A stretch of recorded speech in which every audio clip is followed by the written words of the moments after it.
Look, light is coming in.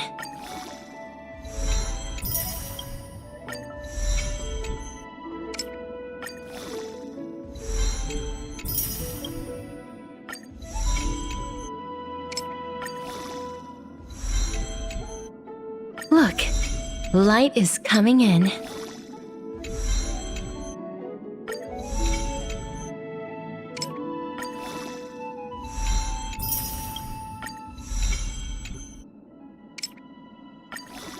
All things cycle through life and death.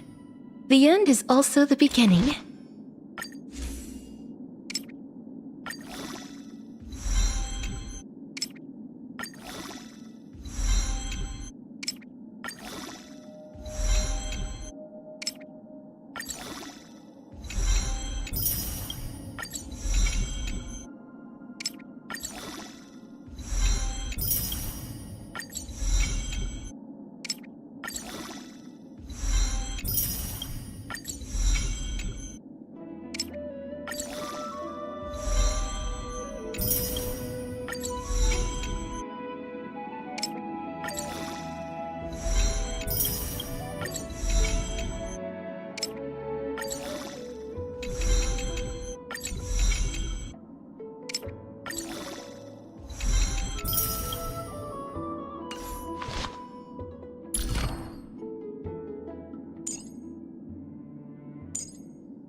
The traces we leave in this world will last much longer than death.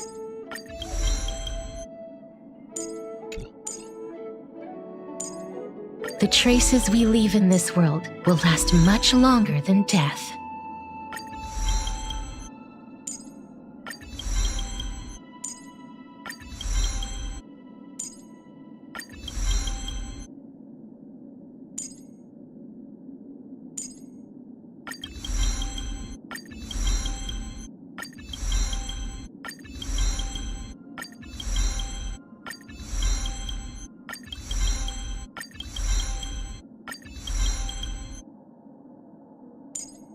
The traces we leave in this world will last much longer than death.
It's you, Cass. I finished the anthology of poems you lent me. Here it is. I thought you'd be too preoccupied to find time for reading. Precisely because of these obligations, I felt compelled to read it swiftly. Wouldn't all these preoccupations slow your pace? On the contrary, knowing that time is limited can push one to overcome their limitations. The weight of these responsibilities seems to have enhanced my reading efficiency. I understand completely. During my time at the Grove, the closer exams drew, the more efficient I became at tackling everyday mundane tasks. Anything but my actual studies. Precisely. As I remember, you and Finon were both disciples of the new Sporists. I assume that Anaxa's exams were as unreasonable as the man himself, correct?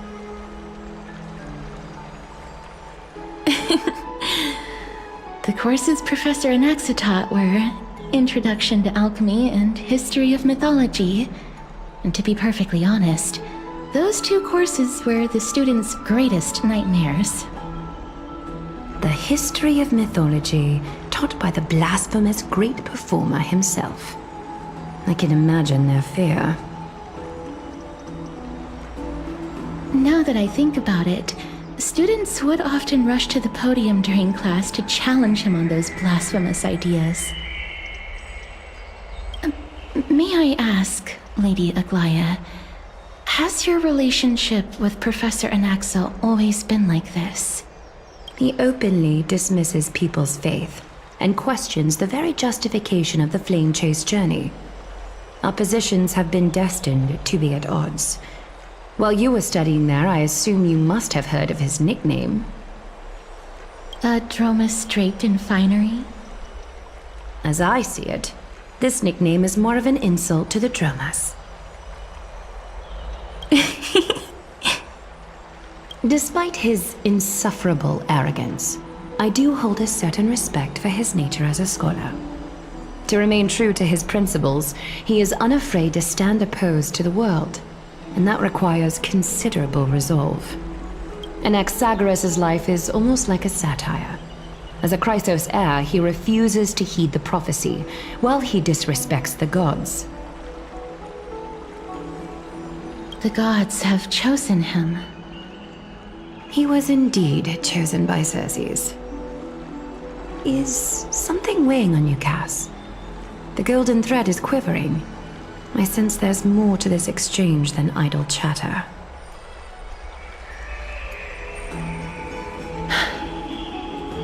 With all due respect, I'd like to know what you plan to do with him. In light of his assistance in the battle against the Flame Reaver, I am willing to grant him some time to find a way to remove the core flame.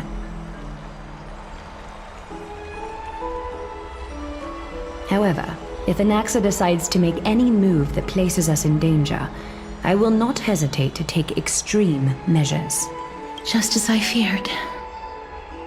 The Flame Chase journey is the destined path for the Chrysos heirs. Yet he now seems more like an empty shell. Given his strong sense of self-respect, I trust that Anaxagoras will make the right decision.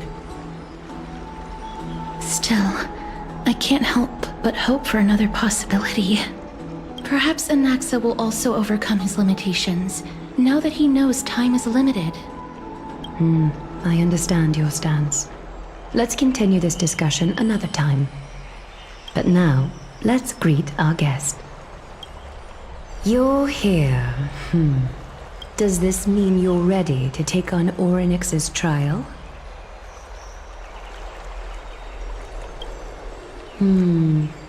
It seems that this sacred beast is just as indispensable, given their intricate ties to the Titan. Memmy mem, memmy mem mem mem mem, memmy mem memmy mem. Surrendering the core flame is a Chrysos heir's duty. Your selfless assistance is deeply appreciated.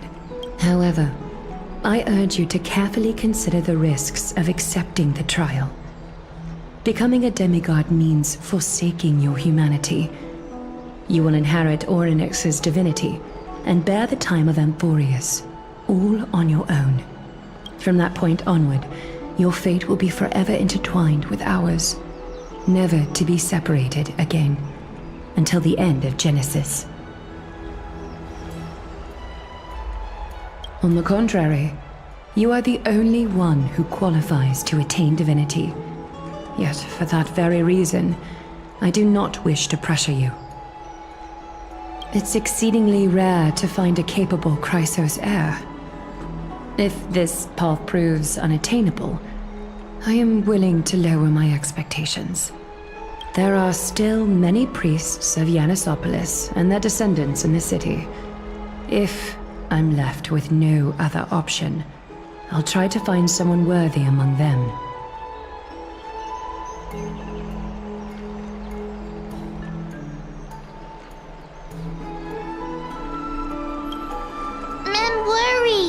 Memmy memmy mem, memmy mem mem mem, memmy mem mem mem. Mem memmy mem, mem memmy mem mem mem hero. Memmy mem mem, mem mem mem mem mem mem, memmy mem mem mem mem mem, mem mem memmy mem mem. Mem memmy mem mem mem mem mem mem, mem mem mem, memmy mem mem. It looks like you know that Titan rather well. Memmy mem mem, memmy mem mem mem, memmy mem mem mem mem, memmy mem mem mem, memmy mem mem mem. Memories that exist outside of your own experiences. I can't explain why, but I can vouch for Mem's words. When I was in the abyss, I heard the Titan's groans, full of pain and grievances, yet without any ill will.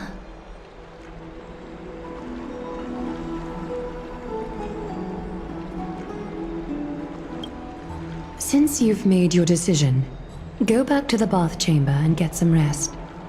Trinem will call for you when the ceremony is ready. It is difficult for me, as the guide, to absolve myself from blame for things to have progressed to this point. Time and again, you have risen to the occasion for Akima. Merely rewarding you with some honeydew is no longer able to express the extent of our gratitude. When the dust settles, I hope that we'll have the chance to have a long chat regarding your return journey and the curse of the sky. It's about time that we lift the taboo and discuss things openly.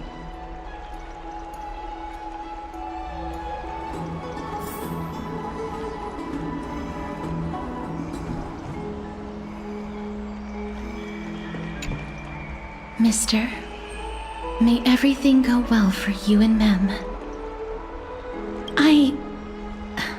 It's nothing. I only came to discuss some matters with Lady Aglaya.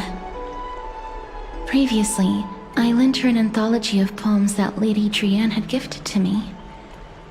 Tracing back, this anthology was something left for Lady Trianne by a bard before their passing. Although personal properties should be cleared out once their owner has passed on, Lady Trianne gave this book to me since she knew how much I like to read.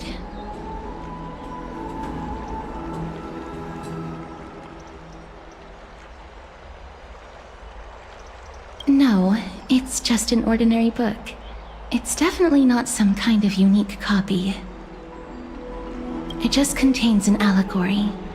In a faraway land, in a city known as Stixia, a dragon corrupted by the black tide descended one day, swooping upon the city like death itself. It swallowed the princess of the city whole before it was suppressed. After taking down the evil dragon, the warriors discovered that the princess's life had already met its end. Overwhelmed by grief, the queen hired an alchemist to resurrect the princess using the dragon's flesh and blood. However, having lost memories of her previous life, the resurrected princess turned into an evil dragon herself and wreaked havoc on the city. As a result, the prosperous Stixia met its demise.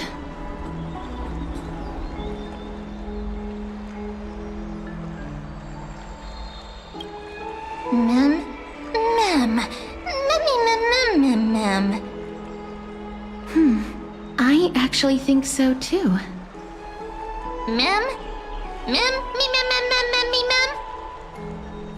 The author of this book is Archepia, a wandering bard who traveled to many cities. Among the things she left behind are poems, dictionaries, and many tragicomedy scripts. She even clearly underlined and took notes in books that covered myths with her elegant handwriting. While flipping through these books, I felt like I was afforded a glimpse into the life of Archepia. It felt just like I was traveling with someone that I'd never met before. It was as if she had yet to pass on and was still alive.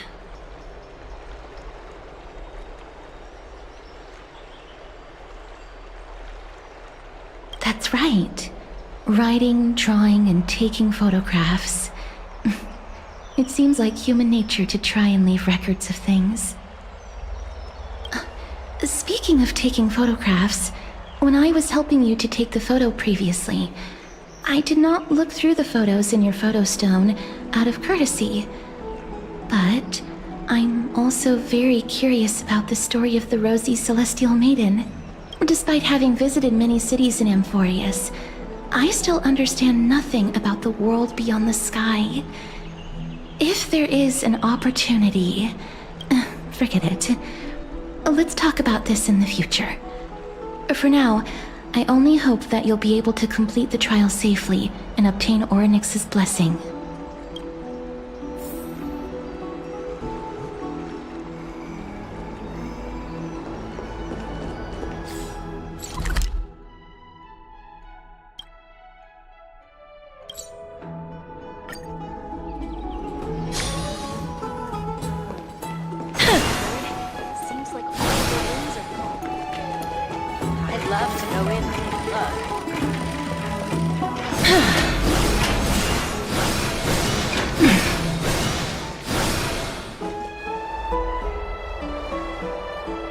That's right.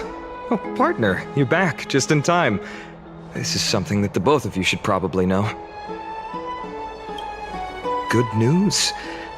I wouldn't call it that. Some background information for you. The Council of Elders is an authoritative body in Amphoreus, made up of different city representatives. They hold legislative power over the Holy City, and are in charge of presiding over the Citizens' Assembly held once every few years. This is the most important social event of Akima. It is highly influential, and can even affect what happens to the Flame Chase journey.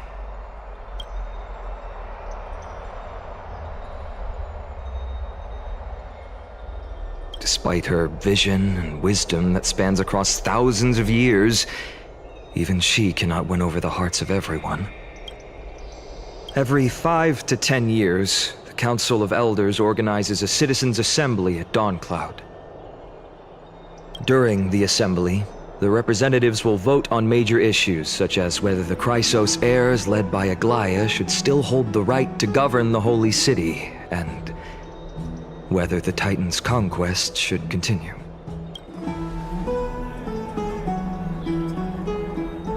That is correct. However, the problem lies in the fact that there are ill-intentioned extremists in the Council of Elders. They view the Citizens' Assembly as a way to restrain the Chrysos heirs and hope to take complete control over the flame-chase journey. We can refer to them as the opposition. During the assemblies held in the past 100 years, the voices supporting the opposition have been growing stronger in the shadows. It's only thanks to Aglaya that the flame-chase journey has been able to continue to this day. The Citizens' Assembly is just around the corner, but this time, there seems to be a new variable to the situation.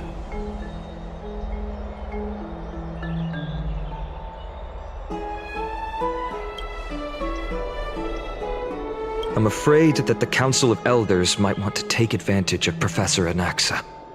Aglaya will surely take back Circe's core flame, but with Anaxa's current condition, it's so unique that nobody knows how taking the core flame away from him will affect him. He has always been someone that is only concerned about his own research. I'm certain that he must want to escape from the monitoring of the Golden Thread and protect himself. If the opposition were to offer an olive branch at this time.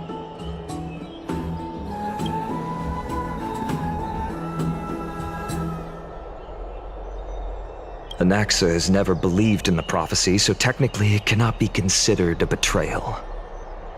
However, he has taught many Chrysos heirs, and has long been considered an important ally of Akaba. I truly do not wish to see comrades turning on one another. As I believe in his character, I plan to plead with Aglaya and try to buy more time for him. Then, the greatest way in which you can help is for you to know what I am fighting for.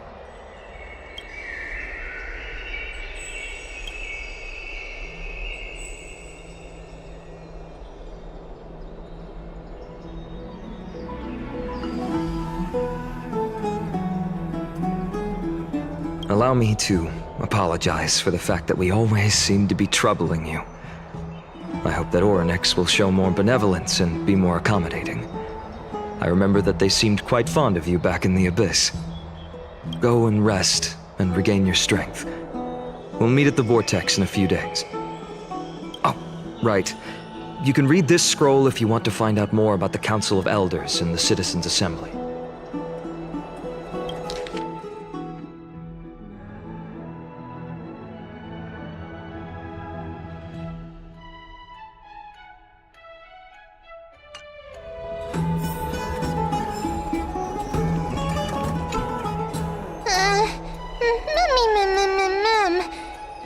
Nervous.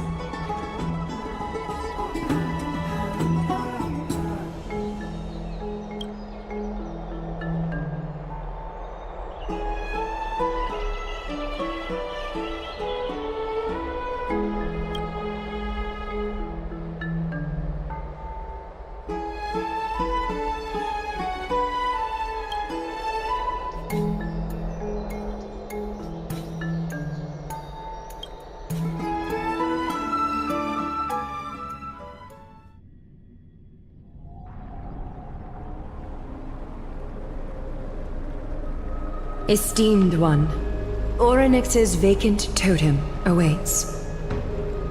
If you have already made your preparations to become a pillar of Amphoreus, please, step forward.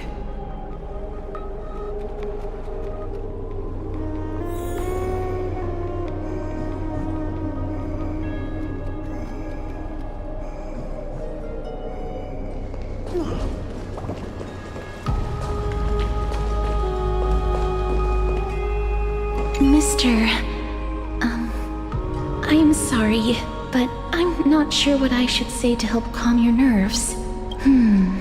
Right. Perhaps something like, as long as you can successfully complete this trial, the rest of the flame chase journey will be smooth sailing? No, that sounds a little strange. don't worry. It won't take up too much of your time.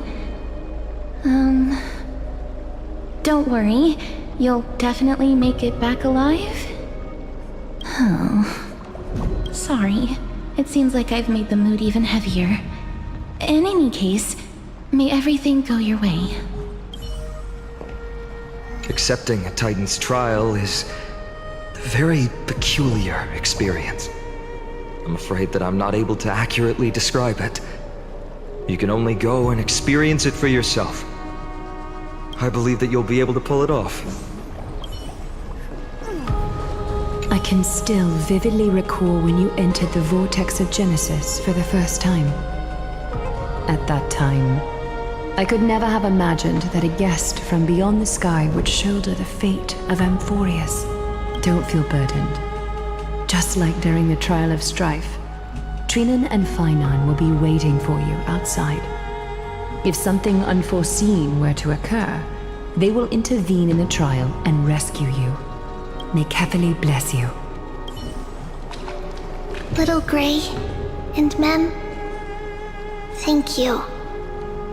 Your resolves cannot be questioned. We praise your pure selflessness and courage. May Kefali light your path forward. Get ready to assume Orynyx's divinity, Trailblazer.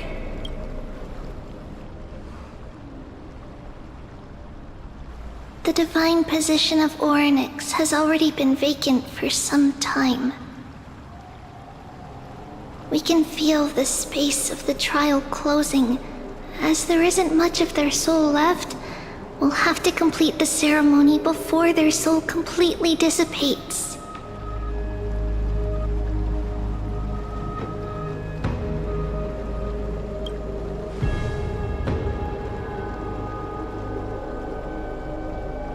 The eighth core flame coveted by the miracle that once belonged to the great Veil of Evernight, Orynyx. It shall now be returned by the two elected heroes of the Chrysosairs, a traveler who is upright and courageous, and a sacred beast that invokes miracles. Who? Both of you, please, come forward. Recite along with us. O Majesty of the 12 Titans, pillars of the world, we seek your divinity to mend the rifts of the world. Fill our bodies with blood of gold, till we wither in willing service to the prophecy.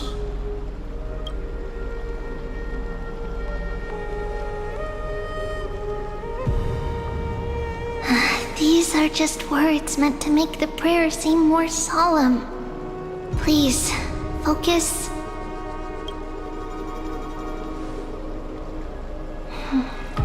And surrender the core flame.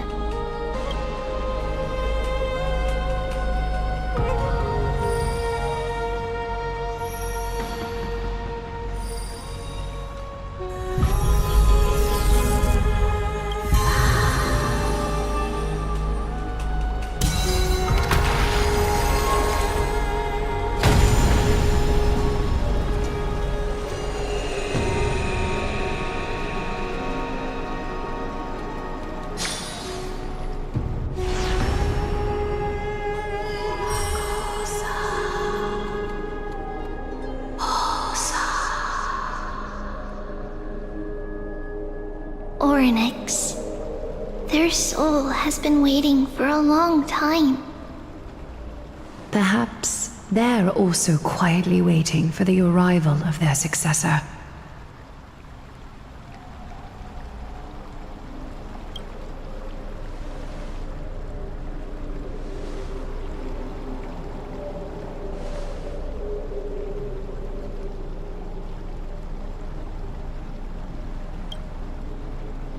Don't worry, you're tougher than I am, right?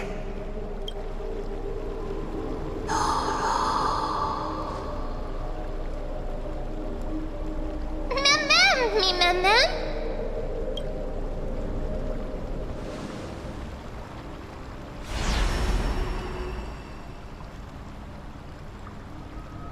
Traveler from beyond the sky, let us pray that the Titan acknowledges your worthiness. Although he loves cracking jokes at inopportune times, his determination is as strong as the Chrysos heirs. He will definitely succeed. While he's away, I would like to have a chat with you, Aglaya.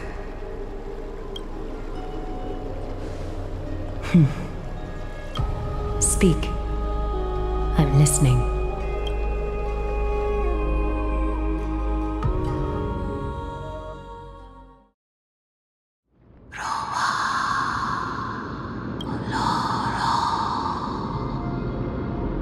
Slap, slap!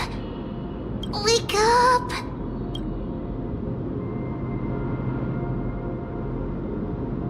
How is it?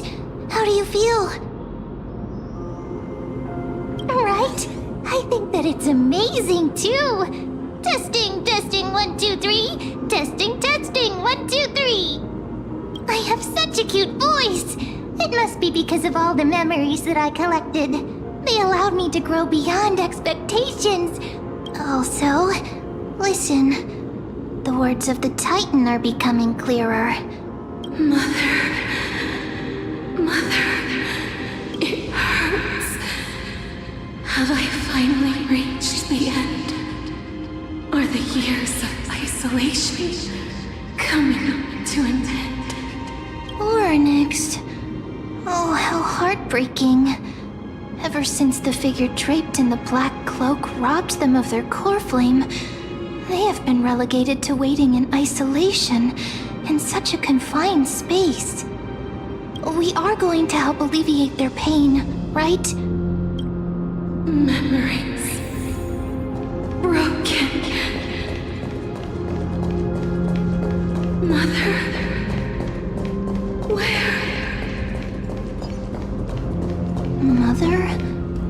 Who are they calling out for?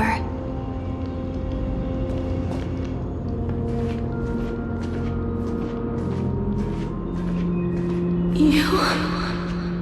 It's you. I remember you. Skyfather has gazed upon you. Mother is calling for you.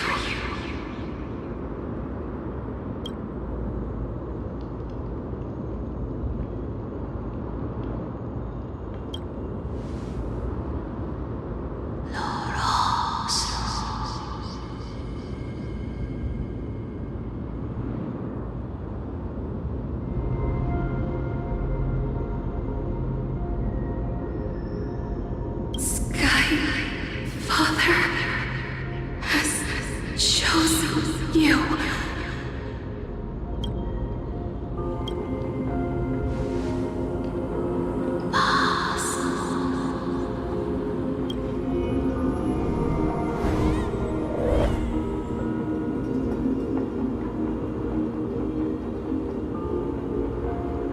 Mother is no longer responding.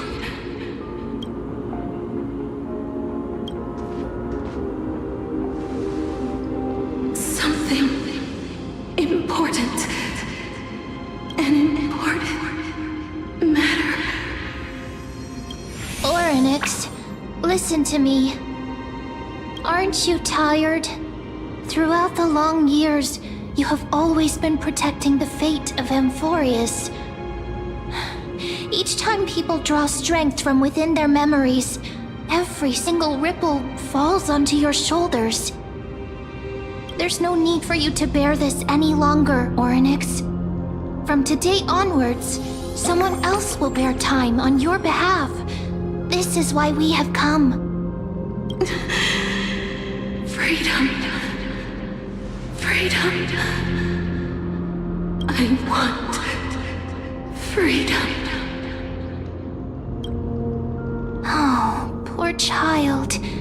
Everything will be fine. Let us help you. You can have a good rest now.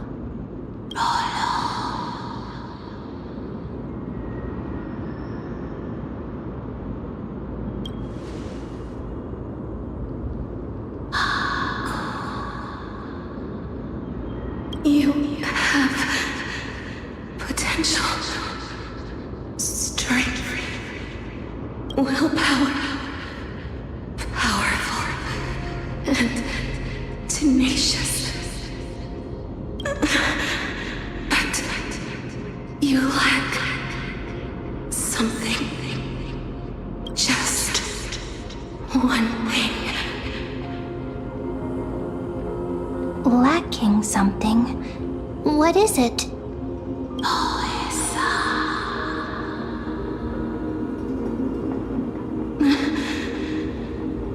What you lack is a future.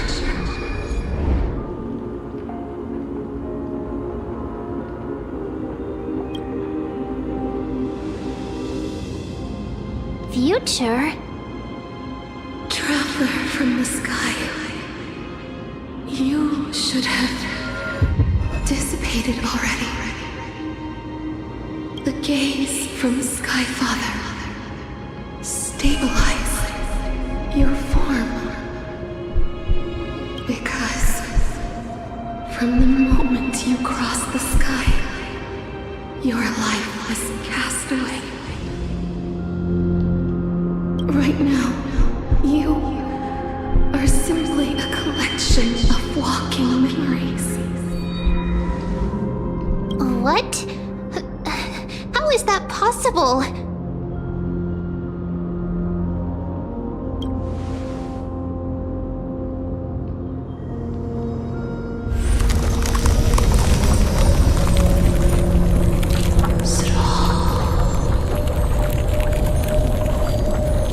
The space is collapsing. Someone must inherit the authority of time. If the pillar is lost, the laws of time will collapse. Amphoreus will succumb to eternal disorder.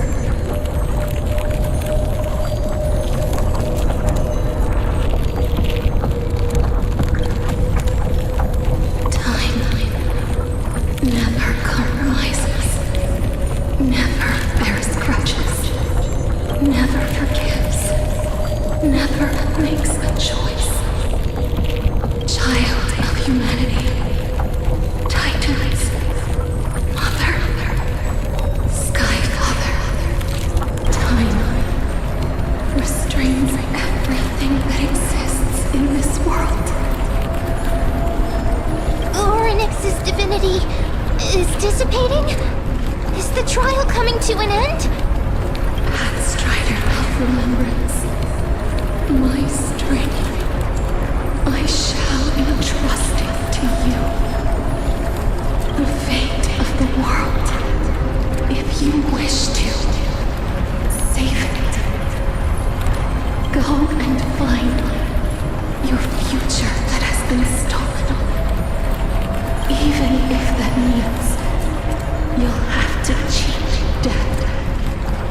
You'll have to challenge that hand of shadow clasped with unyielding fingers.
I heard you two talking about Thanatos.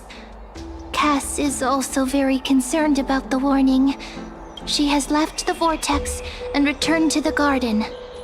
Shall we go and look for her? Thanatos is the Titan that Cass has always been looking for. Regardless of whether there are any clues, there's probably no one else that understands death better than her. Oh, right. There's something that I have to tell you. The Chrysosairs already know everything that has happened to you. I was too worried, so I told them everything. Please don't hate me, okay?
Mister, I'm right here.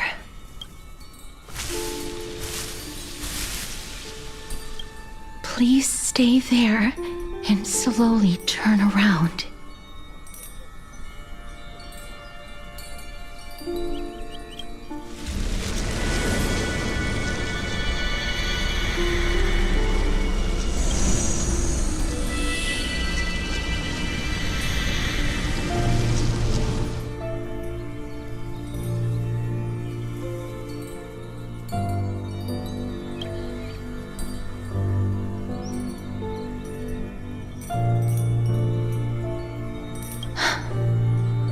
Please pardon me.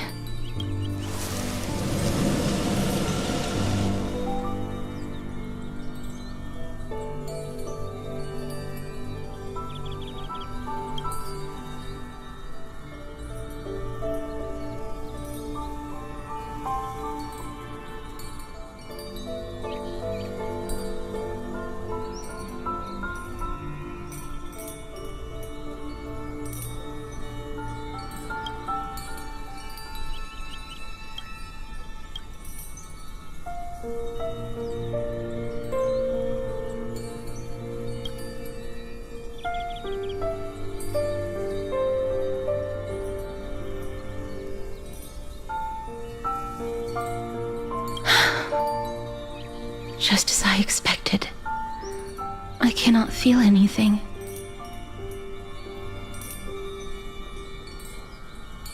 Back at the Grove, I was puzzled as to why you were not affected by my curse. I thought that it might have been the special ability of a traveler from beyond the sky. Never did I expect that this would be the true reason. I'm sorry. I should have noticed that something was amiss earlier. Mister, if my abrupt behavior just now offended you, I hope that you can forgive me. I'm just thinking, if your soul has really left your body, as a mortician, I might be able to trace where it has gone to. Cass! Did you find anything? My apologies. Not as of yet. Perhaps I have overestimated my capabilities. But, mister, would you be willing to let me try again? This time, I'll increase the area of contact slightly. Perhaps the result might be different this time. I have never touched the living in this way before. If my actions are in any way disrespectful, I hope that you can forgive me.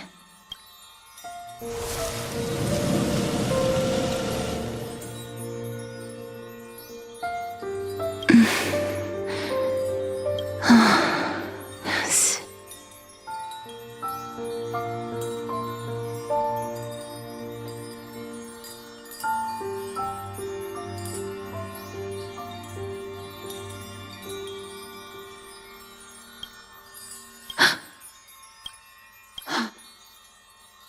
I seem to have caught a glimpse of something.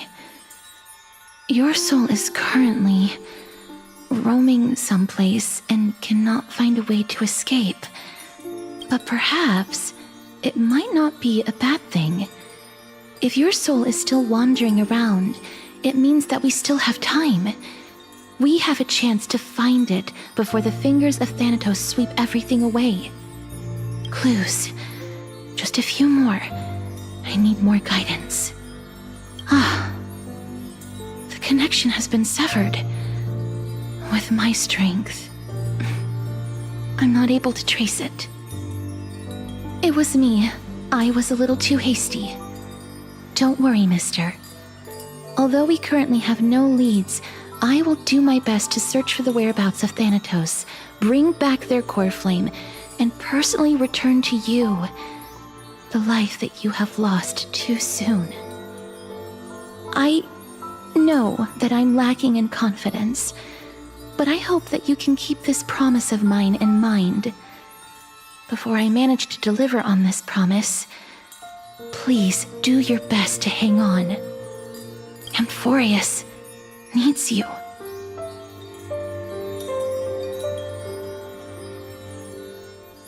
Lady Aglaia and Lord Finon are currently discussing some matters in the paths. They're worried about you too. If possible, please go there and let them know that you're well. Although, I don't actually know whether your current situation can be described as well. Also, please accept this Stixian fable. Reading can help one to focus and relax. I hope that reading this can help tide you through this difficult period. More and more species are disappearing. Lady Aglaia and Lord Finon are currently discussing some matters.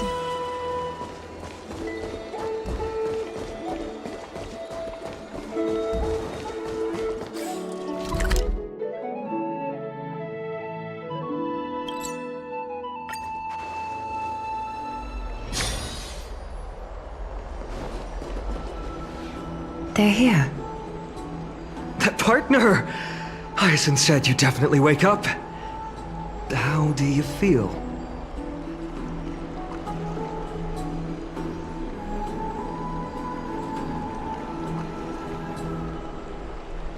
Well, at least you look no different from the living. I think that most living people don't even look as good as you do. You've completed the trial of time, and I have to admit that the process went better than I expected. Even in the end, that Titan's heart still showed a soft spot for humankind. However, I never expected that. two people who have cheated death would appear in Akima at the same time. That's what we have been talking about. Mighty has been in Akima for such a long time, but has no one thought to study his indestructible body? If there were even any minor breakthroughs, we wouldn't be as clueless as we are right now. Many have had this idea, but so far, there have been no results. If it were successful, Thanatos wouldn't have disappeared without a trace. Nevertheless, now is not the time for us to give up. At the very least, we can still see a glimmer of hope. Cipher.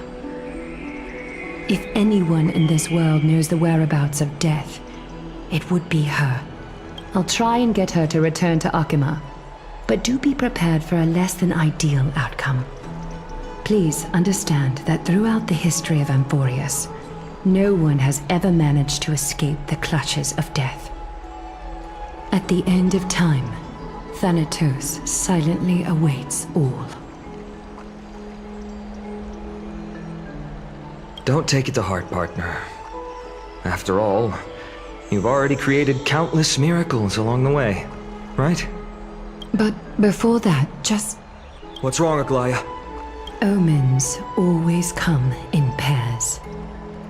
A tiny air current will eventually brew into a storm that tears the sky apart. It's Anaxagoras. He has initiated contact with the Council of Elders.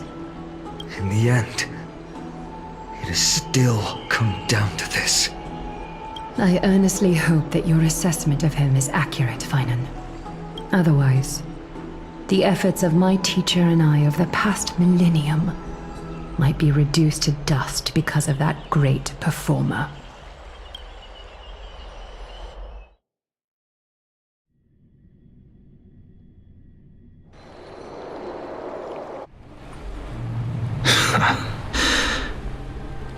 I'm back here again. I remember this dream. This realm is covered in a silk-like fog, and the land is barren and harsh. The crowd of travelers leaves tracks everywhere. Hey! Excuse me! What is this place? Where in Amphoreus are we? The mutters of the traveler are in a language I'm unable to comprehend. Or perhaps they're just distracted and ignored my question. Tell me, which Titan reigns over this land? And how do I find them?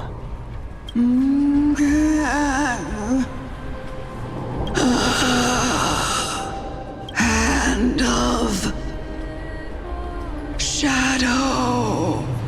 Hand of Shadow Thanatos. Could this possibly be the Nether Realm?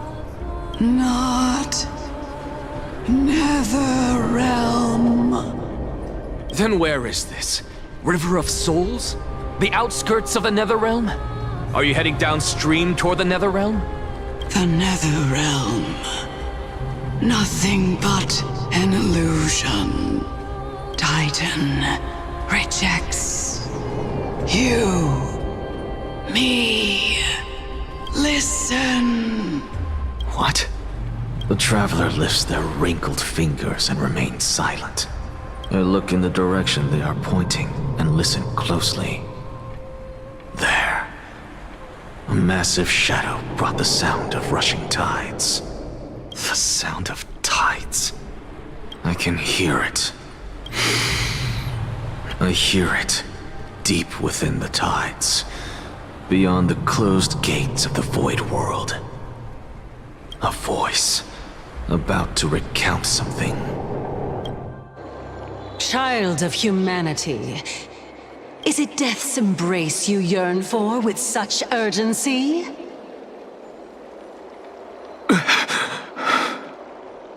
Oh, you have awoken. Welcome back to the mortal realm. Your consciousness is dissipating much faster than I expected. Ultimately, it seems like the Titan's core flame is incompatible with a mortal body. How much longer can my consciousness remain in the mortal realm? In my estimation, at best, you'll see 15 more entry hours. 15 days and nights. What is it? Are you finally starting to become attached to the mortal world now? On the contrary, 15 days feels a little too long for solving a singular problem.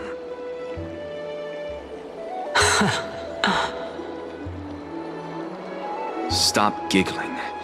It's time for us to go. The messenger from the Council of Elders is almost here. Let me ask you one more question. Are you really planning to betray Aglaya's will?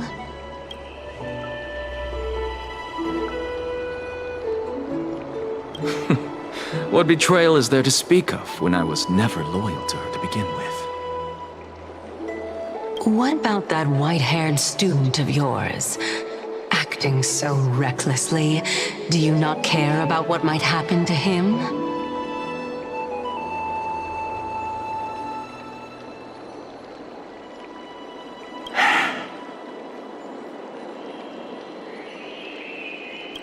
There will be a price to pay for blind faith. This is also a lesson for Finan.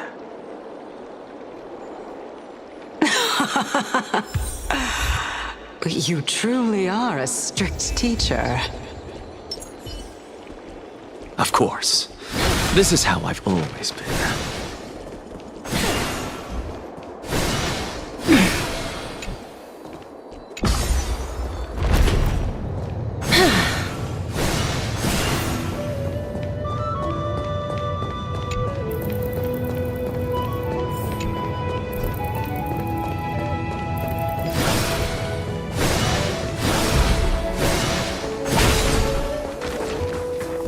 Sorry to keep you waiting. It's been a while, Lord Anaxagoras. I greet you on behalf of all the citizens of Akima and express my deepest regret about what happened at the Grove of Epiphany. It's you. I never expected that you would personally come and meet me. By carefully into lantern above, I have come as a testament to the justice of the Council of Elders. There are anti-Catherans here? They have been a rare sight ever since the Chrysos War. I extend to you my utmost respect, revere, Titan. I am Lycurgus, though you may call me Lygus, holding an honorary position within the Council of Elders in Akima, and as the Theoros, I stand to protect the right of all upright citizens to express themselves freely. You can see them too? You know about us. We anti-Catherans perceive the world through the amplitude and frequency of souls. Just as I am conscious that Lady Aglaya is secretly listening in on our private meeting from afar, if necessary, Lord Anaxagoras, I can sever the golden thread to protect your fundamental rights. The demigod should know better, for such is her station. Spare those poor threats, and just let her listen to my words. They shall serve only to unveil her own folly. May I interpret this as you having a countermeasure? I need not any plan, because she can do nothing other than petty espionage. As the Citizens' Assembly approaches, and with Orynyx's fall, any attempt to capture the core flame within me will only usher chaos and calamity. A truth she undoubtedly comprehends. While I, Anaxagoras, serving as the Grove's special envoy to Akima's Citizens' Assembly, have long known the extent of your abilities. Let's forego the formality of asserting authority, Lord Lygus. Lead the way. Very well. Surely Lady Kindness would appreciate such assertiveness in an ally. She's been waiting. Follow me, please.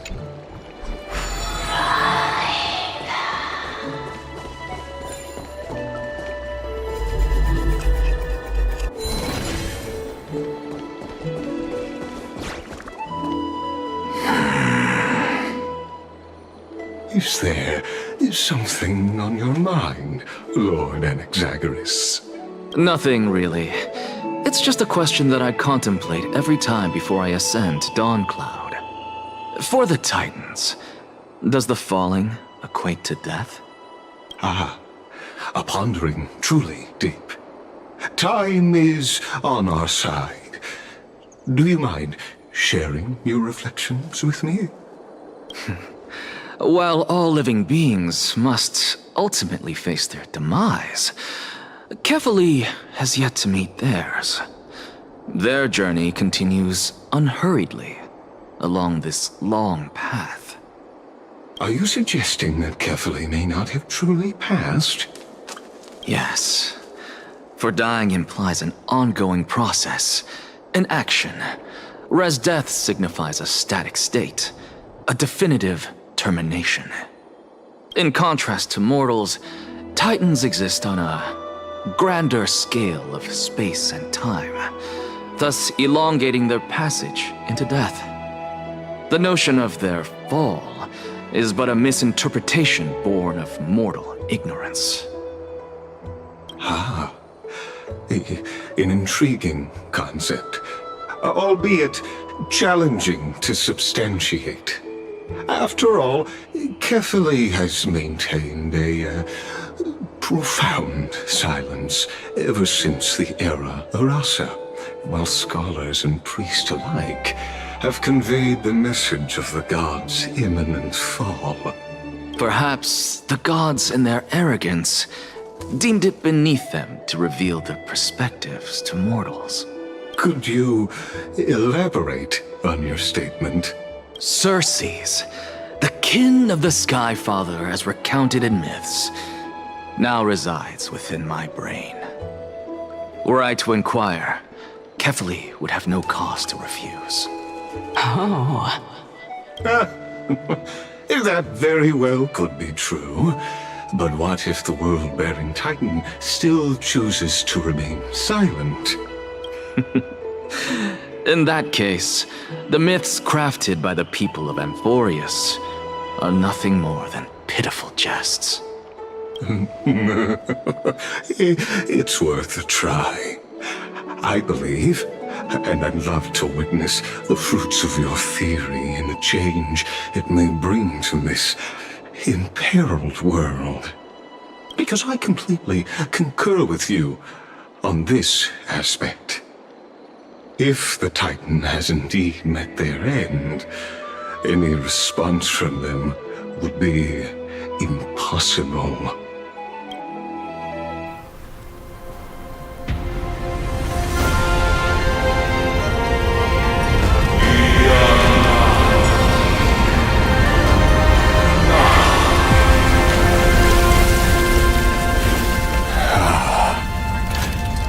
Please, Professor.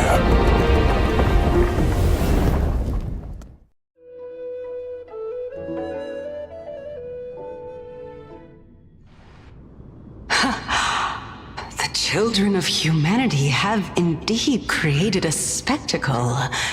Welcome to Dawncloud. The atmosphere here carries a greater sense of solemnity than the mundane clamor of the Marmorial Palace, with entry permitted only to the invited.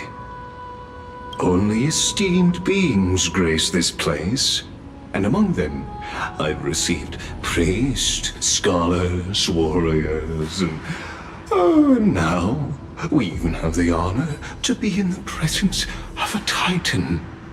Oh, What a joyous occasion. Once deemed a blasphemer, now a surrogate for revered divinity. The honor should rightfully be mine, shouldn't it? I'll notify Kindness and the others of your arrival. Kindly wait for a moment. A soldier will be here to guide you shortly. In the meanwhile, you're welcome to explore the vicinity, but kindly remain within the guard's view. Delaying the crucial meeting is something none of us wish to see, I presume.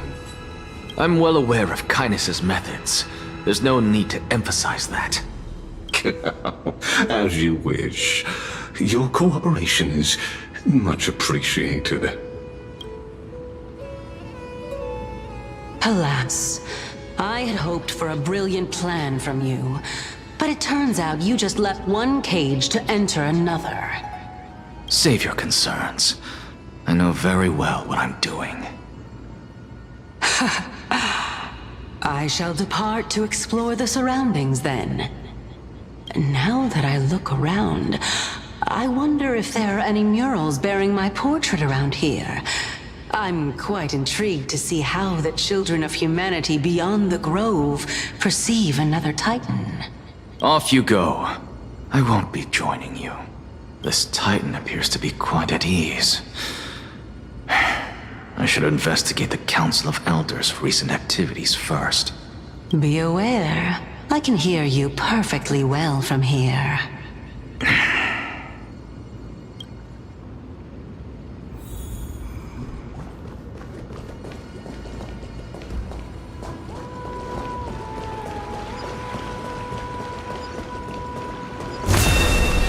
Emerge from your cocoon!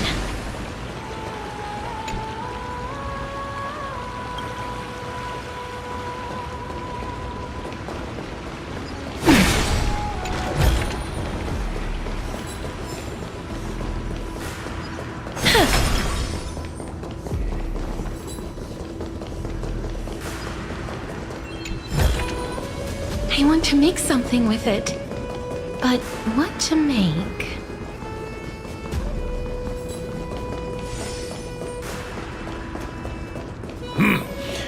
Even blasphemous scholars can come here, it seems. Looks like my presence here is quite unwelcome.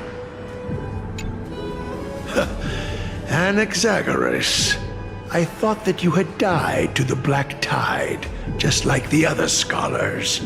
As Kephale's priest, are you not aware of the decorum of respecting the dead? Surely you jest. You blasphemous heretics are not worthy of respect from the Supreme Being. Let me remind you that you're currently in Dawn Cloud, so you'd better keep your deranged language to yourself. I am no longer that altar servant from years ago who could only acquiesce to the commands of others. Now, I have plenty of ways to deal with people like you. I'm not sure whether I should laugh or cry right now. I can't believe that a follower such as you could have been made by a creation titan. As I see it, a dead titan can't provide you with this level of confidence, right?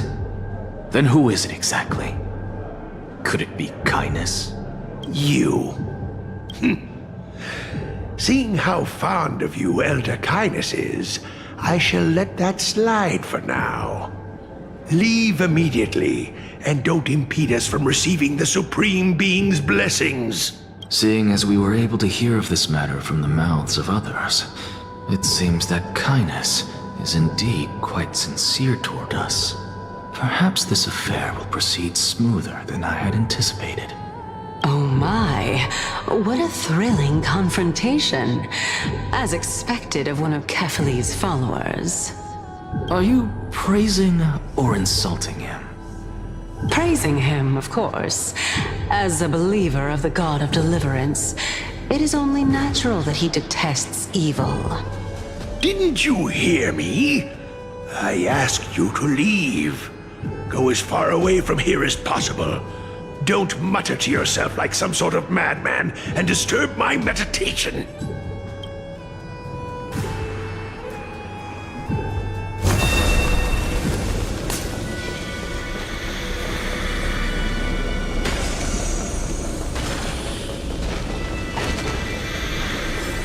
Professor Anaxa! Over here! Professor Anaxa? Word has it that the scholars of the Grove valiantly perished resisting the Black Tide.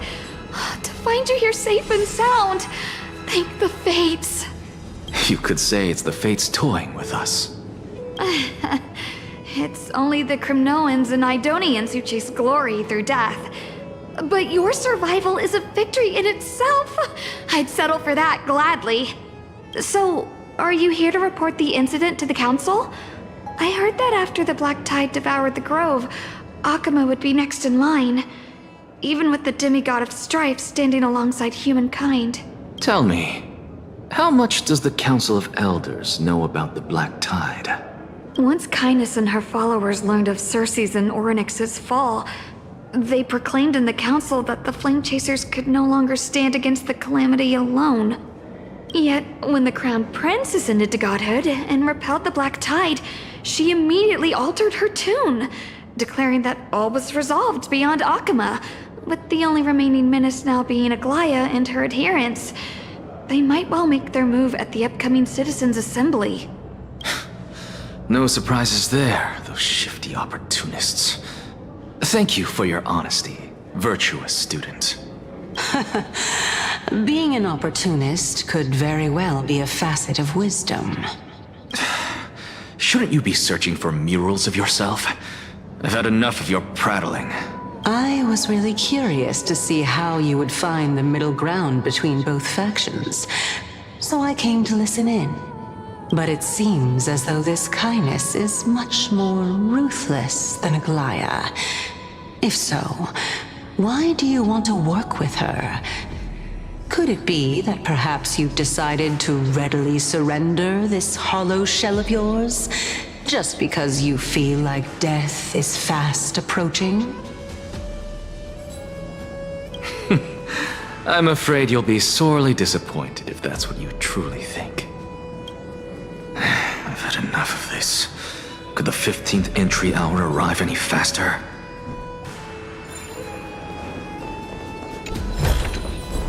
I want to make something with it. But what to make?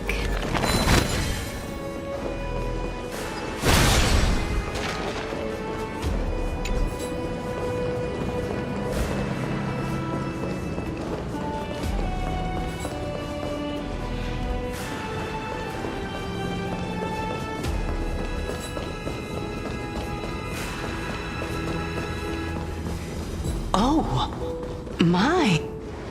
Every plant, every tendril, no, even every leaf could be the embodiment of Circe's. As a result, mere mortals who did not know what the Titan actually looked like chose to paint them as a giant tree instead. Their wisdom was portrayed as fruit, to symbolize how they shared their knowledge equally among the masses. Such exquisiteness indeed. This mural is quite abstract. I really can't tell whether you are praising or demeaning yourself. Now I'm quite curious whether the Reason Titan has studied figures of speech before. Of course I find such stylistic devices interesting. For all we know, this could be the answer to the question, what exactly are we? I, for one, am not willing to admit that I could look this ugly. Was this the reason why you failed in your attempt to refine my soul when you were ambushed at the Grove? Since you are aware of this, why did you save me back then? From my perspective, this point alone was enough to separate you from the average person. How do two lunatics coexist in the same brain? Therefore, it seems that your journey to Dawn Cloud this time is not just to seek protection. What, then, is the intention behind your actions? The entire plan is stored in my memory, so why don't you look there? Then don't mind if I do. 1 year old? 2 years old? Oh my! Even a member of the preeminent 7 sages must hug his droma stall to sleep? How interesting. That's enough. How unusual. Your soul is actually trembling. This must mean that behind this toy hides a secret that nobody knows, right? Since our days are both numbered, I don't mind telling you more about it. This is a present that my sister gave to me. It's a doll that was made to look like our family pet. So there are other members in your family, eh? Are they also living in Akama? Don't you just love to pick through my brain? Go on, continue flipping through my memories. It won't take long. You'll discover the answer when you reach the memories of when I was 5. Oh, the black tide is everywhere. I can't bear to look. When I was young, I couldn't accept this outcome either. Georios, Aquila, Kefali, and you, of course. Although I prayed to every titan that I could think of for help, my efforts were ultimately futile. This...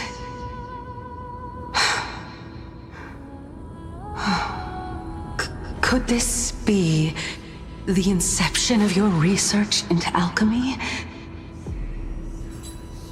Indeed it was. Everything started from that verdant courtyard of yours. When I was pursuing my education there, I naturally also came to learn of Thelesis' theory as well. Oh, I remember that person. He was the one to come up with the concept of souls, right? Not only that, he also believed that life, as well as the composition, movement, and transformation of matter, all stem from souls themselves. This is why I thought that, since all living things stemmed from the same origin, why could I not sacrifice myself in order to resurrect my nearest and dearest? Anaxa, you... I did it, teacher! But this is absolute blasphemy. Regardless of how much freedom the Grove provides, such an act could cause you to be burned at the pyre. Your beloved, where is she now? Send her away from the Grove at once, to a place where nobody will ever be able to find her. Otherwise, the both of us will be judged by the Council of the 7 Sages. Calm down, teacher. My sister, she's still not in the mortal realm, even to this day. What do you mean? It was naive of me to think that I could snatch the deceased from Thanatos' grip by merely sacrificing one eye. Equivalent exchange. All I received for that price was but an opportunity to see her for one final time. Nothing more.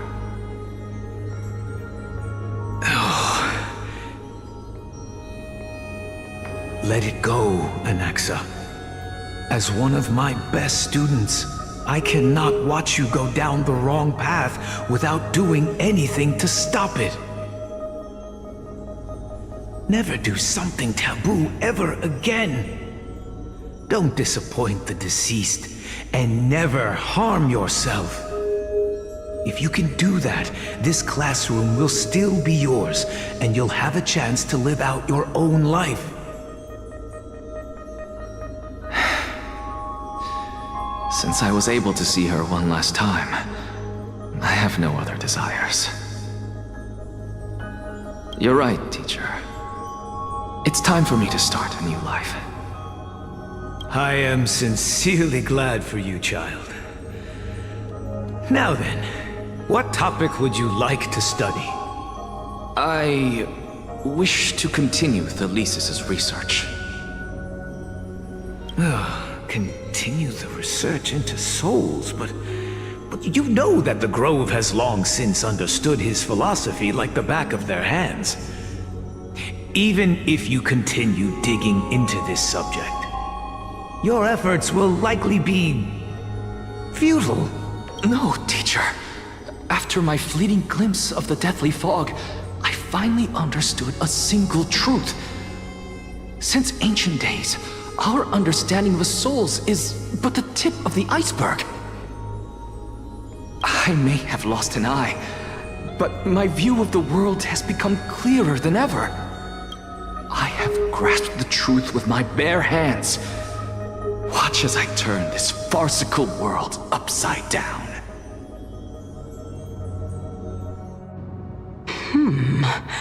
Who would have thought such a secret lay concealed beneath that hefty eye patch of yours? However, this story doesn't seem to be connected to your plan. In fact, I'd say that they aren't related at all. The answer lies within the tale. If even you cannot understand it, perhaps you should relinquish the divinity of reason to me. After all, it'd be a waste for you to hold on to it.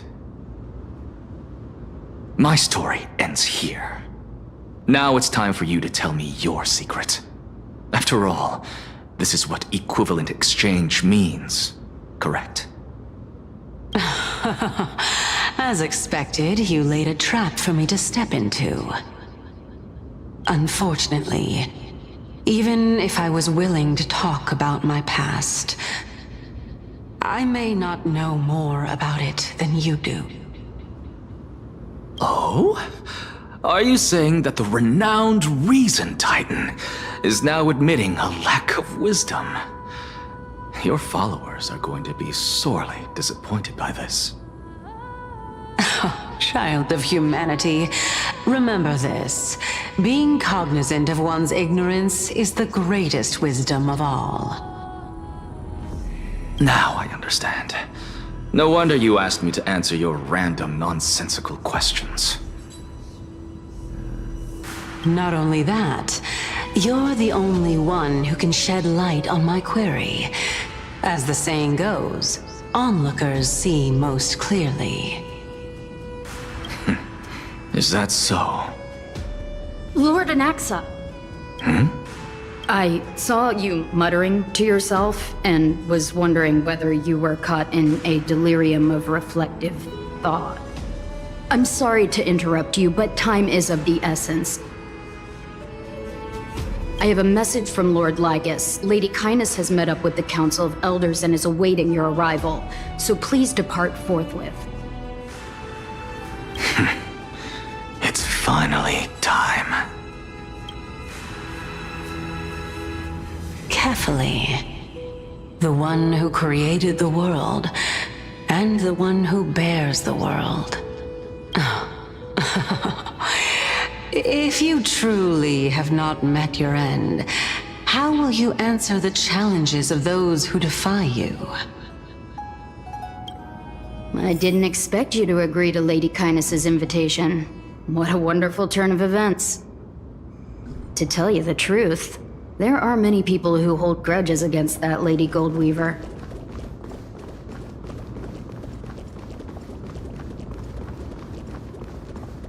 Isn't that the Dromas draped in finery?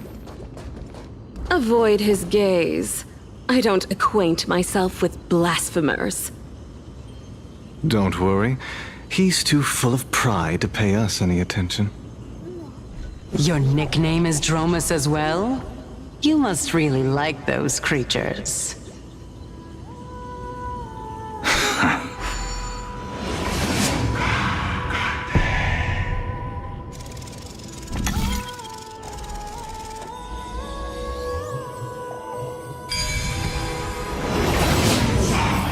A student of Empedocles? I hear that his views run counter to the Venerationists. This is what being a scholar is about. A collision of ideas only occurs when there are differences in beliefs, and it is such collisions that lead to progress. Yet Lord Lygus and Lady Kindness are just ahead. I'll take my leave for now.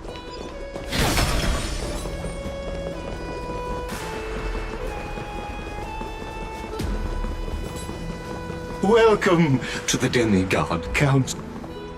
Lord Anaxagoras, I've heard so much about you. Head of the Nusporists of the Grove of Epiphany, notorious blasphemer, a Chrysos heir who bears Circe's core flame, a survivor of the Grove calamity. Did I miss anything? Well, if so, please be so kind as to enlighten me. Since Lady Kindness is already well acquainted with me, I won't waste any effort introducing myself again. But then again, perhaps the customs are different here. Back in my hometown, there is a form of etiquette known as honoring guests. The host will welcome their guest with warm hospitality by treating them to fine wine and a cozy bed. And yet, ever since I arrived, I have not been welcomed with warm courtesy or ceremonial gifts. Instead, I am met with intense scrutiny. Even more absurd, the host has sharpened their blade and instructed their servants to lie in wait in the shadows. Perhaps you intend to cut open my heart, retrieve the core flame, and then hold a grand feast for all of the guests. Everyone, stand down. Thank you for understanding. I am but a feeble scholar who is not used to the stench of avarice and blood. No need to be humble, my lord. From my perspective, your courage and gumption are worthy of the reputation of the Seven Sages. Your bravery is more than adequate to accomplish our perilous endeavor. So, you wish to start a war? Well, since the Chrysos heirs are calling for war, we will respond in kind. Conflict is inevitable. Since Aglaya endeavors to suppress the virtuous commoners with blood of gold, we will not hesitate to display the rights and mettle the citizens of Akama are so entitled to. As to your question of whether peace is still a viable option, well, to that I can only say this. Everything hinges on the next citizens' assembly and whether they have a sudden epiphany amid the clamor of the masses. And since you, as a Chrysos heir, accepted our invitation, you have indeed given us a glimmer of hope. What brazen arrogance. What you're saying right now is worlds apart from what you were saying before you retired your cleaners. I don't deny it. After all, they're responsible for cleaning up any threats, and just a moment ago, you were on the side of the Chrysos heirs. But now that you're an ally of ours, we can continue talking somewhere else. As you know, these walls have ears. I was fortunate enough to have the opportunity to discuss a treatise about the Venerationists with your teacher, Empedocles. Yet, it seems you subscribe to the Nusporists instead, Lord Anaxa. I've heard that this school of thought is one with many detractors. It's normal for ideas to have supporters and dissenters, just like how there are two types of people in this world, geniuses and dimwits. Welcome back to the hub of the Demigod Council, Lord Anaxagoras. Surely you remember that countless eloquent orators have stood in this spot before and emerged victorious by stoking public sentiment with their words. And yet there have also been innumerable blasphemous philosophers who set themselves up for failure because they refused to defend their actions. This tiny stage is the most profound embodiment of Akama in centuries. In 15 days, this site shall also become the most important, as well as the final turning point in Akama's history. May the both of us carry out our duties with honor and lead the masses back toward the Erechrysia, a golden age with no death, strife, or trickery. Oh my, 15 days and nights. That aligns perfectly with the date of your demise. Could such a coincidence truly exist? Using death to prove myself fits my intentions perfectly. What strong conviction you have. As expected of the hero who dared to stand up to the Gold Weaver. As expected, she misunderstands you. That's enough, Lady Kindness. Dispense with the niceties. I only accepted your invitation so that I can serve the commoners alongside the members of the Council of Elders. Don't test my patience with such superfluous formalities. Well, you say that now, but surely you also require my aid as well, so that you can stay alive even when being pursued by the Golden Thread? You worry too much. She won't show her hand too freely, as she still needs to garner support from the masses at the Citizens' Assembly. Even someone like me can tell that only a sliver of her humanity remains. Surely you're not asserting that she will definitely act in a rational manner. As you're no doubt aware, Aglaya covets the core flame that I possess, which makes it the bargaining chip that allows me and the rest of you to negotiate with her. However, in return, I'll need the Council of Elders to support me as much as possible. Naturally, this includes the guards as well. You're well aware how valuable Circe's core flame will be in the Erechrysia that you are desperately pursuing. Talk is cheap, so you'd better act prudently as well. I understand. After all, this battle of wits is just a means for each party to acquire what they need. As long as your request is reasonable, the Council of Elders never shortchanges its allies. Since we're both intent on mutual cooperation, let's not mince words and just speak plainly to each other. Let us decide how much we can secure for ourselves and how much we're willing to sacrifice, like true philosophers, with our words and wisdom. Continuing from the earlier topic, let us discuss our common enemy, Aglaya. She is the second most experienced Chrysos heir across the whole of Akama, who has gradually lost her humanity to the ravages of time and the ablation of the core flame. A formidable opponent indeed. Admittedly, there is ample reason for her to take your life. Yet your previous reasoning is quite sound.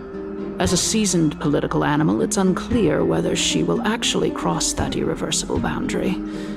Moreover, she still needs you alive so that the Titan's trial can be completed. Is there anyone present who can swear by the sacred vow of Kefali and guarantee that you weren't in league with that woman before coming here? Are you just trying to pull the wool over our eyes and aid her in her savagery?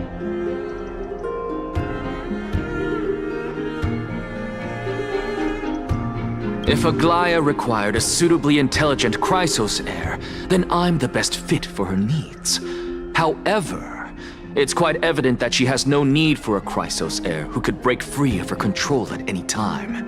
Since I believe in neither Titans nor the prophecy, there's no way that I would willingly walk on the path that she extols. Given how rigorously she enforces her principles, how would she ever accept a heretic such as me? I understand what you mean.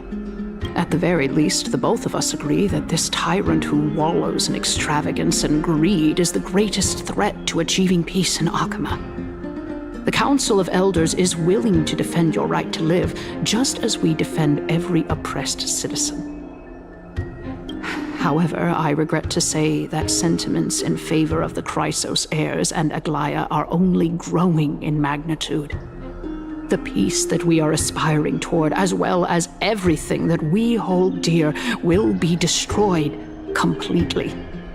The city will be burned to ashes, and the citizens' blood will be shed.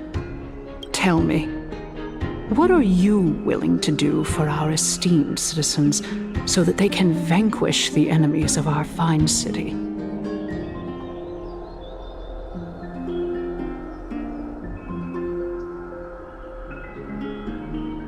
Aglaya's authoritarianism, conceit, and arrogance have granted her unfettered control for the most part. Yet these traits are also her greatest weakness.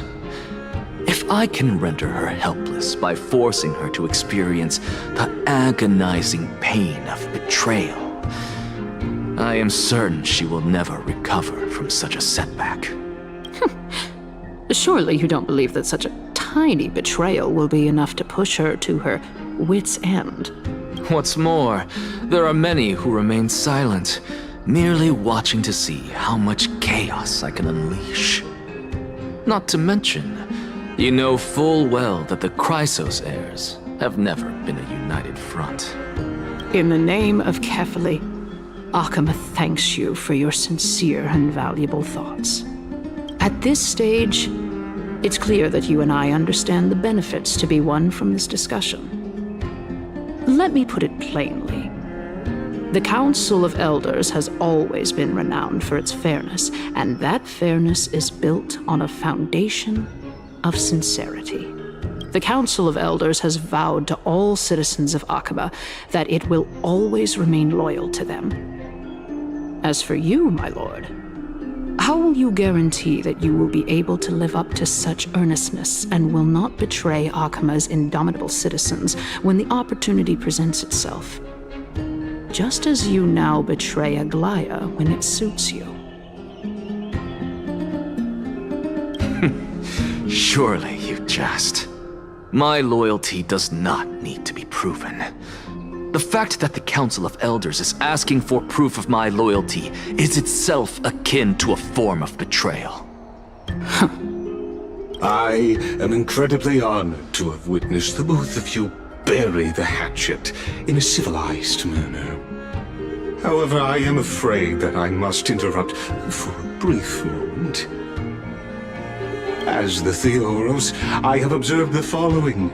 Lady Aglaya, the Goldweaver, is currently on her way to Dawncloud. Oh. Well, I do believe that we might have a slight overabundance of guests today. Feeling dissatisfied, Lady Kindness? Despite the Council of Elders' lofty residence on Dawncloud, it must still tolerate the whims of the Chrysos heirs. So you were holding back just now. Seems like you are better at playing this game than I. In any case, I'm glad that she's arriving here. So tell me, Anaxagoras, now that you're an ally of mine, if Aglaya were to demand that I hand you over, what should I do? You can do as she says. Tell her that the Council of Elders merely wished to chat with me and had no intention of offending her. However, by doing so, the authority of the Council of Elders will be as thin as papyrus that has been soaked in blood. Not only can it be destroyed at the slightest touch, but the Council will also lose possession of a valuable core flame. No, more like 2 core flames. After all, at the next Citizens' Assembly, that young lady who is synonymous with death will also be standing on our side. Oh? How can you be sure of that? Is that of importance to you? All you need to know is that I have a plan. In my opinion, you should be more worried about the impending threat. If Aglaya can seize me in full view of the masses today, she could also dismiss the entire Council of Elders in one fell swoop tomorrow. If that happens, the discussion that we've just had will turn into an utter joke instead. Is this the outcome that you wish to see, Lady Kindness? Fine. I will handle this matter appropriately. But you do best to remember this. Fool the people, and karma will be on your tail. I'll overlook it this time, but don't count on there being a next time. Unless, of course, you crave cruel punishment and consider suffering the perfect state to ponder the true nature of souls. Well, what do you know? That happens to be one of my rare talents. We shall see, then.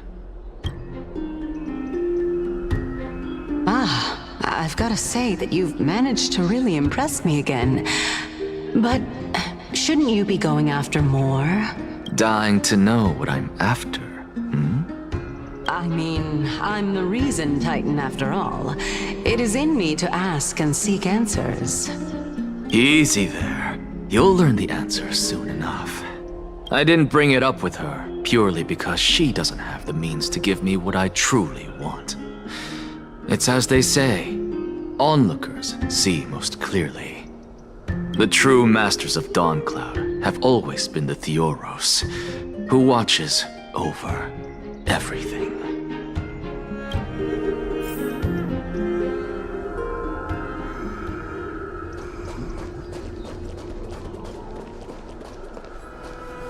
An expected visitor. Welcome once again. You know, you could actually skip all the pointless debate and come straight to me to seek an audience with Kefali. I have no reason to refuse you, do I? You may not, but Kindness has. Whoever gets hold of Kefali's core flame will get to rule over Akama. She's wary of me, so naturally I had to gain her trust. I would say that debate was not at all pointless. Very true. In my view, this individual has gone to great lengths to get close to Kefali. He might very well be plotting something nefarious against the Titan. Are you still willing to let him pass, knowing this? Yes, very much so. All living creations are always free to visit Kefali's transcendent vessel. This comes with being the World-Bearer. How convenient it is to be able to hear what they say. It is truly my honor to speak to a venerated Titan in person. Please, go ahead.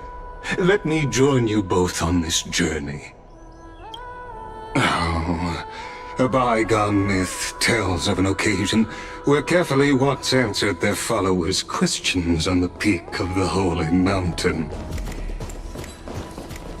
Their followers have since believed that scaling this Titan cliff is one way of being with the god. Hear that? It's not every day that you get to climb a mountain with Circes. You should sing me a hymn of praise. Titan hymns are beyond me.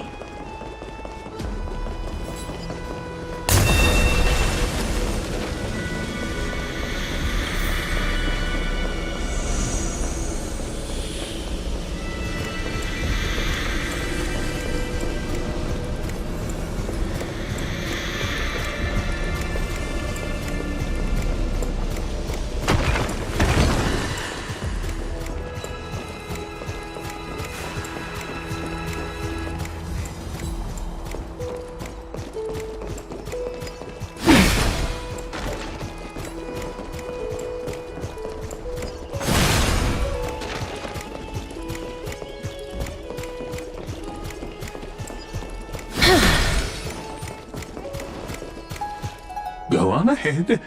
Take this Yanis shortcut, and the long pilgrimage stairway will be waiting for you at its end. I have to admit, I never expected you to not ask me anything. Not even my motive. Because I know very well what it is you are after. As the saying goes, a gentleman helps others achieve their goals. I have a feeling that your theory will be validated at the end of this journey. I believe Kefali will not deprive you of your right to ask your question, especially now that you're on the brink of death. You must be closer to Kefali than anyone else. Wouldn't you agree? I hope things go as you say, then. Putting a child of justice into a farcical world is bound to turn it upside down. It is my hope that you bring a much-needed change to this world which is on the brink of destruction.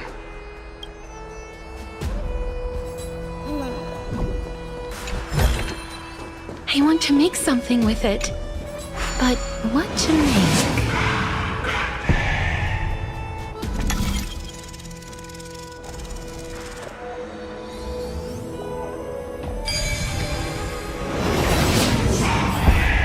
Honestly, this is my first time going up to Dawn Cloud's peak.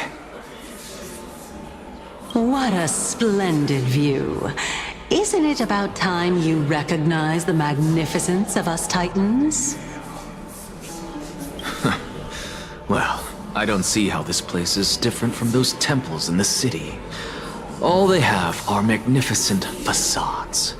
And even though I've come this far, I'm still doubtful about getting useful clues from him. I must be getting ahead of myself to be expecting to hear something nice from you. Oh? Haven't you been in my head for some time now? It's high time you get used to how I feel about things. Alright, we're just a short hike away from Kefali. No time to waste here.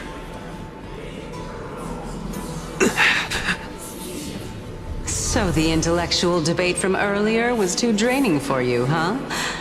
If Amphoreus gets a new lease on life, you should focus on strengthening your body and stop shirking social interactions. Save your concern. The Titan is in sight. Can you make it? Why? Are you going to carry me up if I were to fall now? I know how far I can go, so just hold your tongue and come along. Fine then. I guess I won't say any more. I'll just wait till your soul dissipates completely to gain control over your body. Wait. Who is that? Cersei's?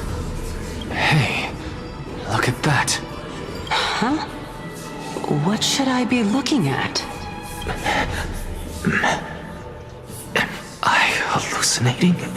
Or do we even get to see souls who are close to dying?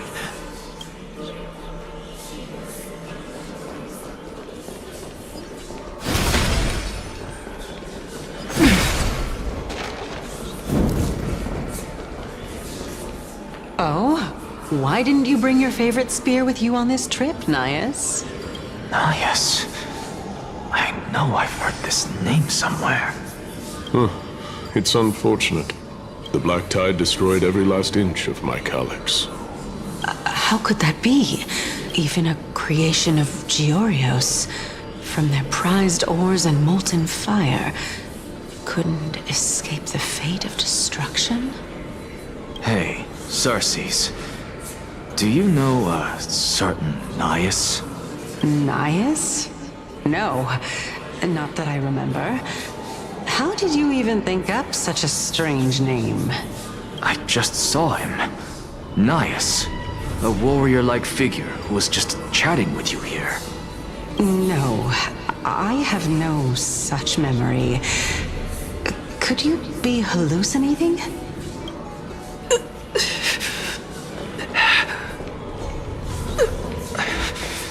This is,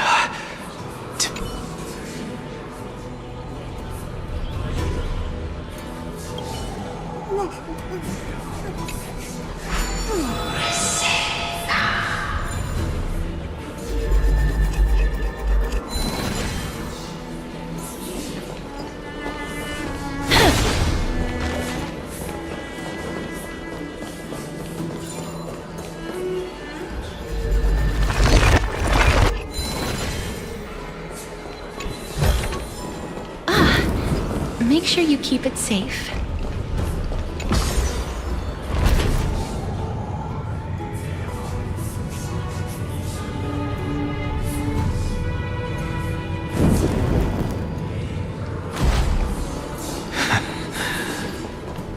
Enough about me. Did Kaos ever reply to you? Well, regrettably. Seems like the price of becoming a demigod is a lot heftier than we thought. Kaos. Demigod. I've never heard of this person. Which Titan's authority did he inherit? Look on the bright side, Nias. Since we've come all this way, I doubt he'd snub his old friends, would he? Let's just hope we mean as much as the world to him. Hey! Are you seeing that same hallucination again? Yes.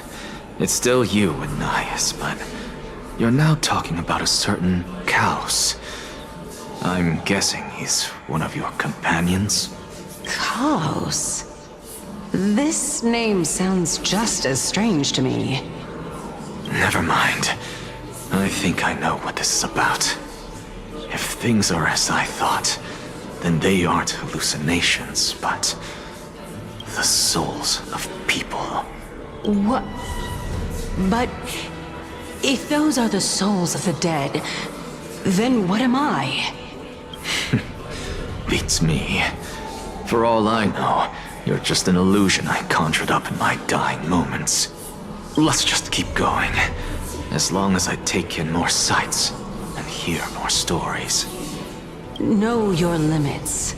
Wander too far among the dead, and even I might not be able to save you. I'm fine. If this is indeed as I thought, then this will be very amusing. So... Can you keep going? Of course. I'm just... If I knew we had to climb a mountain, I wouldn't have come along with you. I guess this also counts as one aspect of the world-bearing burden. If Amphoreus does have a next life, you may want to get your body in shape. Keep your sarcasm to yourself. I'm not getting anything of value from them.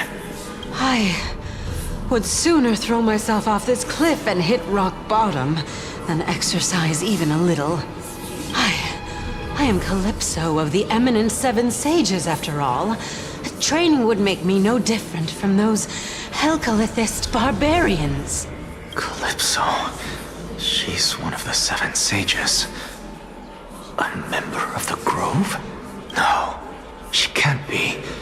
I would know her name if she really were one of the Seven Sages. Hey, Circes. Does the name Calypso ring a bell? Circes? They're gone. Doesn't matter. I can do this myself. Looks like I'm... Oh, beautiful old world. Where are you now? Oh, legendary era Chrysia, return to the mortal realm. Splendid gods once walked the paths we walk. Alas, all that's left of that warmth is a hazy mirage. We're here, finally. So, I don't get to ask the Titan my question, but all of you make for a pleasant surprise, nonetheless. Very well then, let me uncover the truth for myself.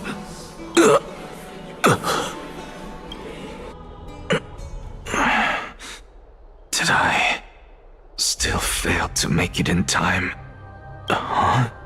So, I'm back here again. This is... I can hear it.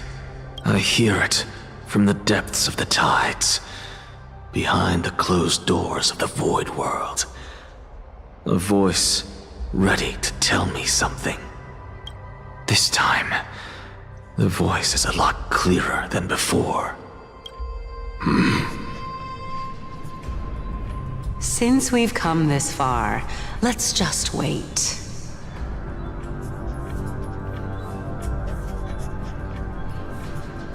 Lord Nias and Miss Calypso, are you both here to visit Chaos too? Yes, and we've been waiting for quite some time now. Regrettably, he hasn't answered us. The worst-case scenario is that he's already been overwhelmed and crushed by the world-bearing burden. You're overthinking, Lord Nias. I can still sense Chaos' soul in the area. And besides, we both know Chaos' nature. A deliverer like him wouldn't fall so readily, much less give up on all that he holds dear. Isn't that so?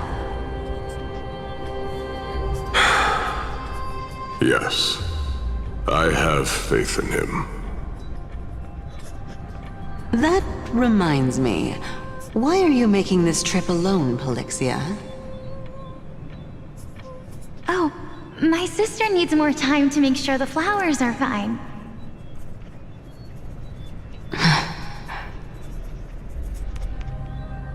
Such a pity. Both of you have hearts kinder than anyone else. Yet you are born only to take over Thanatos' divinity. Everything that I see and hear this time has left me shaken to the core. What may seem like a mundane conversation is in truth a once-in-a-lifetime exchange that has revealed the ultimate answer to Circe's question.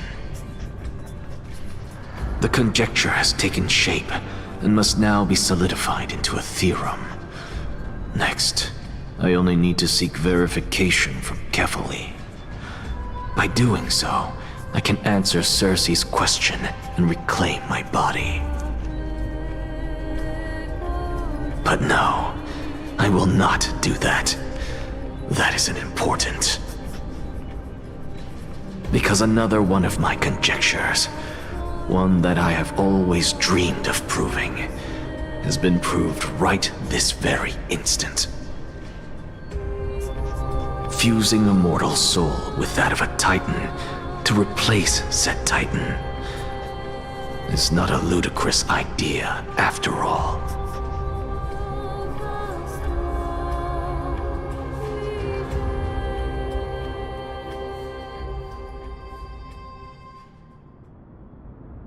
What are you thinking about? Is that so? You don't look the slightest bit amazed, though. Plus, you seem to be strangely familiar with the city around the Great Tree.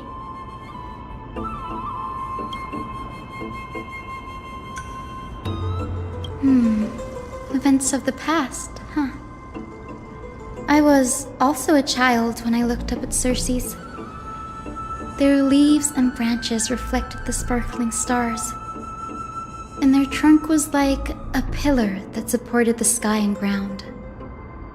I stood at this very spot back then, imagining the day when I could climb to the top of this tree, because I would be the closest I can be to the sky at that spot.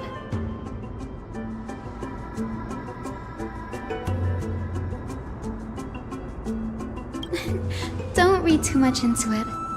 I mean, can mortals even hope to reach Aquila's realm? They're a strict and draconian god. Nothing like Circe's.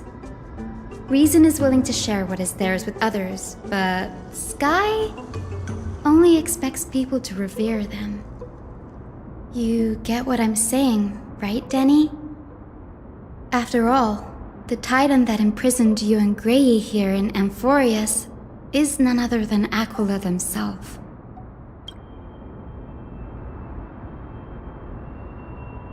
But there will always be people who dream of soaring towards the sky. The Grove has a wealth of research on Aquila, and that is exactly what we are here for. It's just... I never thought Gray would meet with something like that before we set off. As a physician, I should have been there by his side.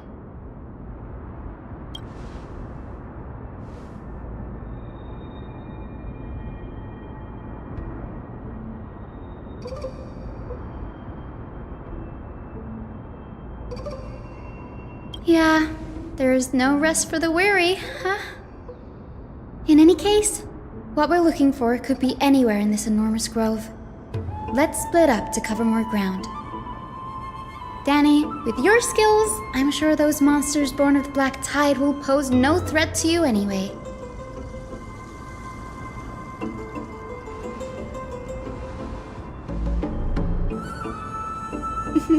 Have you forgotten that you're talking to the chief physician of the Twilight Courtyard? Have more faith in me. I'll be just fine.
Really now?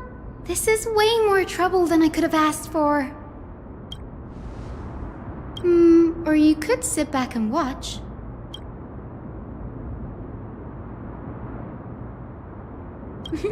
I'm kidding, Danny. Lend me a hand, pretty please? All right, now let's get him!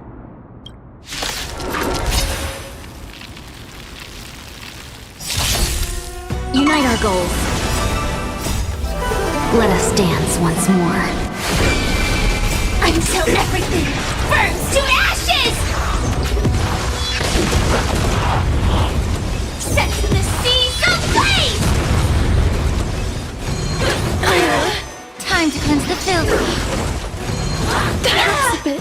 It's here. Fight to live!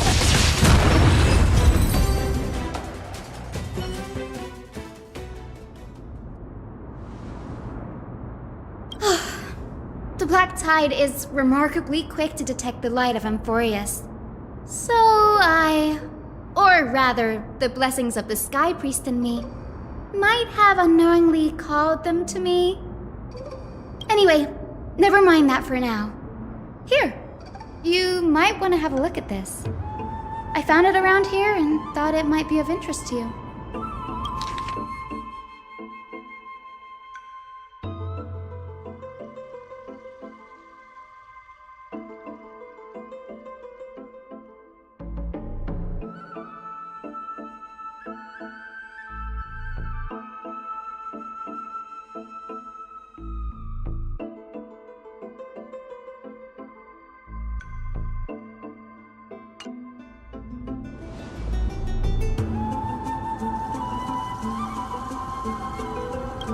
This is new. I didn't know Professor Anaxa was researching the sky. He's never mentioned anything about it.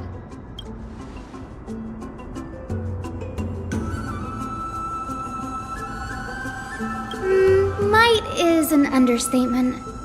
Anaxa has never been one to venerate the gods, nor has he ever found it within himself to put any faith in the prophecy. People have come to think of him as a heretic, even in a place as liberal as the Grove. Yet, it is also this very blasphemer that Circe's favors. Fate sure works in mysterious ways.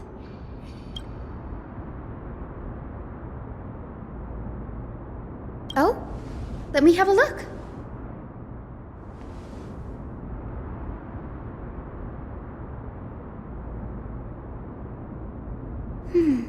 By the looks of them, these scrolls are records of two conversations that took place in the same setting, one after the other. Sure, go ahead. Nearly everyone in Amphoreus has heard the story of the skyships by now. Aquila's stature is loftier than the heavens, and their divine retribution is merciless. That's why it's no use building giant skyfaring ships. Oh, but I do wonder if a supercharged mini Trevi cannon could slip past their watch. Newsporists primarily study the application of alchemy in soul repair. Everyone considers Anaxa a blasphemer, but that has never stopped him from sharing his ideas, no matter how taboo. If you must say that he's hiding something, then it's likely what lies beneath his eye patch. Anaxa often says that every failure brings us one step closer to the truth. Perhaps, to him, the crash of the skyship carries a different interpretation. The firmament is not impenetrable. On the contrary, it was precisely because the skyship represented the first step toward breaking free from the shackles of the earth that it provoked the wrath of the Sky Titan and brought divine punishment upon itself. It's a shame that the majority of the Grove's research on Aquila was headed by the Venerationists, with sacrificial rituals making up a predominant part of their findings. Discourse about more esoteric subject matters in relation to Aquila dwindled even further after the skyship incident. So much so that even this scroll is completely new to me.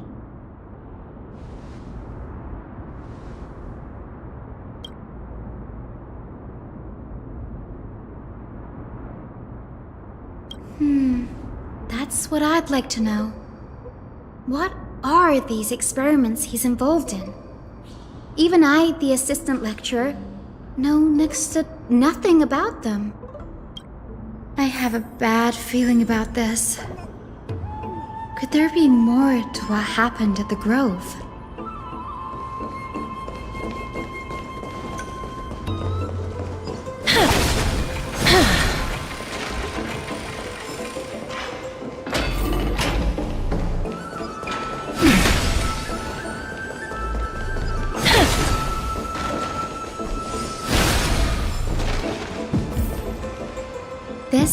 is the Library of Philia, a place where the Grove stores its collection of tomes.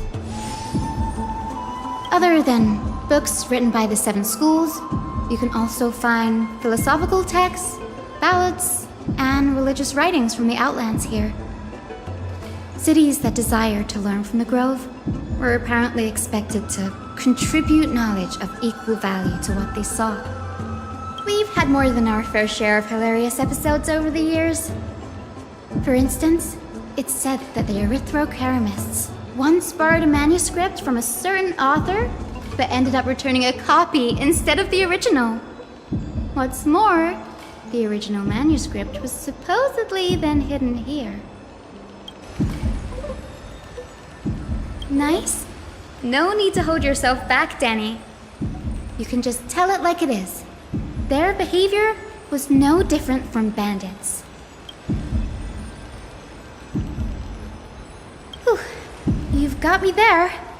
Some said you couldn't even find a dictionary in Castrum Kremnos, so I guess they were spared. There are too many books in the Library of Philia. Flipping through them all will take too long. Why don't we use the Biblioslate to search for the texts we need? We can bring them back to Occama for reading after that.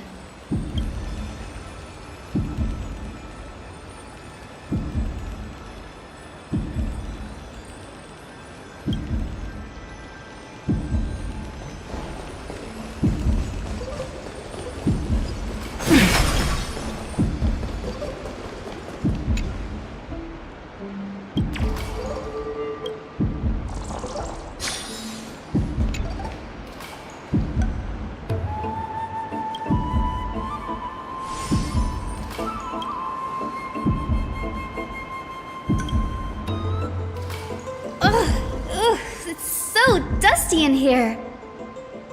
Whoa. Are these all complaints about him? I can already see what they must have written. Anaxa has no respect for the gods. His very existence undermines order in our society.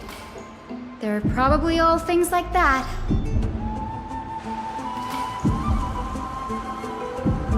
Why else would they call him the Great Performer? When Anaxer established his school of thought, the first thing he apparently did was read his own work to everyone. Are the Titans truly an accurate reflection of what humans think gods should be? Worlds created by gods are indubitably perfect, but what of Amphoreus? Only foolishness and insensitivity everywhere you turn. They marched him straight to the seat of judgment before he could finish. Though what he took on in the end was more of a debate than an actual trial. He had to address every one of the scholar's allegations, or face expulsion from the Grove. The first allegation was... Do you agree that since the Titans created the heavens and earth, so the mountains, rivers, and seas must likewise be their creations?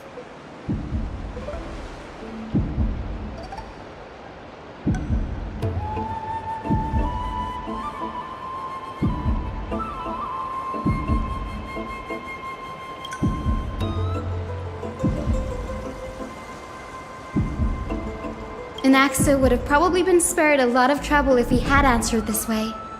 Instead, he quoted past instances of the Flame Chase journey and posited that humans have the potential to take over the divinity of Titans.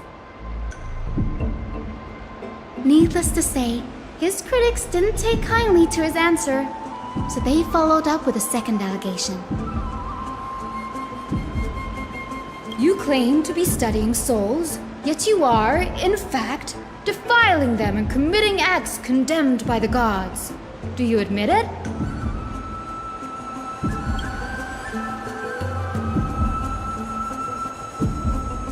Anaxa always wears an eye patch, never removing it, even when alone. Some say he used one of his eyes as an alchemical ingredient. Every being in the world owes their safekeeping to Kifili, And this is even more so for the Chrysos heirs who have divine blood coursing through them. If he has really done something of that nature, then it'd indeed be sacrilegious. Thankfully, they had no way to prove it, so it amounted to nothing more than an allegation in the end. One by one, Anaxa engaged in wars of words against those who would challenge him. Toward the end, a scholar asked him, "Anaxagoras, have you any respect for the gods?" It was only after a brief silence that he answered, "I have never denied that titans are meant to be noble constructs."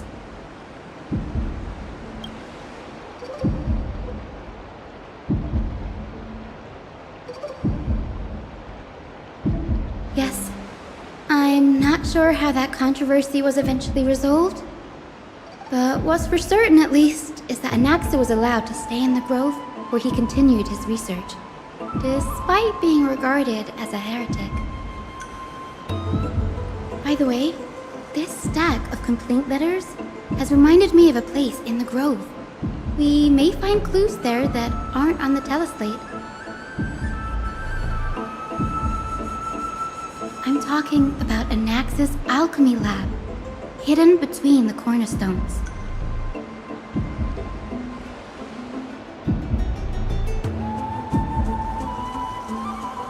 It's a well-kept secret. Among the 7 sages, excluding the nominal chief sage, each has a private sanctuary where they can conduct research undisturbed in their free time. Even the administrators of the Library of Philia are restricted from accessing those places and documenting the sage's research. But with the grove in this state, I'm sure Anaxa won't be mad even if we sneak into the lab for a short while, right?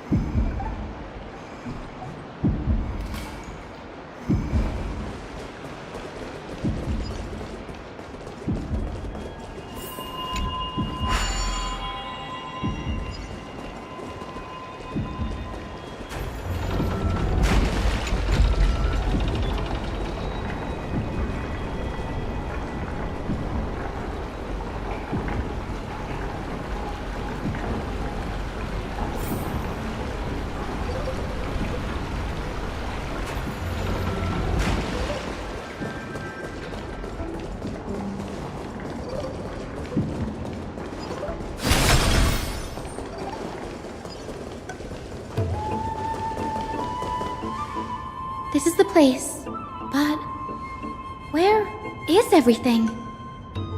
Materials for alchemical experiments, matrix diagrams, and even the seal to the lab. They're all gone. Did the black tide destroy it all?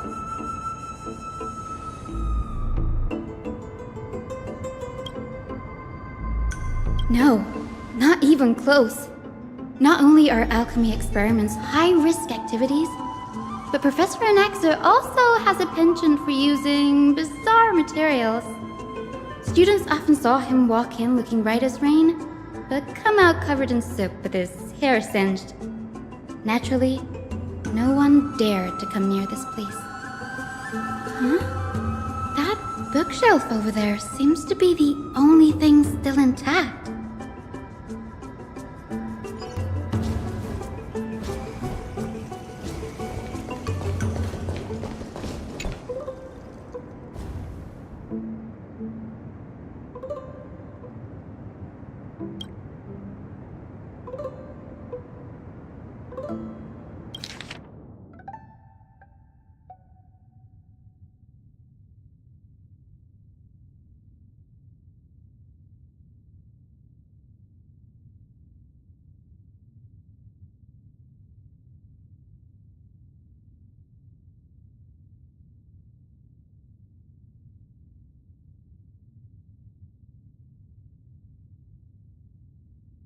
What's going on?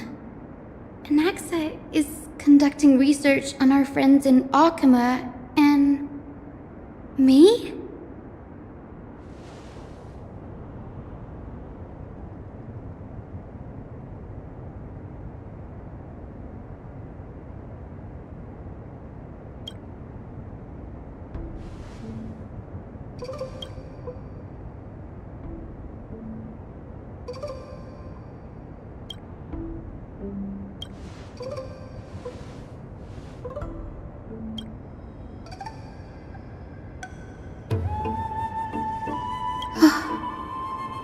Danny, look at this. I have a bad feeling about this.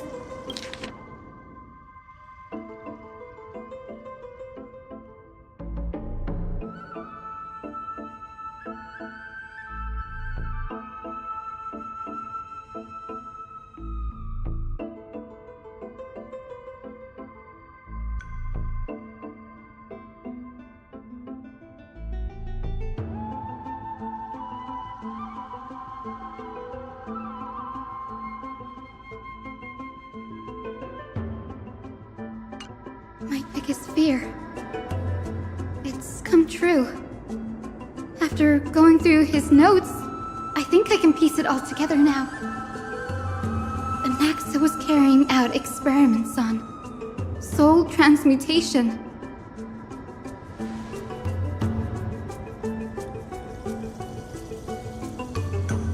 Yes, this is what he was secretly conducting research on.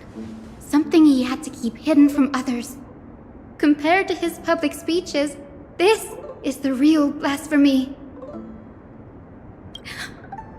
Oh, I just thought of something. Do you remember when the Black Tide was approaching? The Grove had planned to send Circe's core flame to a safe place. But an accident happened along the way, and Anaxa lost his life in the process?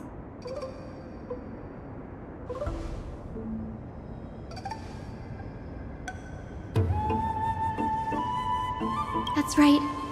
But what if Professor Anaxa's fusion with the core flame of reason wasn't an accident?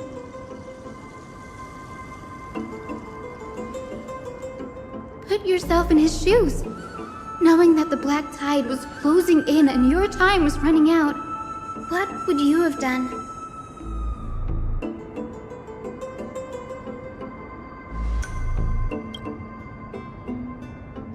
Exactly. When the Black Tide came, the true reason Anaxa headed to the Luminary Throne was to transmute and fuse himself with the Titan's core flame. No. Judging from how he reacted after the event, the results came as a surprise. Maybe he failed to consider the possibility that Circe's would make a similar decision. The manuscripts detailing all the alchemical formulae have been taken away. His research is still ongoing.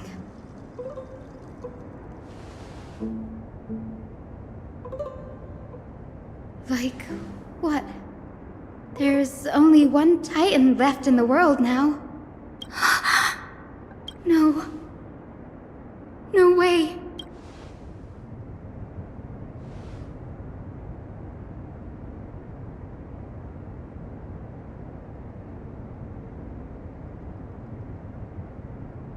He's after Kefali.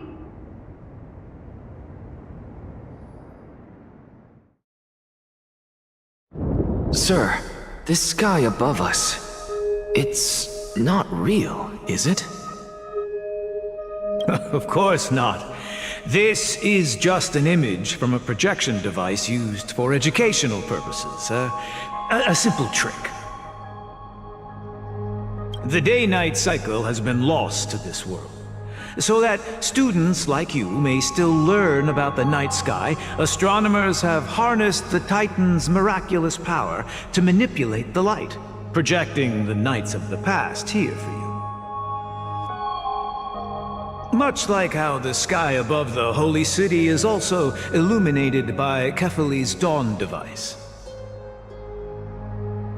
So, the skies of Akama are fake too. You mustn't conclude that, Anaxa. You should know that only a child would expose a trick and be proud of it. Often people know more than they let on. They simply choose to feign ignorance because they have no other choice. Then they're just deluding themselves. People believe in Kefali's tale of Genesis, accepting wholesale whatever the priests preach. But we're different. We've already walked out of the firelit cave of ignorance. We have already realized that we live in a world where Titans make the rules. Even when we look at the sky, we're only seeing what they allow us to see. Rather than gazing at this mockery of a night sky fabricated by them for the rest of my life, why shouldn't I be the one to take control of the projection device instead? So much time has passed since you sowed the seeds of doubt in my heart, child. Many a night, I find myself penning down all my theories and wild ideas, only to burn them to ashes when I open my eyes in the day. Why? Because we'll face death by burning if word gets out? As a sage of the Venerationists, my soul has already become inextricably linked to the great tree.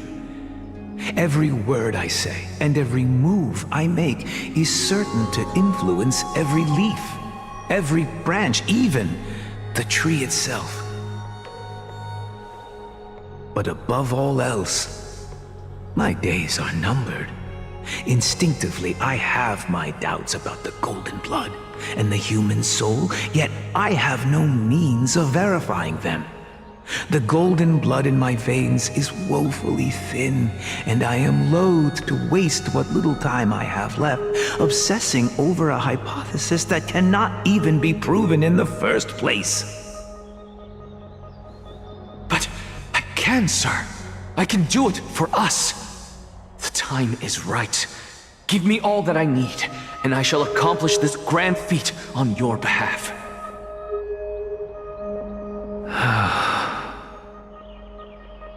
You're right. I shall do just that. In the next meeting of the sages, I will spare no efforts fighting for the rights you deserve. Go. Establish your own school of thought. Find out what we are. Become the one who conquers the ultimate truths of the world. Child of humanity. You didn't go to such lengths for an audience with Kefali. Just ask him a few questions, did you? So, you figured it out. If I were as foolish as a Dromus, perhaps I'd throw myself down and prostrate before their greatness, begging for the gods' prophetic wisdom. Well, sorry to disappoint, but I'm no Dromus. Alas, I am a human, standing tall on 2 feet, possessing both intellect and pride. Before such power, does it make any difference whether you're a human or a Dromus? I'm sure you're familiar with the story of the Stixians. When the raging waves threatened to swallow them, they didn't just give up and become sitting ducks. No. They constructed a dam that kept the roaring tide at bay, chaining down the mad Fagusa. They call me a blasphemer, Xerxes. But that doesn't mean I deny the existence of gods. It's just, as I see it, Titans are simply a force that mankind has yet to find a way to tame. Oh? If power that rivals the Titans is what you crave, why not conform to the prophecy and brave the trial? Why stop at harnessing the power of the Titans when I can do so much more? The source of life is what I wish to grasp, to understand what makes up the soul, and to learn what we really are. Thanks to you, I've had the chance to personally verify, in more ways than one, that the soul indeed ceases to exist in death. But where there is death, there is life. And where there is an end, there must also be a beginning. How then is a soul born? That was the only unknown variable left in my calculations. And by the sound of it, you have already formed a conjecture. No, I have already drawn a conclusion. In my journey unto death just now, I finally saw the answer with my own eyes. Professor Anaxa, I'm here. His life hangs by a thread. I must ask you to refrain from taking any unnecessary steps. Of course. I'll bring this to a conclusive end, and give you the answer you so desire. However, in accordance with the principle of equivalent exchange, I must also demand from you what I need. As you wish. Don't you care to know what the price might be? It's a matter of uncovering the truth about the Death Titan and his survival. This may be the only time I can ever save someone's life. There is no need for me to think twice. I see. In that case, let the show begin. Indulge me. Am I correct to say that you intend to prove Thanatos' whereabouts and prove the nature of our existence now? Before I begin, I must confess I had been stuck in a cognitive trap all this time. As unrelated as these two propositions may seem at first glance, they are in fact logical equivalents. They are merely two different ways of telling us about what the soul is at its core. The reason I say this is as I've mentioned earlier. The answer was hidden in my journey unto death. Anaxa, you were in the Netherrealm? Yes, I am but a living dead man now, but that's not important. What truly matters is, I overheard a conversation between heroes. That's not all. Remember how I said you were a part of that conversation too, Circes? And I've told you that I have no recollection of such an event. That was likely just an illusion conjured up by the mind of a dying man. Of course you wouldn't remember. Because that wasn't you. That was Calypso, one of the 7 sages of the Grove. Calypso? Huh? Oh, that's the name I made up on a whim when speaking to this girl. How do you know of it?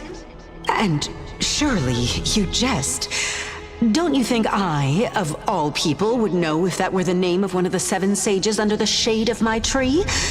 Don't you claim to know the Grove's past like the back of your hand?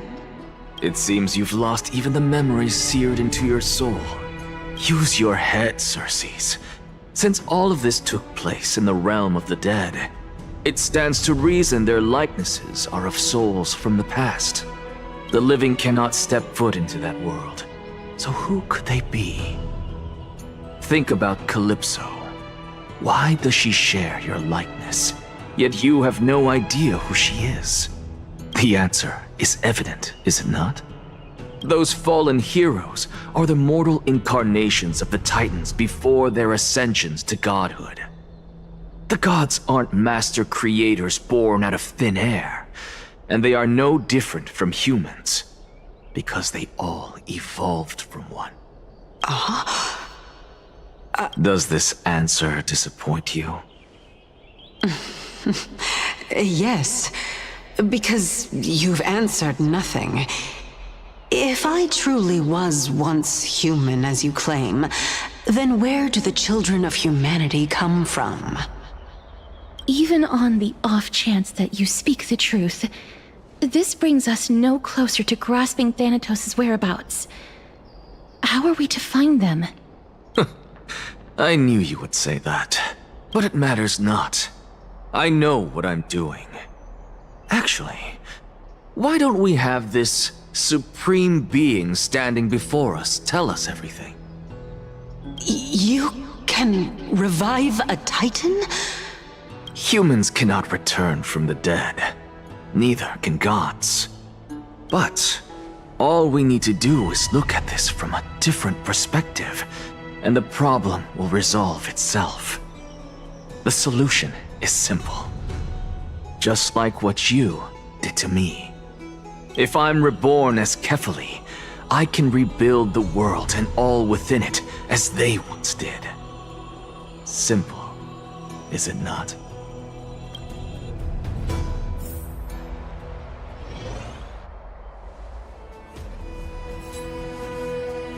I have news from Hyacinth and Danhung. Anaxa might be trying to do something with Kefali's divine body.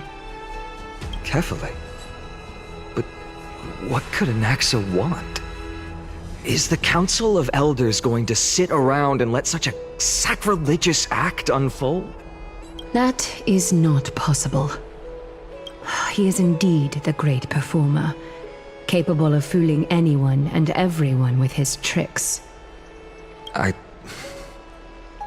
I'm sorry.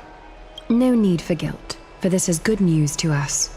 The Council of Elders has found themselves a traitorous ally.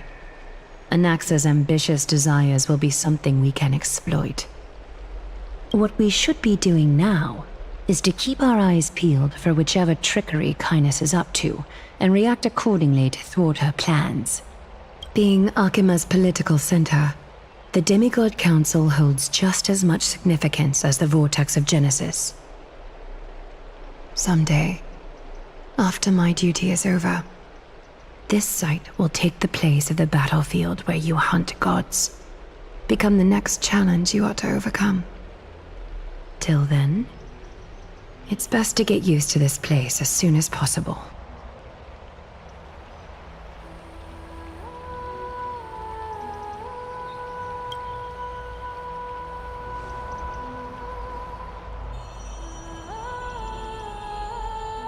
Preposterous! The Christos heirs only have their standing because of the Council of Elders! How dare they trample over it!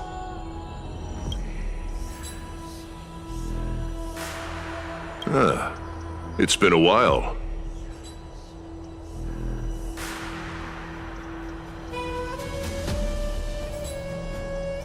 That's fine. I recognize you. The young lord has nothing but good words about your courage. It has indeed been some time, Lord Crateros. What brings you here in such haste? Shh, keep it down. Be more vigilant. See those duplicitous dogs over there? They do the dirty work for Kynus. I've already ordered my people to hold them back, but we should still lay low. Unless you're itching for a bloody fight to get a workout in. My bad.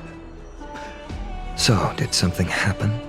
Did you hear thunderclaps last night?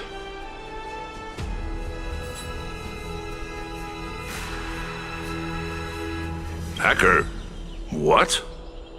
He's been through a lot lately, please pardon him. Can you tell us more about these thunderclaps? Thunderclaps are beacon signals of strife. They are a message from the young lord. He threw a spear bearing several words at Akama. Watch out. The Flame Reaver is back. I guessed as much. We didn't actually kill them back at the Kremnos Arena. I figured this is something you would want to know. We Kremnoans never back down from a fight. So if you plan to take that thing down in a battle, reach out to me anytime. You have my gratitude. I will let Aglaya know about this right away. Remind her to be on her toes while you're at it. That vicious Kynus has been unusually active lately. Those lackeys she keeps under cover have been going in and out of the city a lot more frequently these days. Some even seem to be getting Kremnoans to defect to the Council. Get off the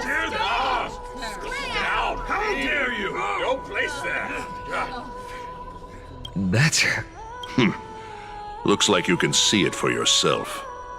We should get back. Thank you for the intel, Lord Crateros.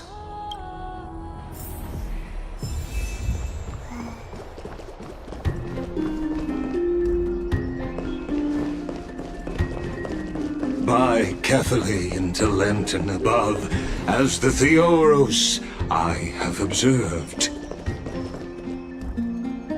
Virtuous citizens of Akamon, Finan Vides, Elysia. Aglaya, what happened here? I know about the poisonous fangs of that king snake through the golden threads. In the past, I would be confident about keeping her in check, but I admit I am now unable to do so. What do you mean? It is no longer about eloquence or arguments. I have been a demigod for far too long that I hardly have any humanity left. Before I realized it, I have become no different from these hypocrites, no longer capable of relating to the people. This has come a lot sooner than I expected. But perhaps it is time. I need you to step up, Finan, in order for me to retreat behind the scenes. Yes, this is my duty, but... It is far easier for the Council of Elders to fool many than just fool one person. Their so-called more support is no more than a ruse to distribute power using words instead of lances. There is no glory in winning this debate, but that makes having respect for humans so much more priceless. Finan, you are a Chrysos heir without flaw, capable of relating deeply with humans. I appreciate what you've taught me, Aglaya. I hope we'll live up to your expectations and win this debate.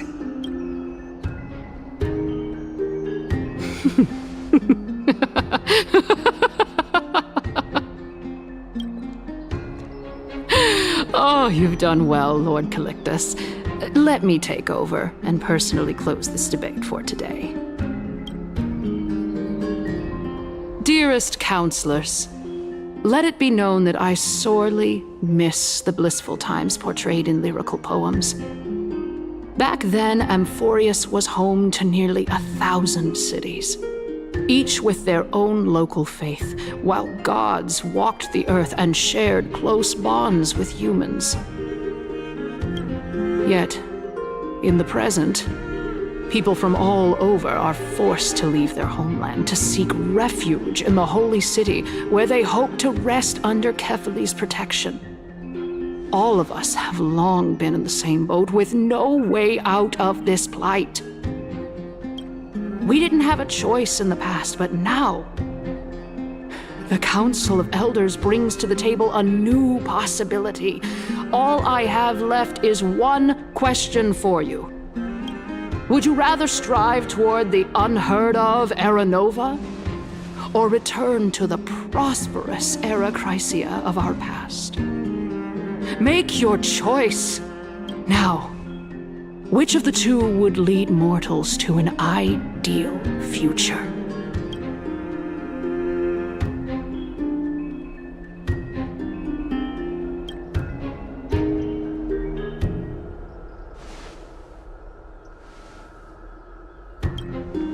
We all know that Era Chrysia is a thing of the past, Lady Kindness. Please, enlighten me. How does the Council of Elders plan to turn back time? Let the 3 Titans of Calamity be born, and Era Chrysia is nevermore. But bring demise to those Titans, and Era Chrysia will descend upon us again.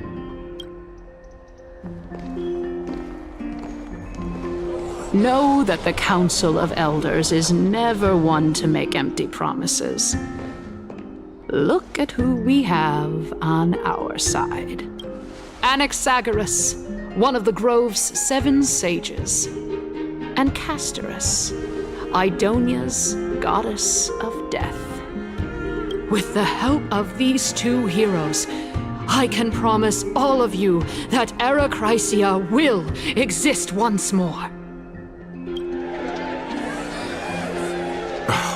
Aren't they Chrysos heirs? They're supporting the Council of Elders instead? It's clear from the start that these heroes do not get along well in their group. All the more proof that Aglaya is unfit to speak on behalf of every Chrysos heir. I am in favor of Era Chrysia. Era Chrysia! Era Chrysia! Era Chrysia!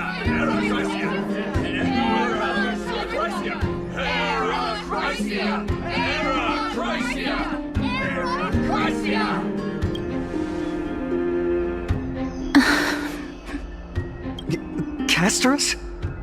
Why are you standing over there? You finally arrived, Naxa. So have you, Cass.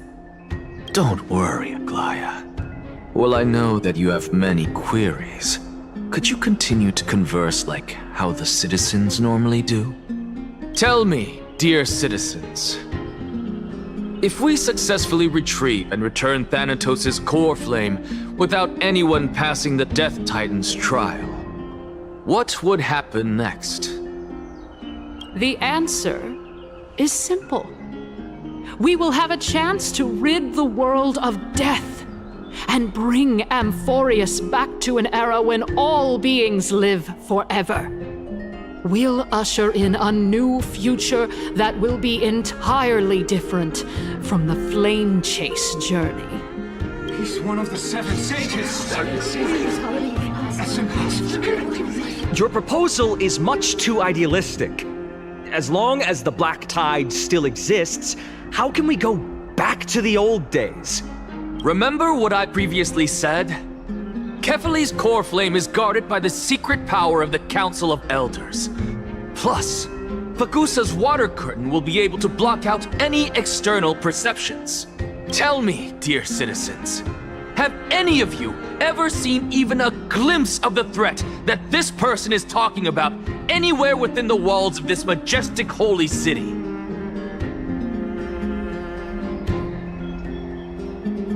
If we eliminate death, then there's no need for us to fear that Flame Reaver, right? Citizens, let's loudly sing the blessed hymn. Oh, beautiful old world, where are you now? Oh, legendary Erechrysia, return to the mortal realm. After the destruction of the 3 Titans of Calamity, the Flame Chase journey will have to end. Erechrysia! Yes! Yes! This is bad. The masses are now totally riled up. Anaxa, pray tell. Everything that you've mentioned hinges on the premise that we can find Thanatos' existence, right? Thank you, Lady Aglaya, for still caring about this city. However, dear citizens, we are truly fortunate and blessed. For Castorus, Idonia's goddess of death, will surely find Thanatos under my guidance. What? With that, I solemnly promise that the core flame Lady Castorus brings back will be personally managed by the Council of Elders. Thereafter, if we are able to garner the support of all of you at the Citizens' Assembly, we shall spare no effort in ensuring that the Erechrysia will return to our world once again.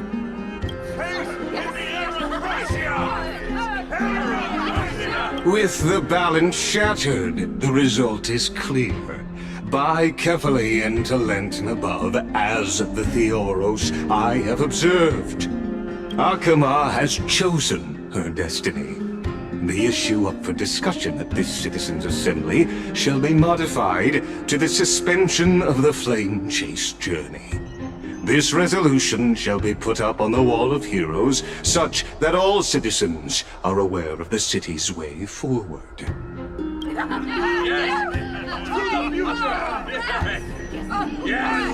Aglaya, dear Aglaya, what has caused your heart to soften? You also don't seem to be as quick-witted as before. Wag your tongue as much as you like. Since the Flame Chase journey has been preordained by the prophecy, our failure has never been on the cards. Well then, I guess we'll find out if that's true at the Citizens' Assembly.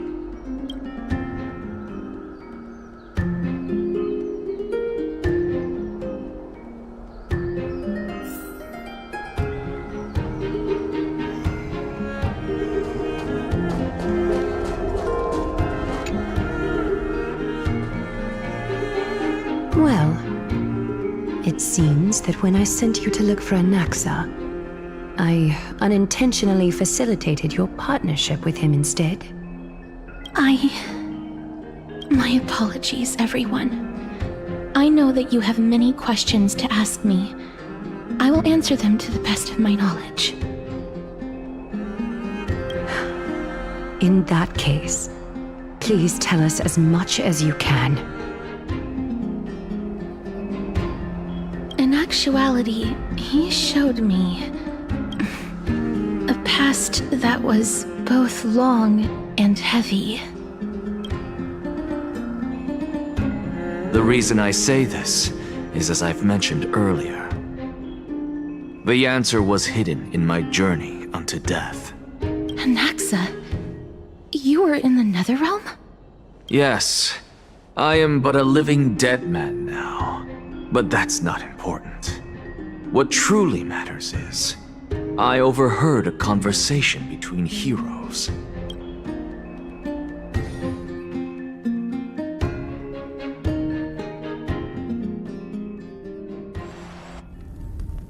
Have you heard of this tale before? A tale about the ocean god's treasured pearl, our hometown. It was a seaside town which enjoyed the ocean breeze and glorious, peaceful times, thanks to the wisdom of its ruling queen. Until one day, an evil dragon descended upon the town. Its wings were large enough to blot out the sun, while its claws were sharp enough to rip the waves apart. It barged into the tall tower and devoured the queen's beloved daughter. It even settled itself in her bedroom, like a tyrant king. The queen assembled 300 warriors who managed to subdue the evil dragon by chaining it up. However, when the queen slit open the dragon's belly, she realized that the princess had long since been digested, and all that was left of her was a pile of bones. Devastated, the queen wept for several days. It was then that a devious, smooth-talking scholar arrived at the palace and suggested that the princess could be revived through the use of dragon bone and dragon blood. That liar called this process the secret art of alchemy. The princess was reborn! The queen was overjoyed, blissfully unaware that the evil dragon's soul still lurked within the princess's body. As revenge, the evil dragon swallowed the poor queen, the glib liar, the courageous warriors, and all of the town's innocent civilians in a single gulp. Worse still, the souls of the deceased refused entry to the Netherrealm because they were filled with regret. Forced to roam the mortal realm, these resentful souls ultimately converged into a river of souls that would not retreat for a long time. The terrifying death had consumed all. Thereafter, our hometown fell into ruin as well. Until? Actually, I don't know what happened next either. Oh my. It seems that you still like to whet people's appetites even after all this time, Pelixia. So, according to your story, this is how I used to look? It's practically a mirror image. And yet, what exactly is this? A miracle that I created with alchemy. As for what it is and how I was able to accomplish it, I'll keep the answers to myself for now. Oh, my goodness. Is this cliffhanger really necessary?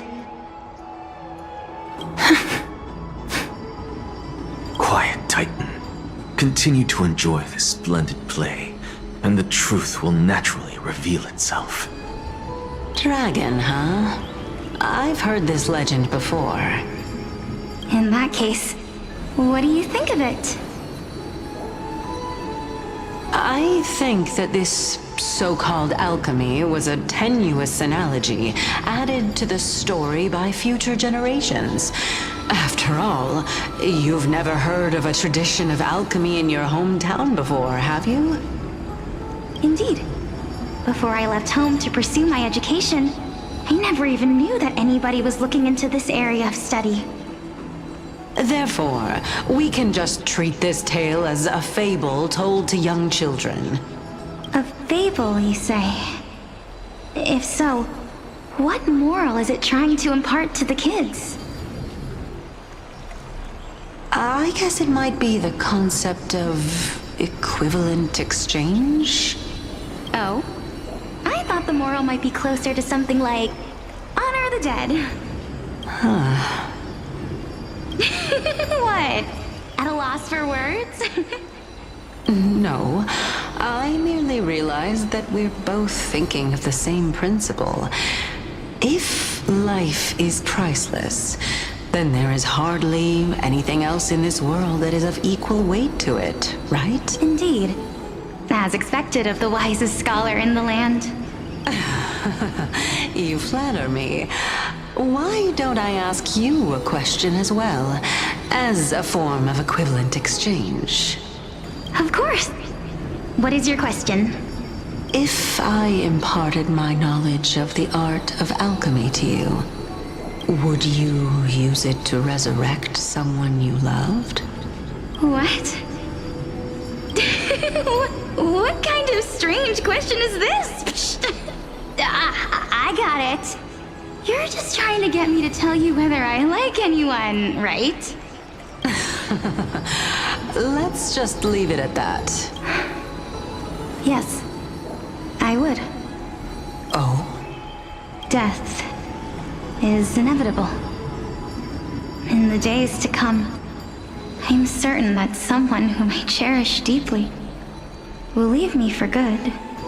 If such a mighty power really existed, I think I would use it without hesitation.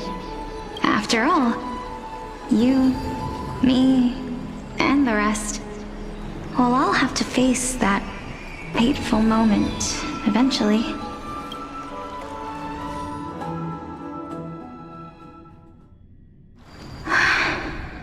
My time is finally here. However, perhaps because of my firm belief in the immeasurable value of life,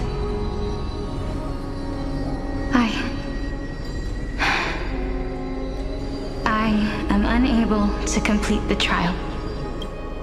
You shall wither, and through that, the dead will sprout again from the remains and be reborn with the dead flame. It is a pity that fate is such a cruel mistress. Is there no other way of interpreting those words? I'm afraid that the meaning is clear. Between my sister and me, one must pay the price. Our trial can only be completed when the one chosen sacrifices her life. I'm afraid that the prophecy might even have selected a pair of twins for this exact purpose. Fortune makes fools of us all. My sister is prepared to sacrifice herself. And yet, I can't do the same. How absurd. My time is almost up, but I'm still afraid to welcome death. What should we do? If I'm ultimately not able to make up my mind... Since Chaos is willing to guide all of us and leave this trial to the end, There is still plenty of time for you to ponder. That's right. Don't allow the fog of an uncertain future to cloud your mind. Trial, prophecy, the topics that they're discussing seem familiar. But these three people must not have left their names in the epics. Otherwise, I would have some recollection of this. Amphoreus' history before the Titans were born was complete chaos. Is that not strange by itself? I have long held 3 hypotheses about this. However, let's continue watching for now. Calypso, Polixia, and this warrior. I seem to have met him somewhere before. Regarding this matter, Nias, are you confident that you'll complete your trial? Of course.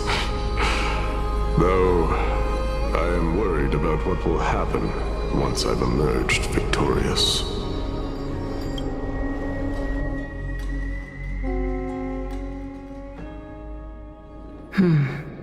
Looks like you have made up your mind. Yes, this is the safest course of action. Completely separating courage, honor, tenacity, sacrifice, and reason.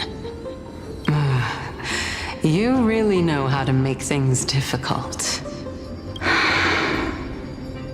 Please, young lady, witness my fall and demise. Lady Calypso, you shall host the soul-rending ceremony. I do not understand. Why would you dare to sacrifice yourself for a future that you won't get to witness? Because this is our destiny. The power that resides within me is so intense that I will one day be engulfed by it. Furthermore, a valorous death before glorious return has always been the path I chose to walk. A journey I began long ago. If your sister or Chaos were in my position, I believe they would make the same choice as well.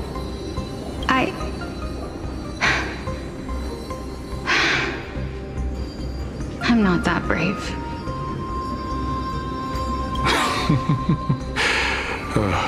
Despite being Death's chosen one, it seems you still don't know how to face it. Let's chat, young lady. Perhaps I shouldn't end my journey so hastily. Since there's still time, I'm not worried about letting fate wait a little longer.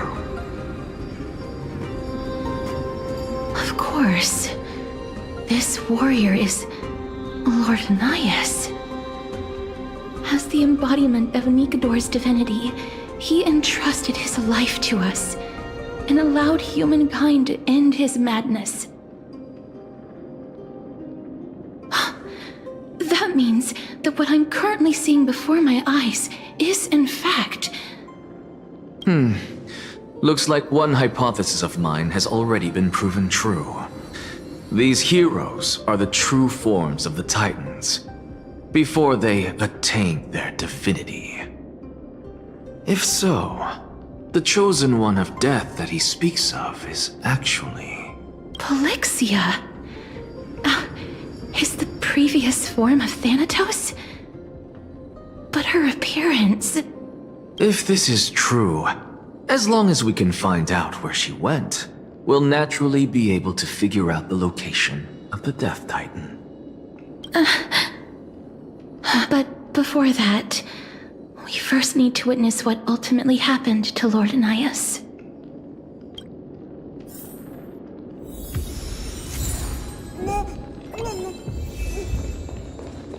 Nikador's courage is a testament that they have never once retreated from a battle. I've heard that these words are still engraved in Castrum Kremnos even today. It didn't occur to me that they were actually part of an alchemical formula.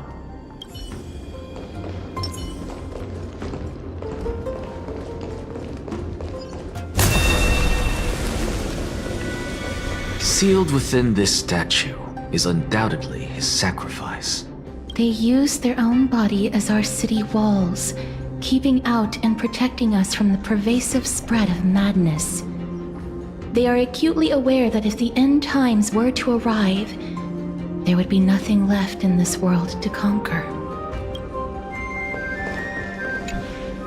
Honor, courage, tenacity, sacrifice. And finally, the only thing that remains is reason. Cheer up, young lady. There is no need to shed tears over a glorious death. All farewells in this world are sorrowful, Lord Nias. No, young lady. As a warrior, I have witnessed too many bitter deaths. But now, all I feel is peace. I did not know until this moment that mortals could live their lives in such a way. Although only a sliver of your soul remains, you remain so optimistic. Or maybe the truth is that you aren't able to feel sorrow anymore. To be honest, I don't know either. But I am certain of one thing. This is not an acceptance of death nor apathy toward it. It's not even a feeling of despair. I am just enjoying what remains of my life to the fullest. Enjoying? Indeed. Along this journey that we've taken together, not only have I changed the world, I myself have also changed in the process. And now I have reached the journey's end. When I look back and see the grand epic that I've personally written, how could I not revel in that fact? But when you depart the mortal realm, won't all of your accomplishments be reduced to nothing? Separation and death are two sides of the same coin. Reconciling this doesn't come easily for a mortal.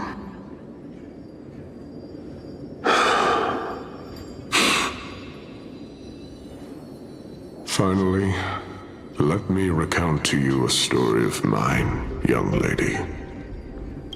The first time I returned from the battlefield, I felt extremely hollow. The calamity had devoured everybody on the battlefield but me. When I returned to the city alone, the citizens held a banquet for me that was far from pleasant. I felt as though I was still on the battlefield, and the person who had returned was nothing but an empty shell. It was late into the night by the time the banquet ended. My head still reeling, I returned alone to the barracks. On the way back, I encountered someone. It was a crazed scholar looking at the night sky and muttering to himself by the side of the road. Although I tripped over him and fell, I wasn't angry in the slightest. And maybe because I saw myself in him, I inexplicably asked him a question. Do you think that it'd be better if we just died on the roadside like a couple of stray dogs? To my surprise, he shrugged his shoulders and sighed. How does someone who is currently experiencing death, dying and living, afford the same amount of bliss? Now please go away and don't block my starlight. Are you trying to say that there is no difference between living and dying? For they are both journeys that lead toward death? That's exactly what life is, and death is, but a scale to measure how valuable the journey was. Journeys and epics are only glorious and magnificent because all things eventually fade to dust. Therefore, young lady, don't detest your fate.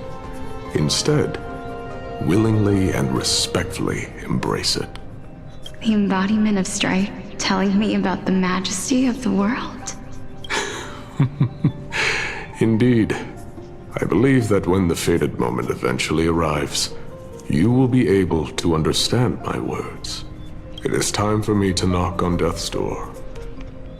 I will set up a long table at the end of the road and humbly await your arrival.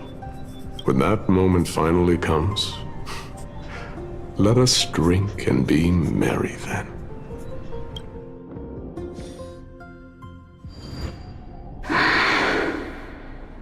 I knew this day would eventually come.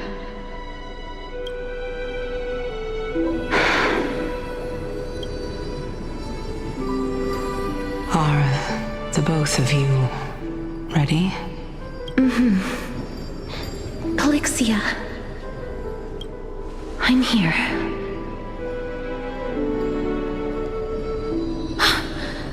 What? This... This is quite interesting indeed. Is this... Polixia's sister? Is it... me? Now, it's time for us to fulfill our promises. Are you afraid?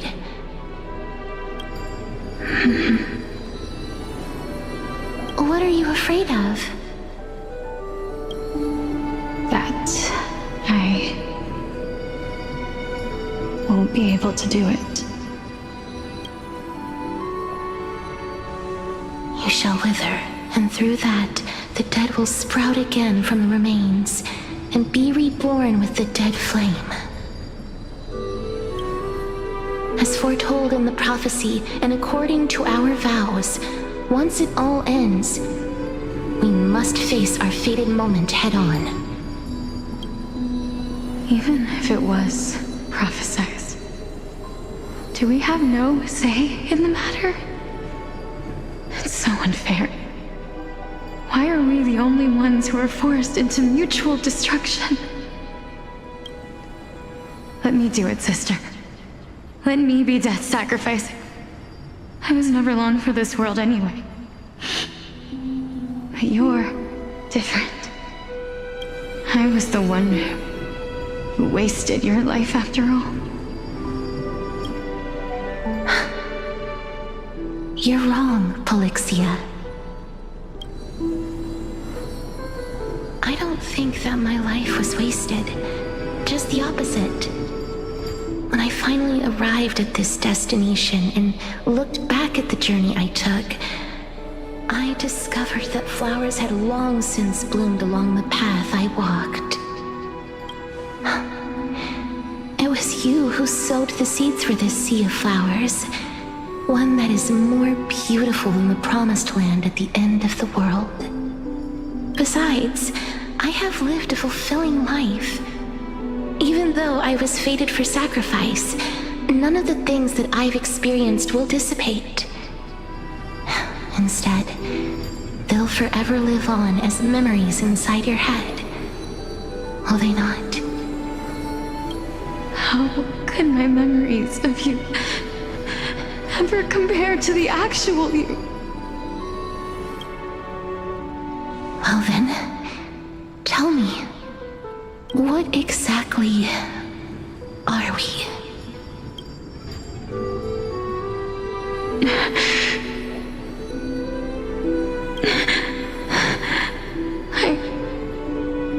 I don't know. I don't know either. But regardless of what the answer is, regardless of how we're shaped by others, or even by this world, ever since we were born, the fact that we existed was predestined, and nothing could erase it. This is why I will always, always be by your side. We're twins, after all.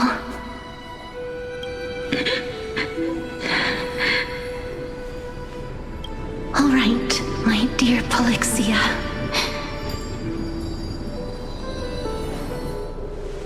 It's time to extract my heart and light the flame of death. After that, use it to plant the first bud in the prophesied new world.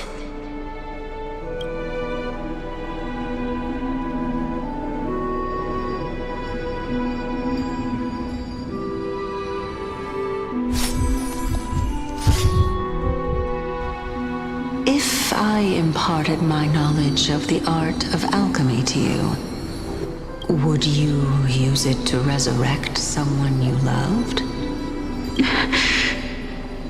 Death is inevitable.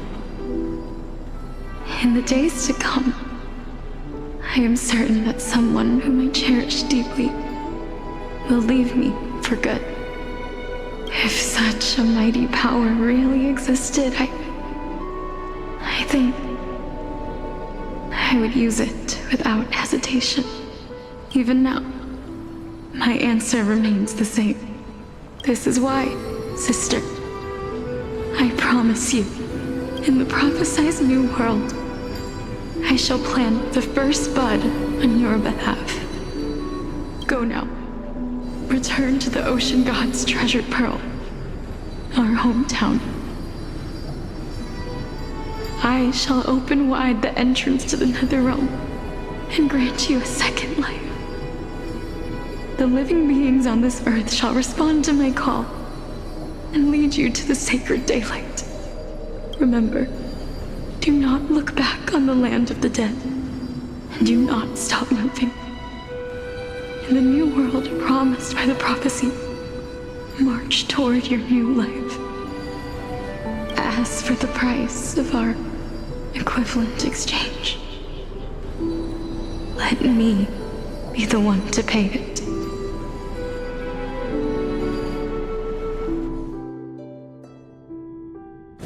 Everybody, we've come to the end. Unfortunately, I am not compatible with the Supreme Being, so I was unable to completely fuse their soul into my own body. However, being able to glean all this from them is exciting enough. I'm certain of this now. Before the Titans that we are well acquainted with were born, a group of heroes roamed the land. These heroes followed a prophecy and took possession of divine authorities one by one, until they eventually became the pantheon of the new world. Just like the flame chase journey of today, Amphoreus' history is cyclical in nature. Huh. What a startling revelation.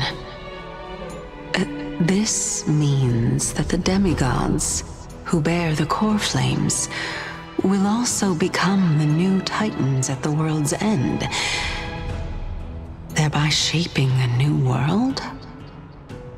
I believe that this is the truth behind the Era Nova as mentioned in the prophecy. This is utterly unbelievable. Besides, those twins in the past, even if they really are Thanatos, their whereabouts are still unknown even today. Are their whereabouts truly unknown? Didn't Polixia mention that seaside town, the birthplace of alchemy in the tale of the dragon? In our world, there exists a city which perfectly matches that description. Stixia. But the people there worship Fagusa and bear no relation to Thanatos. I have also never been to that place, as in the time of Idonia, it had long turned into underwater ruins. Take this. This is... the new Sporist masterpiece, the Philosopher's Stone. It was made by transmuting all of the sages' wisdom into a single entity, with their flesh and blood as its foundation. Remember, I've mentioned before that the art of alchemy is all about conversion, tempering, and ascension. This process also applies to the pursuit of truth. Regardless of how unbelievable this sounds, the truths of the world have been refined from the impurities. Think about the story of the dragon. This stone will lead you to your real hometown, allowing you to reform the door to the Nether realm and discover Thanatos' fate. You still look as confident in your victory as ever, but what if your conjecture is wrong? Simple. I shall merely admit to the entire world that my experiment was a failure. However, my line of thinking will not fail because I have already planted the seeds of doubt into the hearts of the masses. Actions speak louder than words, Castorus. With the assembly about to begin, don't forget the promise you've made. I've already searched for so long. I'm willing to try one more time. While we converse, his life is also slowly slipping away. But before I leave, I have another question. What exactly did we witness just now? That was the world imprinted in Kefali's soul. If we are to prove its existence, you must take the final step. Go. Do not disappoint me. I understand. Hey, child of humanity. Don't get antsy. I still remember the question you posed to me.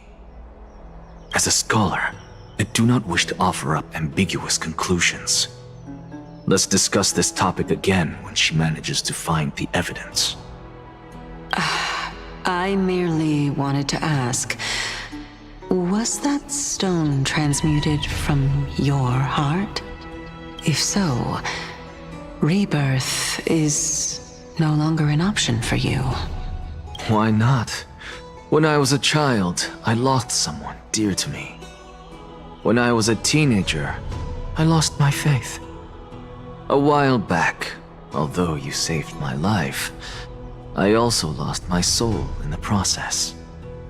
Now I'm merely forsaking my body. What's the big deal? Why are you always finding ways to die?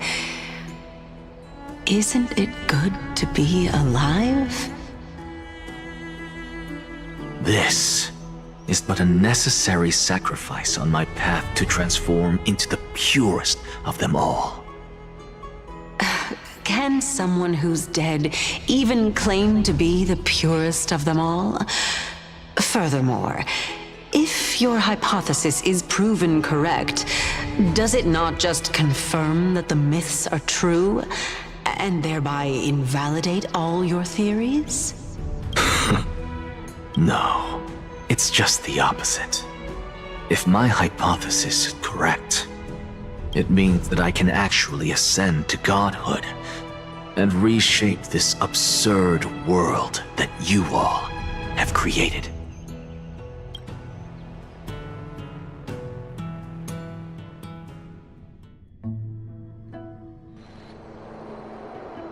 That's a lot to take in at once. Lady Aglaia, please, let me explain. Go on. You know that the core flame of death has always been the greatest unknown regarding the Era Nova, which is why both you and Kindness desire to gain the power to control that core flame in the approaching Citizens' Assembly. Professor Anaxa has come to a consensus with Kindness. They want to suspend the trial once Thanatos' core flame is reclaimed, hoping thus to eradicate death from this world. If they're successful, then the flame chase journey will cease, and Akama can enjoy everlasting peace. But I know this runs counter to your wishes. So long as we do not usher in Era Nova, the Black Tide will never be eradicated. Even with Lord Mighty on the front line, and the Black Tide not posing an immediate risk, the danger nevertheless remains. Honestly, it's difficult for me to assess the pros and cons in this decision. But someone must bring the core flame before we can begin negotiations over it. The Titan could be very near. I cannot let this chance slip by. Besides, someone has to make this trip to bring back Mr. Soul. Well said. You already had every reason to seek an audience with Thanatos. It's that great performer who has weaponized your wishes and placed us in this difficult situation. A world without death. Do you desire that too? If fate dictates that my path must oppose yours, I will do all I can to resist it and protect what I aspire to achieve.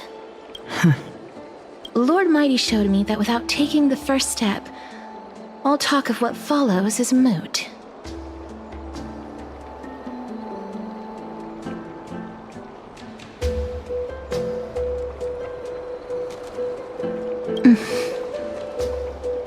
I have always hoped to hear you speak your mind, Cass, and I am glad to have heard your true thoughts.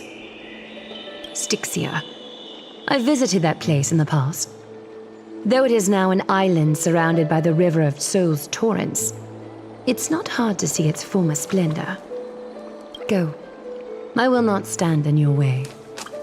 As for you, you are someone who has cheated death. I believe you have more than enough reason to make the trip with Castrus and meet the god of death himself. Castrus, I too look forward to your journey. I wonder what kinds of new interpretations your completed story will bring to the Flame Chase journey. Thank you, Lady Aglaia. I hate to put a damper on this heartwarming moment, but if Stixia is now an island surrounded by the river of Soul's torrents, then how do we find a way in? Lady Treby is probably... The answer is quite simple. In the myths, Zagreus once made the domain of the dead their treasure vault. That is to say, they could enter and leave the Nether realm as they pleased. And if they could do that, then it follows that the demigod who inherited their divinity must be capable of the same.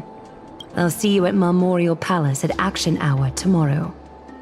Cipher shall be your guide to finding that ancient city.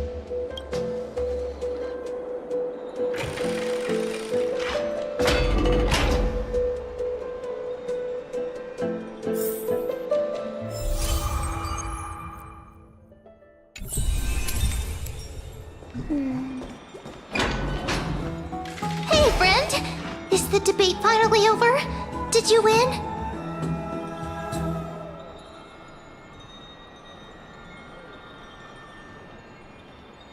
What a glorious defeat. You sure know how to look on the bright side. Well, moving on. I was hard at work even while you were at the debate. I borrowed a mountain of books from Cass to see if I could find a way to solve your problem. Let's see. I still have only 32 books to go. Really? Oh, that's fantastic news. I knew it. Hard work always pays off. Especially if you're as diligent as Ma'am. I feel like a huge burden has finally been lifted off my shoulders. Why are my eyelids so heavy all of a sudden? Oh, you're right. Then I'll go back to...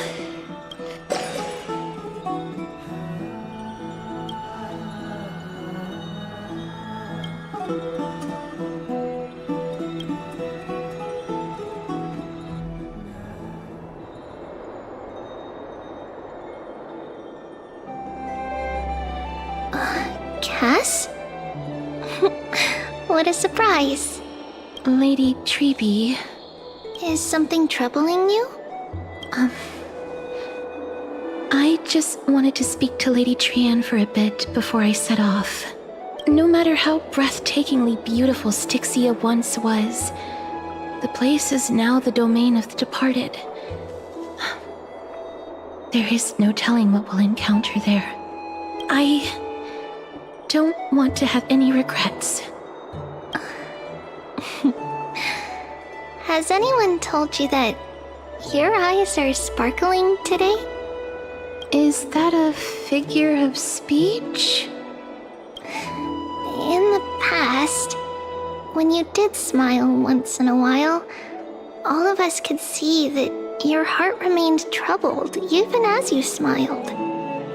Lady Treby, You know perfectly well that see you tomorrow is nothing but a white lie. I hope your toughness is not a mask hiding a lonely heart. Cass, you hardly ever talked of your past. None of us knows what you went through, apart from Maggie. But we know it must have been filled with pain and hardships, as it is the fate every Chrysosaur is destined to live out. We are just happy for you that the core flame you're meant to inherit has finally surfaced. Isn't it a little too soon to say that? But you already know where tomorrow is, don't you? There's no need to rely on anyone else. Just give it your all and leave no regrets. We have always believed that your embrace is just as warm as everyone else's. Because we embrace others to comfort them. And Cass, you're the kindest Chrysosaur we know. Thank you, Lady Treby. This feeling... it's hard to put into words. I suddenly found myself with so many wishes. So much I want to accomplish before setting off. Then go do it, Cass. Trian was actually working on a surprise gift for you. It's a pity she didn't get to finish it. But now Trinan and I are working on it, and we'll make sure to give it to you. So, let's meet back here when you return from Stixia. Safe travels. See you tomorrow!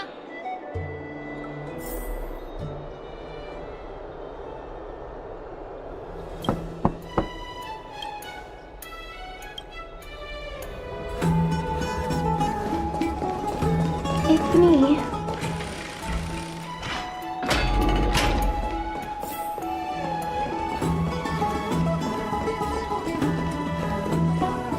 I'd love to go in and take a look. I hope I didn't wake you.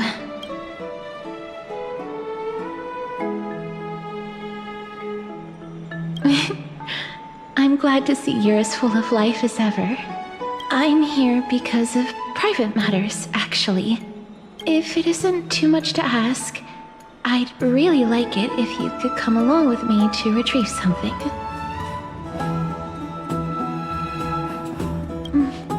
Aren't you going to ask me what it is? It isn't a long way from here. Shall we?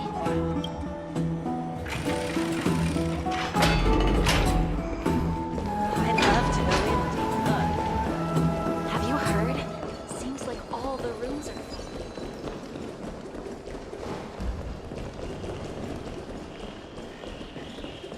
Faith can dispel the black tide. The streets are packed. I want to vote! Tell me how I can vote! Take your ceramic shard, engraved with the Kephili rune, select the Council of Elders in your heart, and pray silently until the shard registers your choice. Then toss it into the Dolium. The Council of Elders? More like the Council of Buffoons! The Black Tide took my hometown long ago! Who are they kidding with bringing back Eracrysia? It's all a shame to create their own Eracrysia in Akama! The Titans are just. So long as we do not overstep our bounds again, we will not incur divine wrath. Oh, please. The time when these deranged Titans should have vacated their spot to the demigods is long overdue. You'll see soon enough, you old bogey. And I pray that Talanton smacks some sense into you with their scales. We shall see how this turns out. That was quite a spectacle.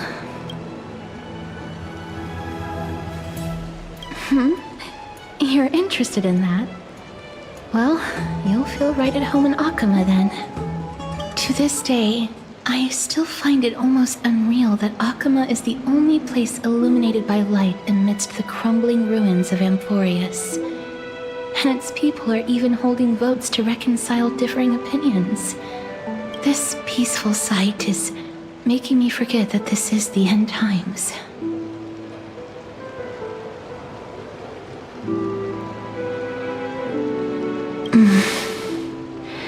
Before coming here, I had lived for many years in Idonia, a city of rime and frost.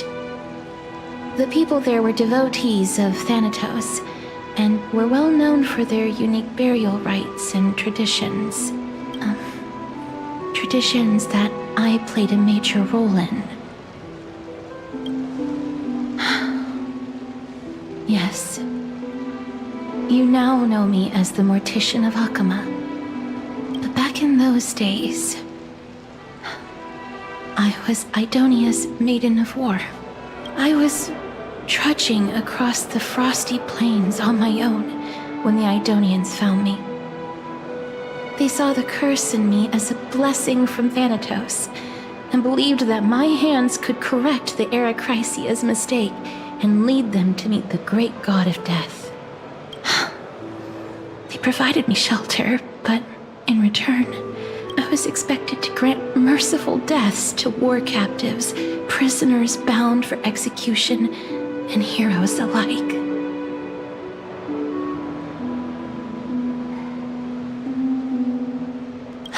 Yes.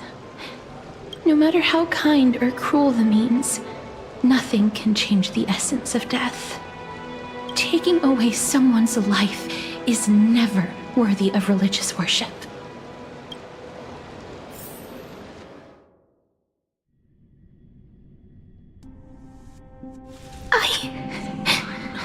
I can't do it.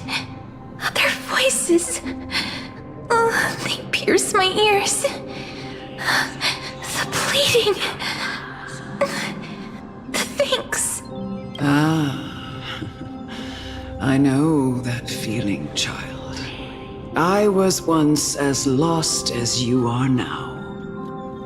But you must respect those walking towards death, just like how you should respect yourself as the Holy Maiden granting humans glory and liberation. What you're asking me to do is no better than the task of an executioner. And yet you want me to respect myself. No matter the titles, I am still taking away human lives. This won't be the first time that Idonia's fanatical Nether warriors have faced death. On the contrary, recruits new to the battlefield often run away from their first fight. Death is the mightiest and gravest power in this world. The fact that you can wield it means you are deserving of respect. That's such a twisted reason. Then let me tell you a story. In Idonia, the great swords commonly used by executioners are called Draconian, in memory of Drakon, an elderly executioner. The sword has 3 air holes along its body. If the sword is swung down swiftly and accurately, the holes would make no sound, and the executed would also depart this world quickly and painlessly. But should the executioner have any hesitation, the holes would produce a piercing whistle. On that cue, the screams of the executed are sure to follow. Every executioner after Drakon is to hone their sword skills every day in preparation of future executions. Every swing of their blade must be more resolute than the last, for failing to do so will bring pain. Pain for the dying, as well as pain for themselves. No. I can never get used to this. You misunderstand, child. I am not telling you to get used to it. I'm asking you to consider the source of the dead's suffering and use that knowledge to fortify your future touches with more and more determination. Go, walk with the dead and love them as you love life. then you'll no longer hear those noises. Please, don't kill me. I don't want to die. This is your duty. Remember, consider the source of the dead's suffering, then give them the respect they deserve. Thank you. I beg you, don't listen to her. If you cannot learn to accept death, then Idonia has no place for you. This is your last chance. Do it. No, please, I don't want to die. Please, I'm begging you.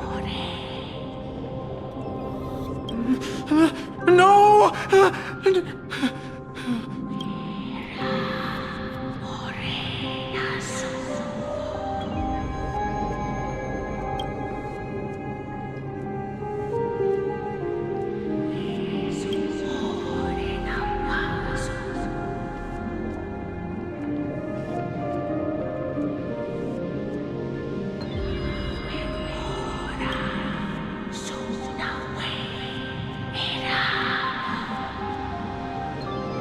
May you gain some insights through his sacrifice. Is this all? No. Come with me. This is just the beginning of your life as the Maiden of War. You executioner!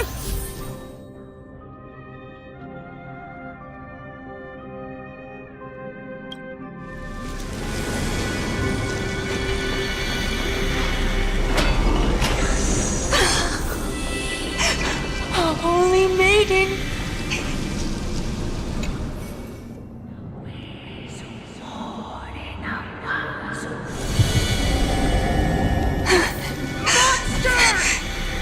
Thank you. Do it then, executioner. You heard him. Emerge from your cocoon.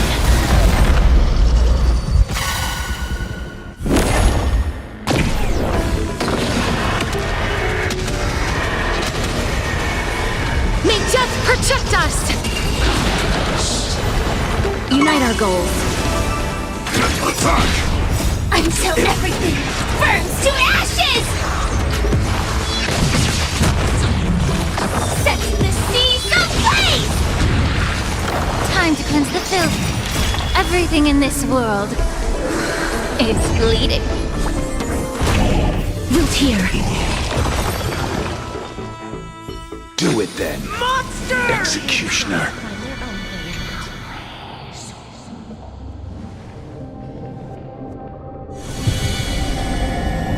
I curse you. Why? To live. Please.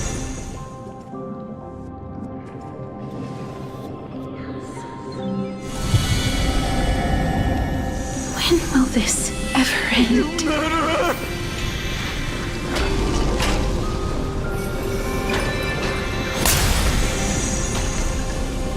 Come. Fulfill your duty. What are you trying to do with me? I have aged. The time has come for me to heed the summons of Thanatos and journey to their domain, the final resting place of every Idonian. You're not that old yet. You still have many, many years ahead of you. No. I'm already dead. For I have come to fear my declining health and impending death. Ah, Castoris. Will you give me one last chance to charge towards fear and prove that I am no coward? I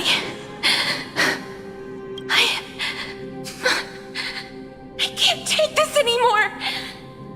Child, it was I who brought you here, from the frosty plains, and set your farcical fate in motion. It was also I, Chief Executioner of Idonia, who forced the heavy duty of executing others onto you. I've always known that you have doubts and even anger about my faith. I never had a choice. Indeed.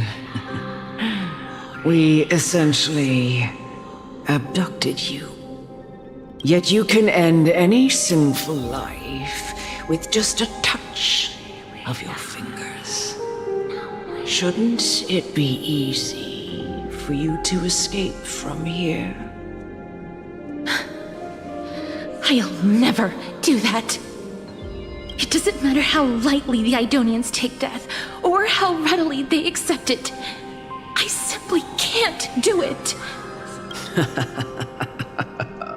I knew I was right about you.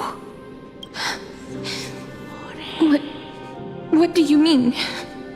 I've taught you and cared for you as my own daughter all this time because of this blessing that's been with you since your birth. I know no one else in the world would understand the weight of life and death more than you do.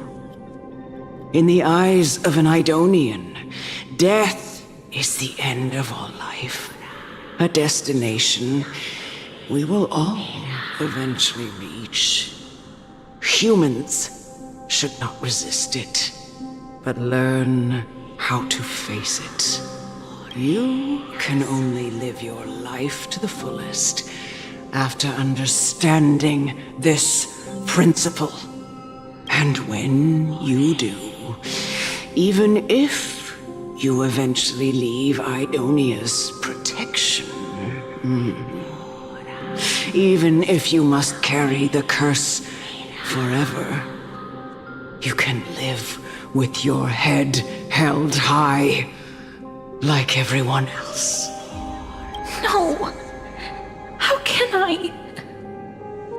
Come now. It's time. I've already taught you all that I know.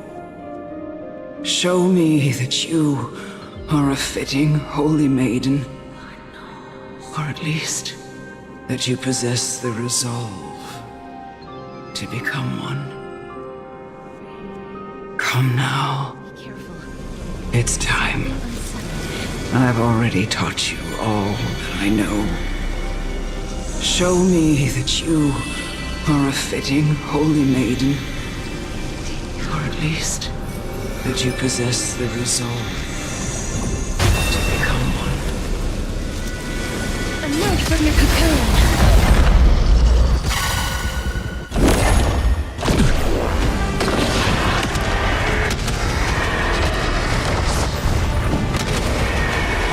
May death protect us!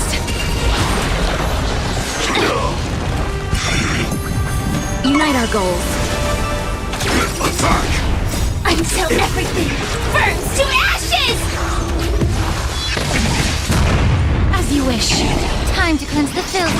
Set in the seas of faith!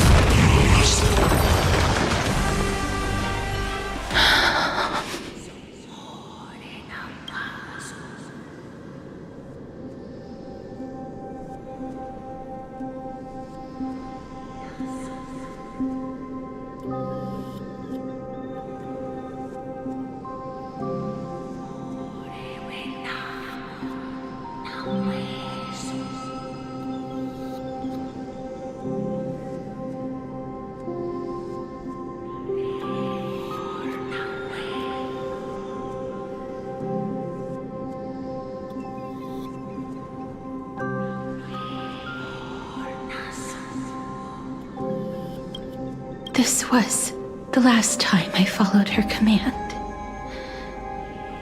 I gently touched the elderly woman before me. The executioner who had seen too much death, died the same way as everyone else. A gasp for air, a wistful look in her eyes, and a barely perceptible tremor in her fingertips. Elder Amunet, the person who tried to teach me about death, ultimately vanished like dew in the morning mist. She spent her life embodying the beliefs of the Idonians, and when death finally came, she embraced it exactly as their doctrine had taught. I have nothing but respect for her. I erected a cenotaph in her honor in the marshes outside Idonia's city walls with the others I had laid to rest. Then, I set out once more in search of Thanatos. It was a long, long journey. I heard so many discussions about death along the way. Life finds meaning in death. The world improves because there is an end. It seems the most terrible darkness in this world. Everyone talks about its heavy weight. Some resist it, some worship it, and some even revere it. How did a disappeared titan become the deepest fear of humankind? And why do they haunt my dreams? I continued my travels to seek an answer. Initially, I was running away. Then, I started searching for it. And now, at the end, I just want to know if my touch, if my embrace, can do more than taking things away. Can I make anything? Can I leave anything behind? I don't want to die. Please, I fucking you, just let me go. I don't want to die, please. I don't want mercy like this. Just let me go. I need him. I don't...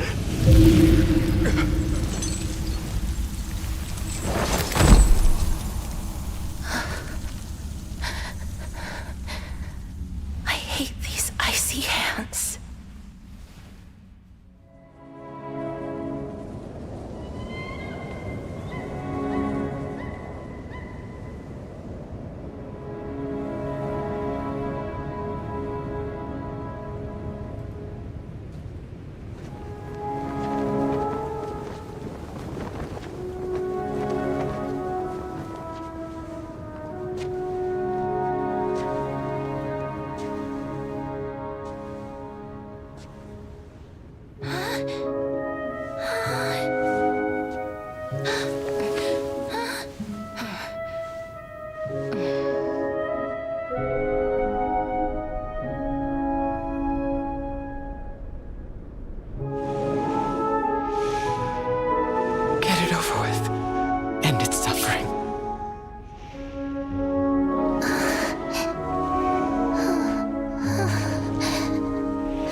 The Reaper has blessed your hands. Only you can grant them peace.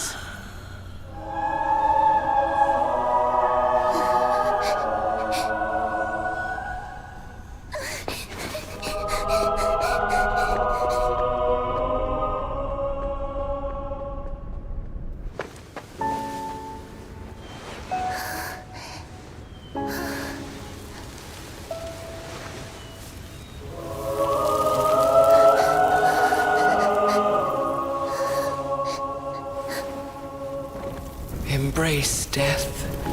Walk alongside it.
Is that you, Castorus?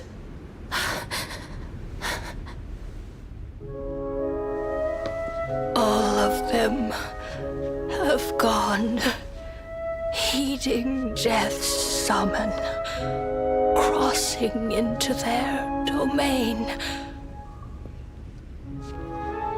I must go too. I don't fear it, just I have some regrets. Watching people leave this world again and again, it must be lonely for you. You must want to desperately embrace them before they go. I can't. These hands, they're too cold.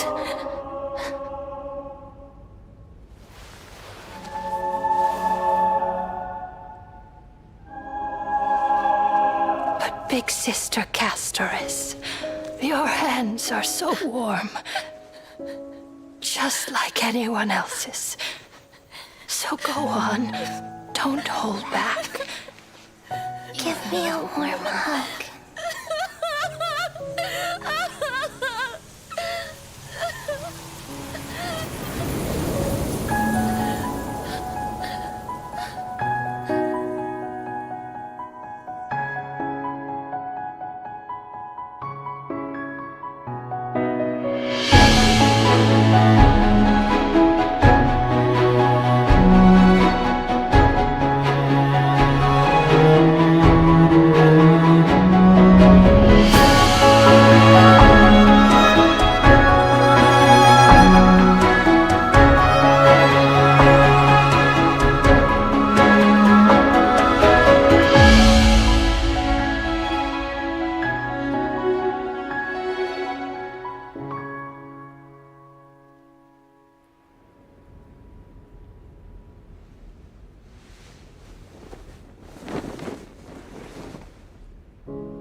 Can hands like these really be warm?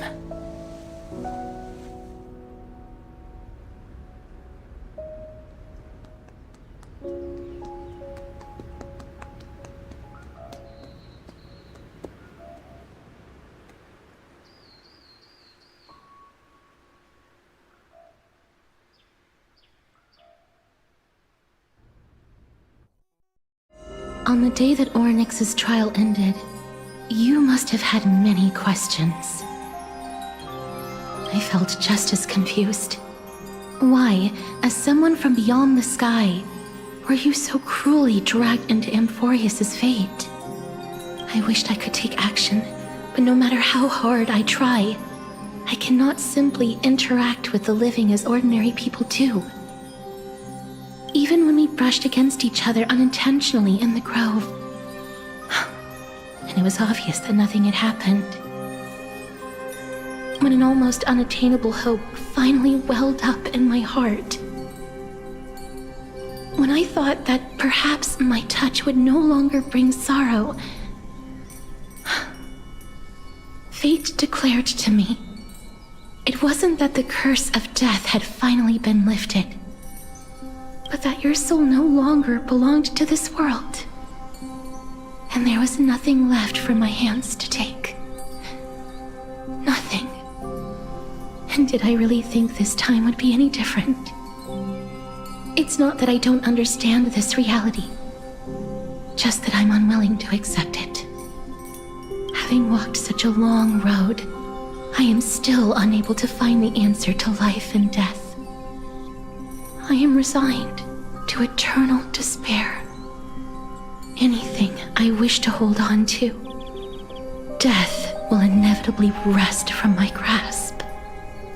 From that moment on, I lacked the courage to confirm it again. Until Oryx laid bare the cruel truth before us.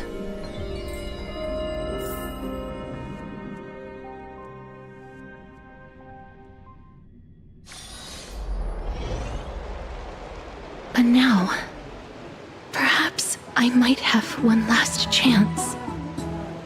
Long ago, Trinan read a prophecy to me. At the end of the Sea of Flowers, the souls of the living shall warm thy fingertips, and after an embrace, there shall be eternal separation. I found no surprise in it, for her words sounded not like a foretelling, but a perfect reflection of my past.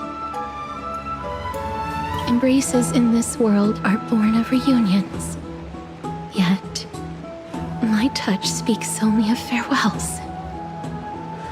In that moment, I had no doubt that this destiny would weave itself through the entirety of my life. And yet, things have taken a turn for the better. Now that I can finally have an audience with Thanatos, perhaps I can rewrite the meaning of that fated prophecy. I have no reason not to give it my all, for your sake, and for my own.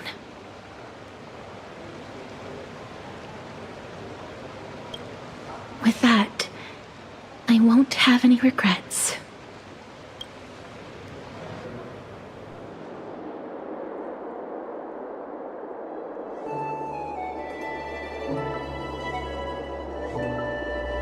Let's put that aside for the moment. We've arrived. I want to retrieve a small gift I specially prepared for you. I made it myself, like the trinket I gave Lady Trianne. I want to leave something for everyone, if possible. The journey to seek an audience with the Death Titan cannot be an easy one. I want to make full use of every moment I have before we depart, so that I don't have any regrets.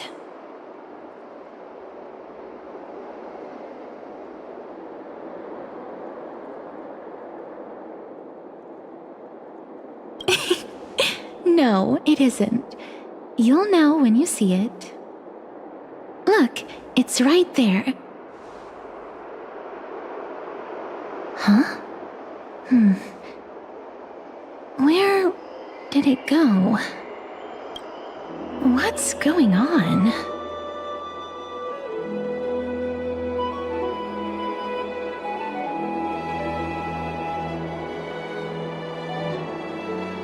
Just some handcrafted trinkets. Well, things that shouldn't catch the eye of thieves anyways. What's this? The coin of Zagreus and a slate. So it's her. No doubt about it. This is her favorite symbol. It's Lady Cipher, the demigod of Zagreus whom Lady Aglaia had spoken of. She's a master thief who's left legendary tales all over Amphoreus. So many years have passed, yet she's still announcing herself in such a crass manner. Let's just do as the slate says and look for Lady Cipher.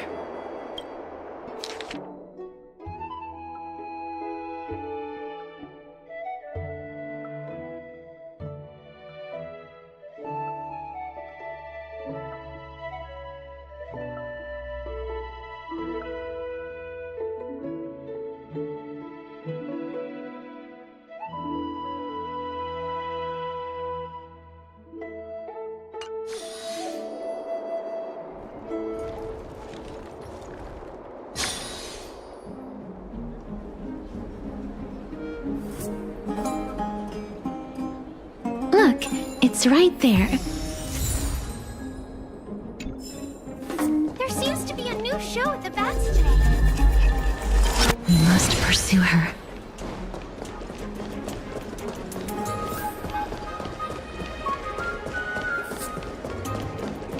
Huh?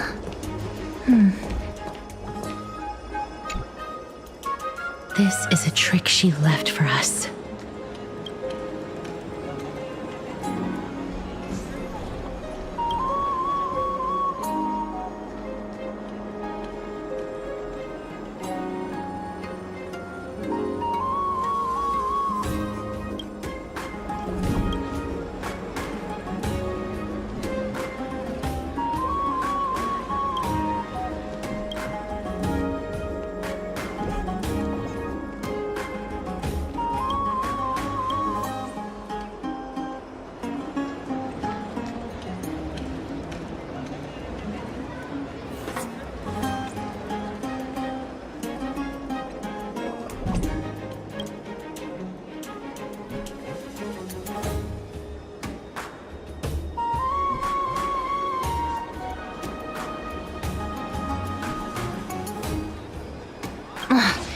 She's incorrigible. Follow me.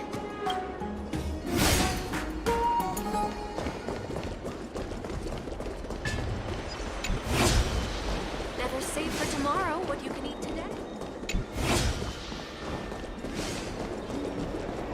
It's about time you do some exercise.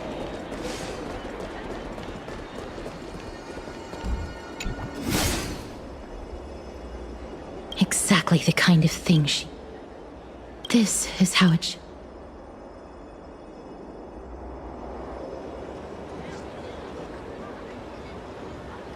We must pursue her.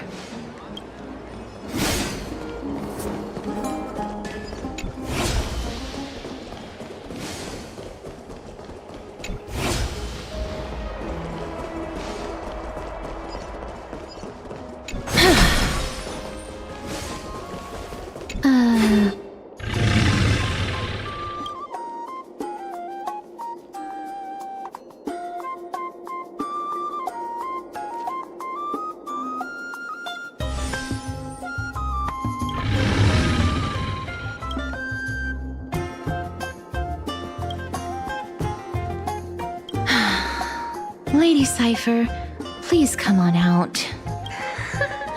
You're still careless as ever. Shouldn't you keep such a precious gift near your bosom? Since you know it's a gift for someone else, please give it back to me. Stop hiding among the people and letting the wind carry your voice. Now, since I know it's a gift, that just means I need to milk its worth. The children of the wind never stay for long in one place. Unless your offer is tempting enough to steal the wind. What say you? Name your price. I'll give you however much you want.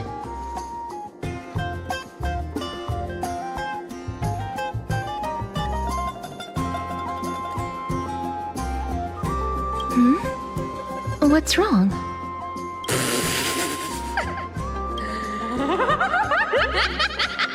No wonder they call you Princess Homebody. Why don't you two come over to my place? It'll make a better venue for proper business discussions. You can find where I live through the winds I've sown. Piece of cake. I can do that even if I can only sense your soul. Alright, I'll see you there. Oh, by the way, everyone cool with me collecting a deposit before we reach an agreement, right? Now, come this way.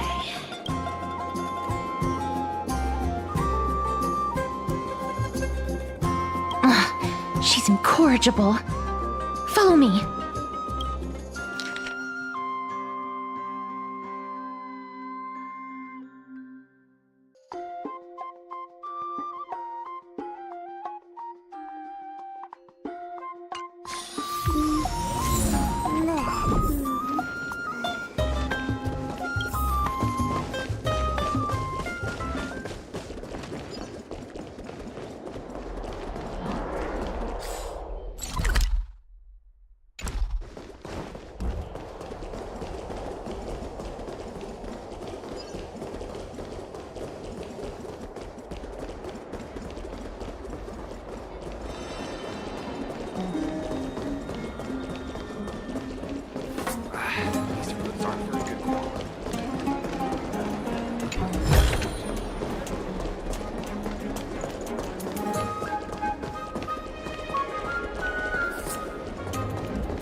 Over here!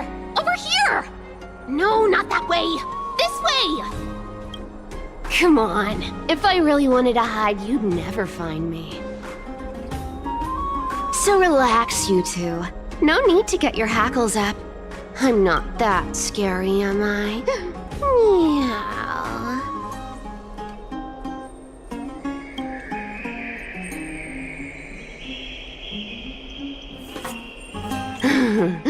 No way.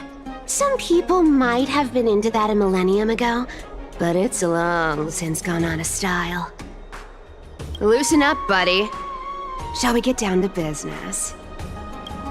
Give me the jewelry piece first, or everything's off the table. Oh, come now. Don't be so upset. Relax. Relax. Look, isn't the view here just great? You can see what everyone is doing and where they're going, and they won't even know you're here.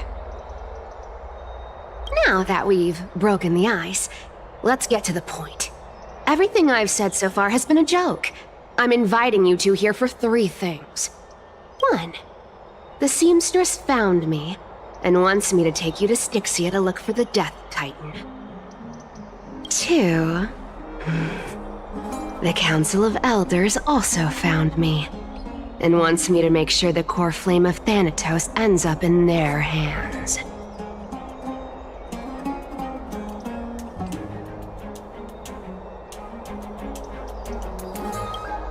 Of course. I may keep a low profile, but I'm still a bona fide demigod. And last, but not least,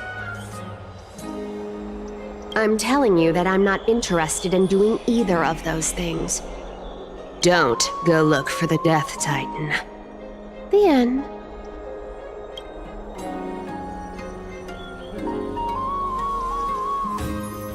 Wow. This is some high-quality stuff.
And this room is full of it.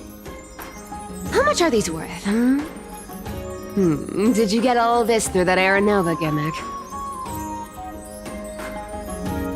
Some of it is family fortune, while the rest came from my business as a dressmaster. Don't liken the flame chase work to your shady dealings. Wow. I should have busted down your door instead of going around like a thief. Well, spill. Why are you giving me so much money? Payment for doing work. You're worth this much. Did you forget my stance to all this? I thought I made myself very clear. You wish to run away.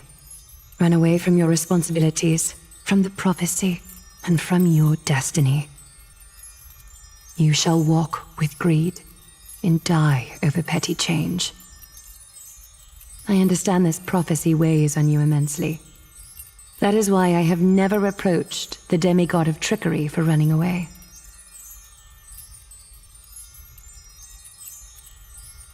But I need you right now. So don't turn me down. You know, maybe the gods got your tongue with their golden threads, Aglaya. I'm not hearing any sincerity in your words. Give me a reason why you're bowing your noble head to me. We lost Trian. Oh. The divine power of passages is running out. I need another demigod to escort Castorus and help her fulfill her lifelong wish. Oh, I get it now. You're sending Castorus to her death. And you want me to die with her. This is Castorus's own request. I have never seen her so determined. She brought this up herself? You're not pulling my leg. She's also made up her mind to leave her confused past behind. As will you, Cipher, when you finally make up your mind. Don't be so sure. Time is hard in the likes of you and I. But Castorus remains pure as driven snow. She can always turn back before the end, you know? Maybe she'll remember Trian's sacrifice. Maybe she'll remember the countless martyred Chrysos heirs. Maybe she'll remember you, with your one foot in the grave. I ain't as optimistic as you about what she'll want to do. Tell you what. Why don't I take this room of treasures as a security deposit, and we make a bet? Go on. I bet she'll change her mind and turn back. Now, if I lose, I'll do what you want me to do. Return this deposit to you, plus giving you another room full of treasures. How does that sound? You sound like you have all the confidence in the world.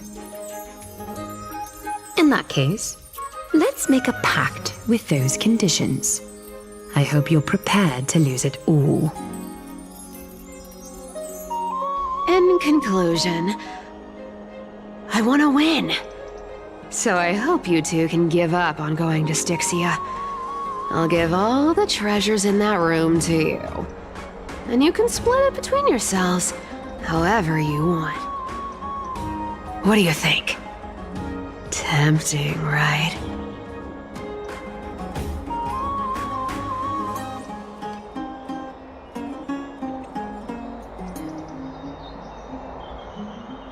I decline. If we don't find the Death Titan, his soul will... Oh? I can't go into the details, but we have to go to Stixia. I really don't get how. Princess, homebuddy, you keep talking about needing to find Thanatos, about getting rid of your curse, and you don't care about anything else. But did you ever live for your own pleasure? Even for just one day? What are you trying to say? I'm saying, contrary to your beliefs, Aglaya didn't take you in just so you can die for her Aranova. The flame chase journey walks hand in hand with sacrifices. Isn't that why you're always running away from Lady Aglaya? Fine. Never mind. We all have our own problems. I ain't gonna say anything anymore. It's not like I was gonna honor that bet anyway. But listen to me. Stixia is no tourist destination. Sure, the treasures buried in there are 10, no, 50 times richer than Aglaya's vault. Yet, I've never been there. And I never plan to. Because even a demigod can't be sure they can walk out of that place alive. And now I'm supposed to escort you to Stixia. Sure. Pay up.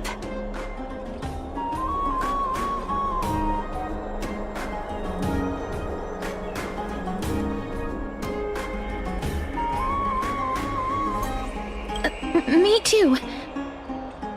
I have lived a longer life than most people. Though I'm not as good at doing business as Lady Aglaya, I still have some savings.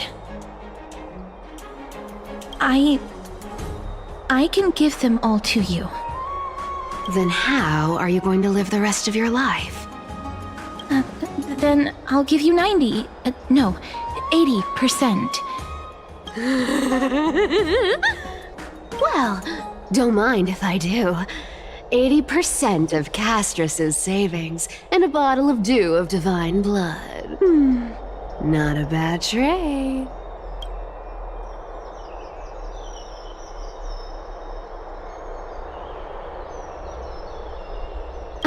Okay.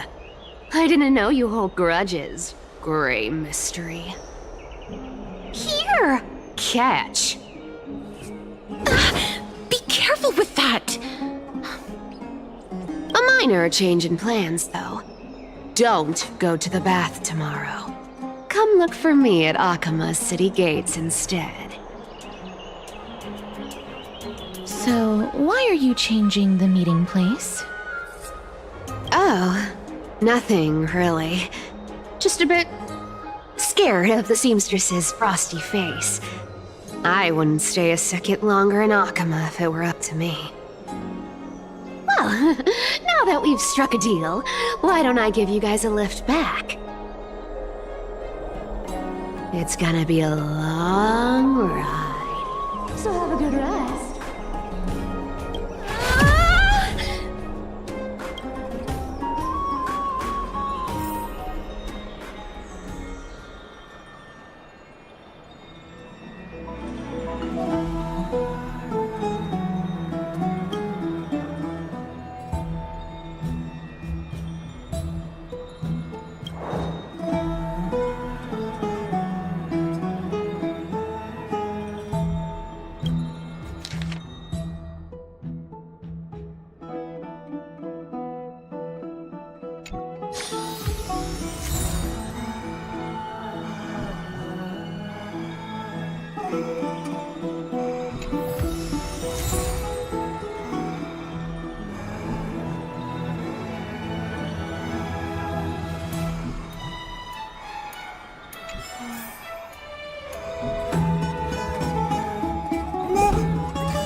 Bright and sunny.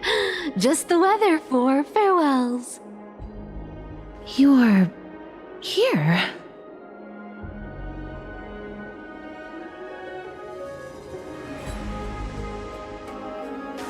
No need, I already told her. She's fine with it. You sure know how to put me in a spot, Casterus. I need to travel with you, but I can't touch you. What a bother. Sorry. Aw, I was just teasing. Don't take it to heart. Did you know that the legends say you have to put an obol into the mouth of the dead or over their eyes if you want them to successfully cross the River of Souls and enter the Nether realm? That's the fairy fare for entering the Nether realm. However, I honestly won't ask you to pay this time. I'll pay. And then we'll just have to go through the motions.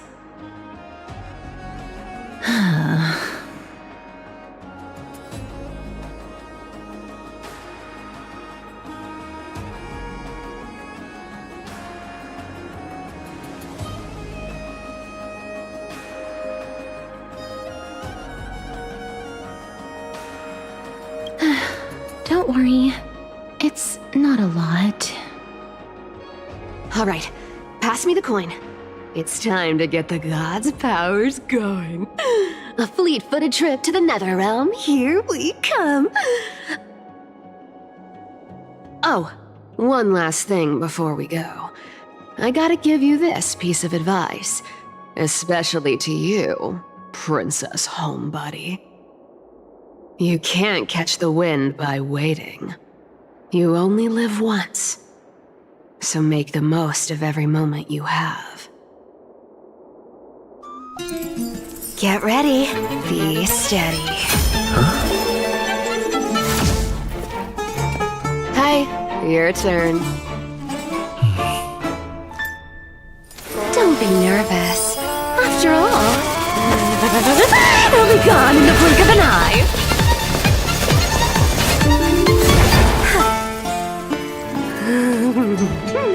All done.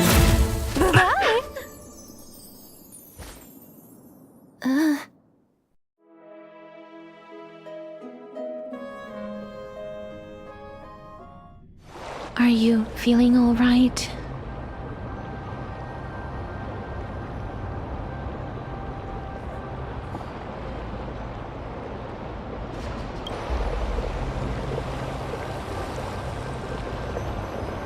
She's the demigod of trickery. When she flips the coin of whimsy into the air, she gains incredible speed that lets her travel anywhere in an instant. Just like how she clearly had no intention of lingering here for even a second longer. We can only depend on ourselves for the rest of the way. Don't worry. Mem's here to help.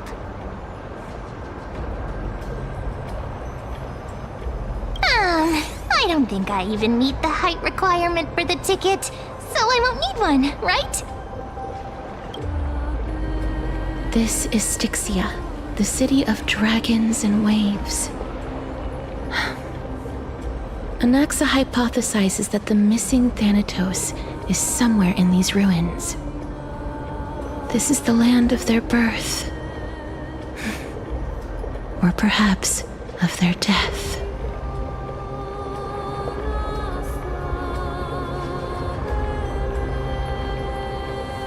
Anaxa had used a secret alchemical art to temporarily fuse his soul with Circe's and Kephale. And when he was on the verge of death, he was pulled by Thanatos and caught a glimpse of the flowing river of souls. This alchemy, considered a sacrilegious act, might actually make the souls of mortals and titans attract each other. Even though Thanatos has been missing for 1,000 years, and even their followers haven't been able to find them, perhaps that special attraction could summon them here. Oh, so are we going to use that Philosopher's Stone to conjure the Titan? I guess that's the only way. The only leads we have now are the name of this city and the fairy tale about the dragon. Thanatos is even more mysterious than I am. Indeed. Even one as erudite as Anaxa could only point us to this place, and no further.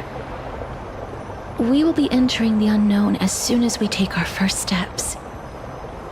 But that won't be the first time in my long journeys. I believe that, rather than standing still, taking action is by far the better option. Perhaps fate might take pity on us today and show some compassion.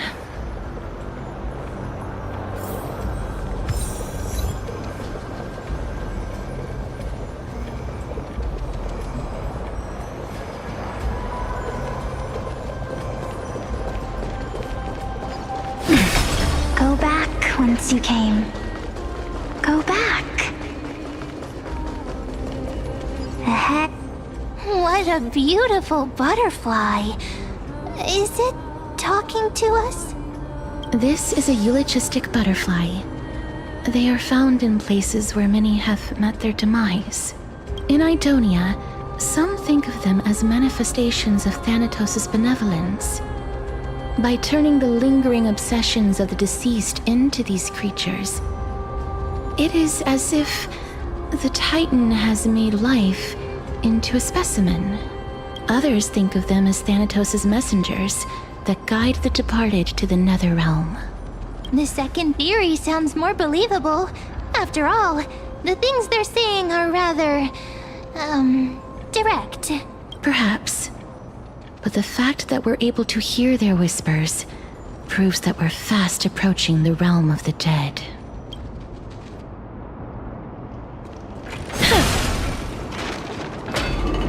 These shadowy figures. Are they illusions reflected by the River of Souls?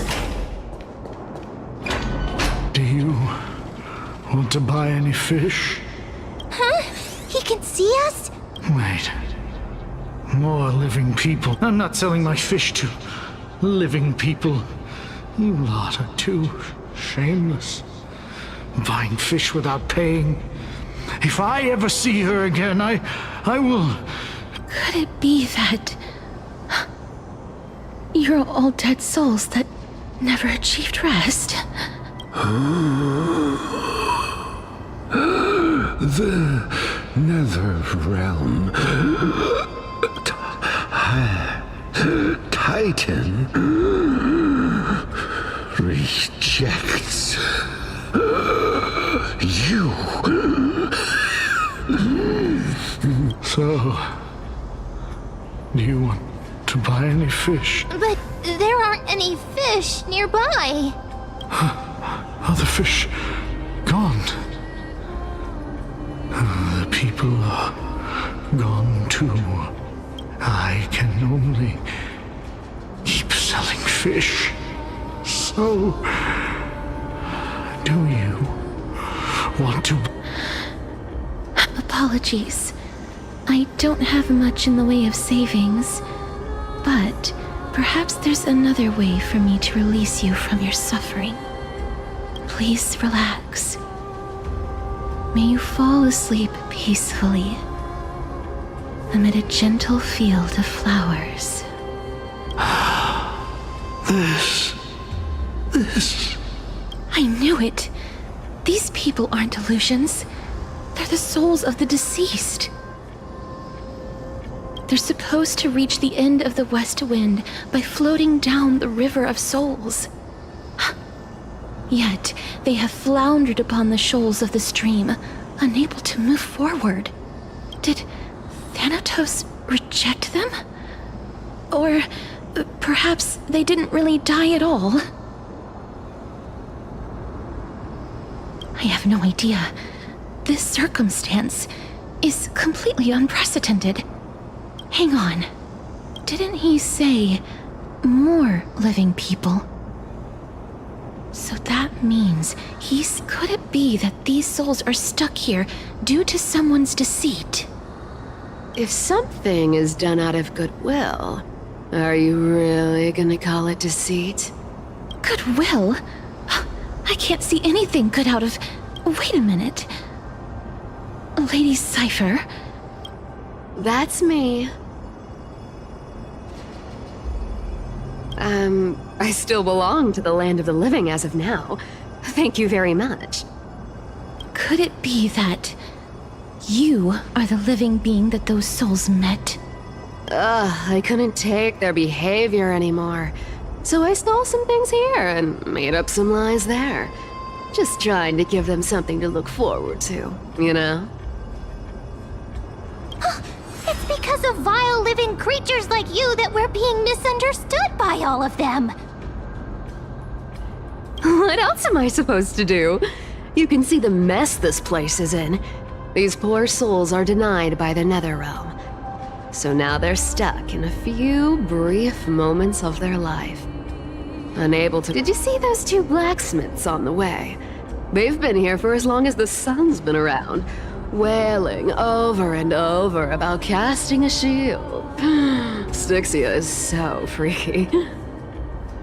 Then why have you come back, Lady Cipher? Hey, I'm not here to aid your adventure. I hate water more than anything else in this world. Especially that stinky river of souls. But, I just discovered some stuff before I left. And I reckon you should know about it. It's about that boy who defied death. I found traces of him here. Lord Mighty? Oh, right! That's his name. Well, now you know. As for whether that info is actually useful, that's for you lot to figure out. So long, Princess Homebody. So long, Grey Mystery. Huh? She disappeared just like that? Lady Cipher has always been a free spirit. In any case, she has brought us some valuable information. If Lord Mighty is also somewhere along the river shoals right now, then he will certainly become our signpost. After all, he's different from those wandering souls. He will find his way, even in the realm of the dead. Don't worry, it's time for me to shine. Ornyx's rune of recollection is nearby. Use prayers to return the river to before it got flooded.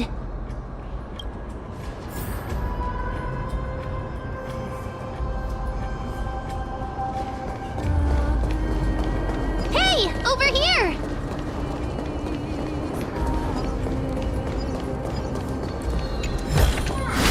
I want to make something with it. But what to make?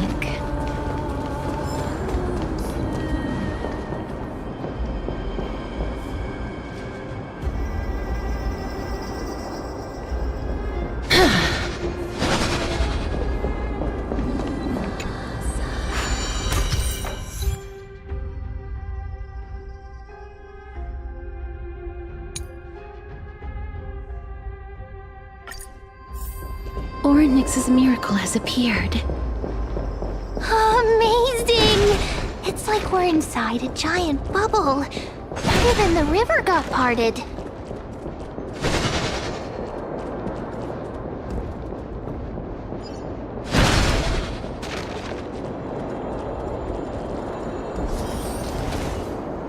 There are wandering souls of the deceased here as well. We must first return to the present before we can communicate with them. Ah, by the looks of it, you must be the foreign warriors that the Queen had mentioned, right?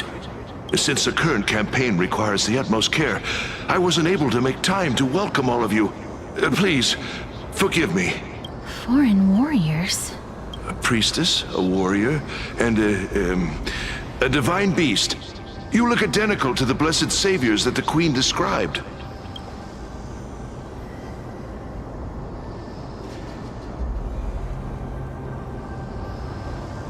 A campaign? Who are you campaigning against? Nobody knows. As of now, of the scouts that went ahead, only one has managed to return. He says that the land ahead is a forbidden land that should not be approached, as it is the doorway between the netherworld and the mortal realm. As for the rest of the scouts, they've completely lost their souls and are decaying by the day. While there is still dissension within the city, the scholars agree that this calamity was so unprecedented that it needed to be given a new designation. An unprecedented calamity. Could it be death? It seems that you have indeed heard about this. Well, death is just one of the possibilities. It's too early to come to a definitive conclusion. A world that has never seen death. Looks like these people lived in the era Crycia before the Calamity Titans descended upon the land. May I ask, where is the scout who managed to come back? So he returned to Stixia. He only had enough left in him to last no more than half a day. However, it was his intel that convinced us to rally together. He said that he witnessed the demonic specter of an evil dragon at that treacherous land. The apparition opened its giant maw, and devoured everything in sight, and thus brought Stixia that thing called death. Stixia.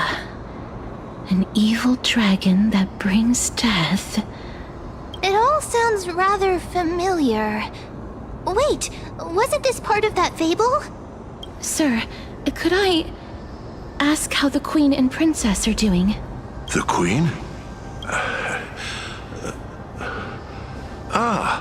By the looks of it, you must be the foreign warriors that the Queen had mentioned, right?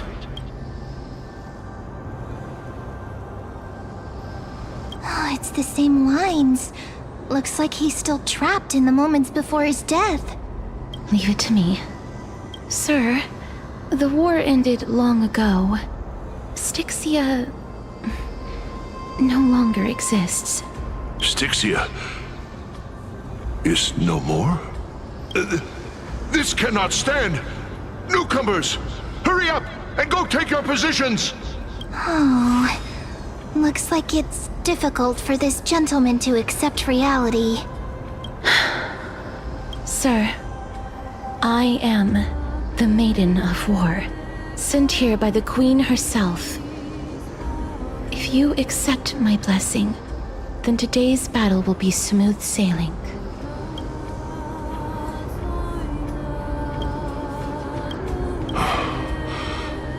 Maiden of War? I've never heard of this. There's little time to waste. Please don't take too long. Don't worry. I'm typically unwilling to prolong such a moment. Is it over? Have we won? Cass, oh, are you all right? I'm fine. I just didn't expect that I would still have to embalm others, even in the realm of the dead. Is this a remnant of his soul?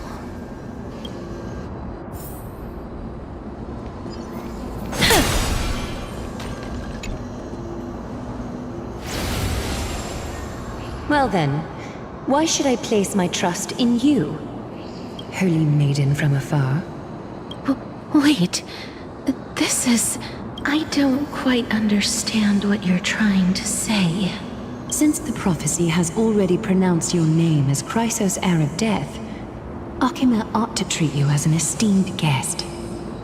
However, you seem to have no intentions of concealing your involvement with the Council of Elders, while most likely being aware of my issues against them.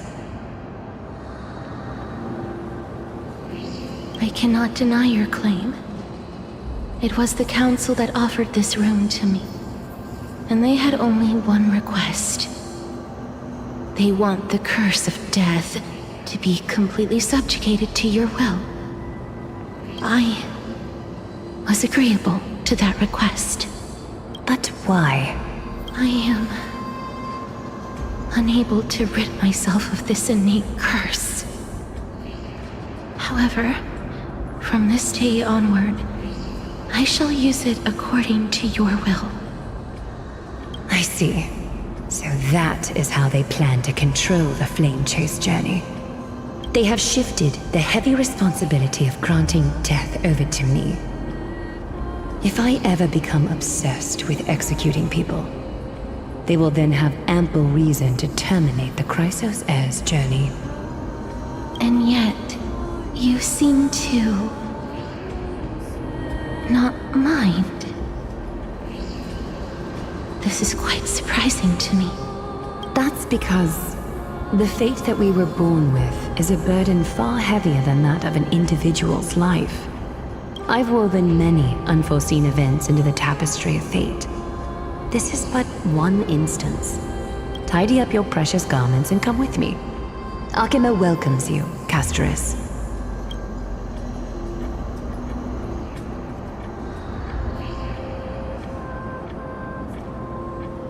I didn't think we'd find vestiges of memory here. Maybe they've got something to do with Ornyx's rune? Perhaps, but I do not need a reminder from them. This memory is one that I will never forget.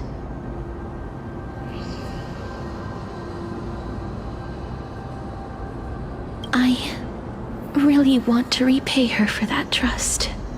But why would this memory appear right now? Is this really Orynyx's power?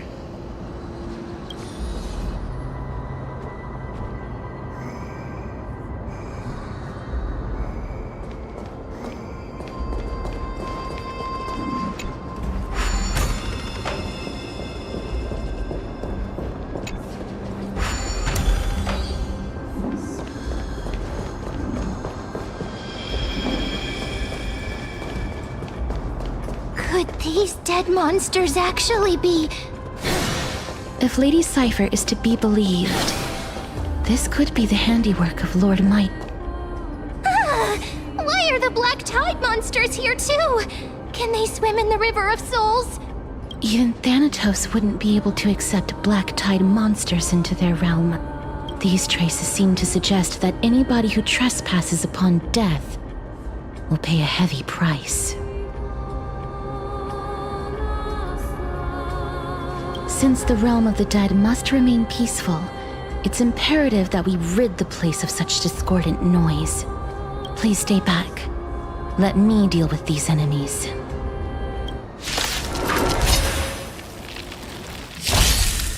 Share good fortunes.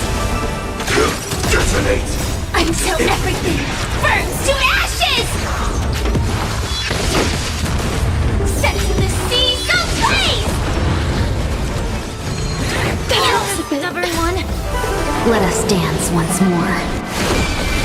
time to cleanse the filth. Everything in this world is bleeding. Embrace a new life.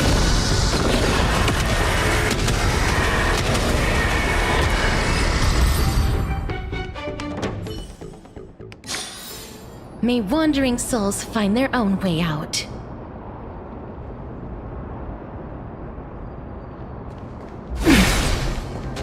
The path ahead is blocked by the River of Souls again. In that case, let's go back to the past. This miracle sure is handy. This is yet another aspect of a Titan's divine power.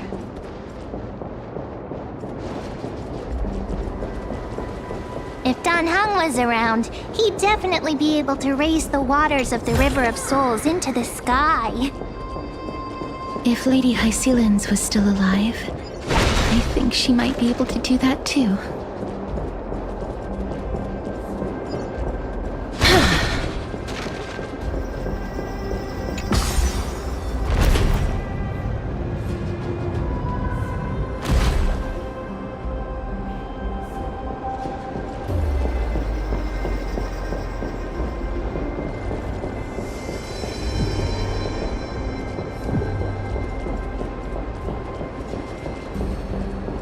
We can't get through here. Let us return to the present.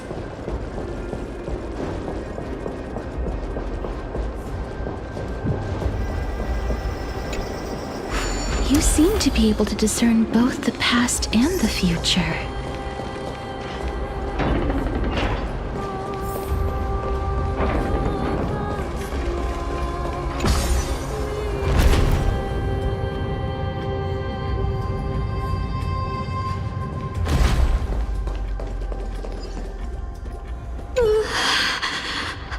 Why isn't there a god yelling in the distance? Indeed, my downtrodden fellow, your sorrow and joy are but means for me to amuse. I will at least derive some comfort. If all the tears that I had shed were determined by some mightier being above. It's you people.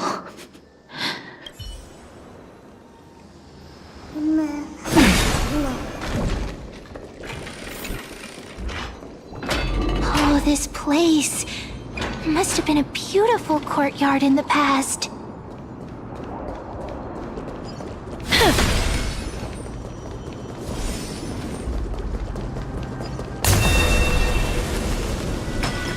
Please excuse me.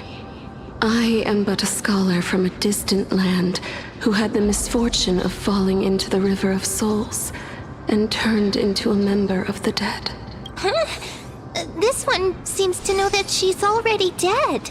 Oh, I was merely speculating. But it seems I was right. And you... I recognize you.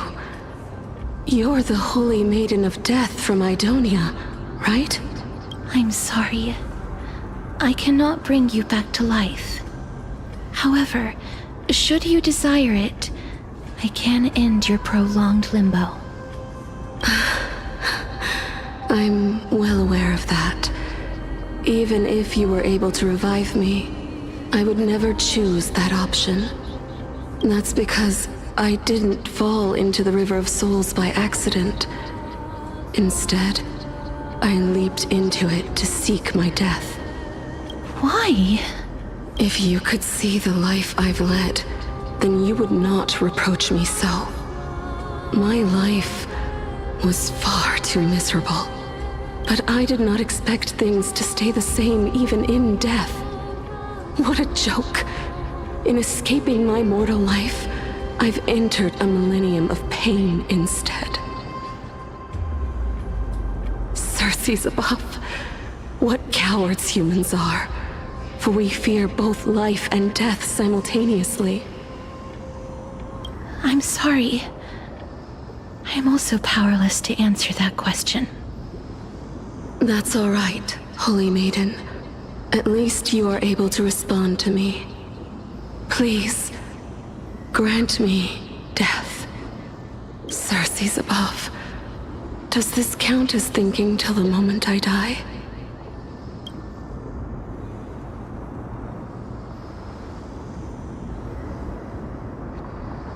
I have seen too many farewells.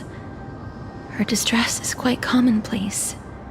There are those who will end their lives over what seems to be the smallest of worries.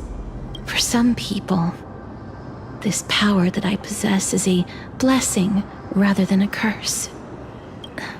But I never managed to convince myself of that. Cass, are you still trying to create a world without death?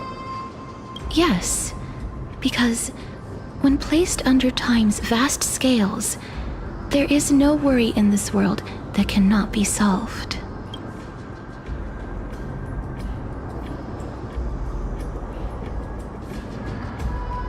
This is a wish that I've held for almost a millennium.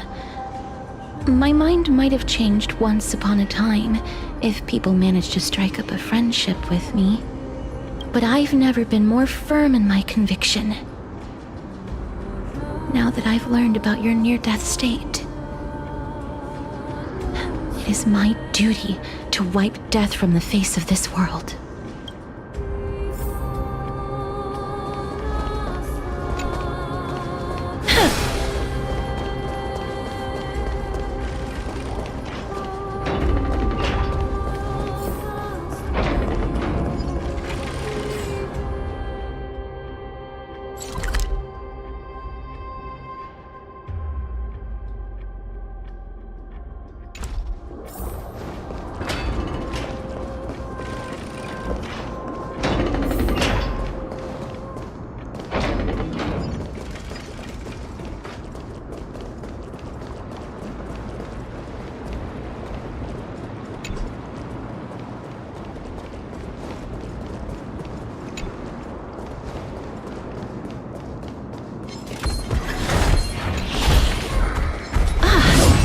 Make sure you keep it safe.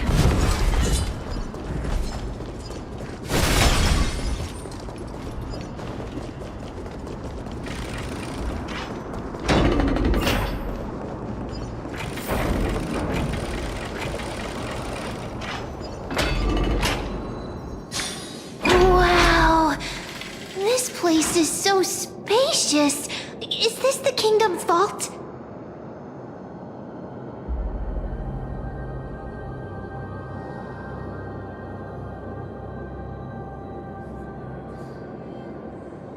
That's fine and all, but we need to lay down some rules. We're not gonna return to the past to steal things. Do we need to enter that doorway to climb even higher?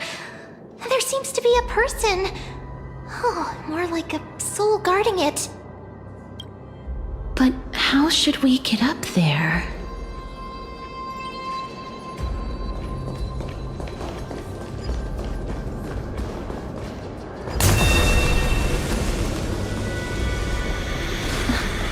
The path is blocked yet again. Oryx's 8 always appears in times like this. How convenient.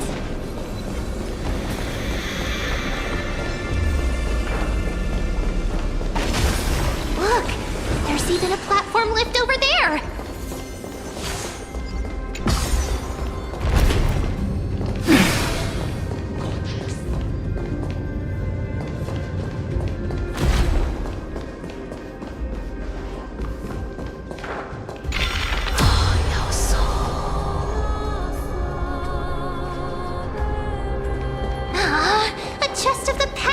Left behind, but none of its treasures remain inside.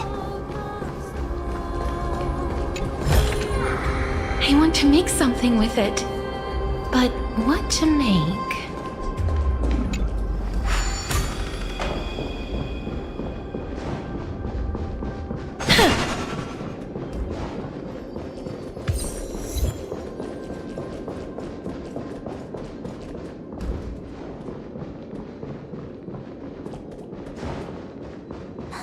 Wait, what if the miracle suddenly loses its effect?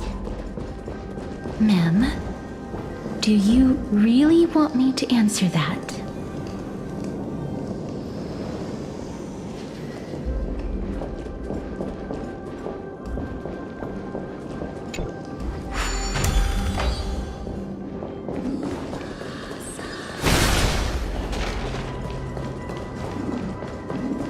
Stay back. Don't come any closer. Don't come near me. Huh? Why does he look so panicked? Did the black tide monsters frighten him? Or is he actually scared of his own extraordinary power?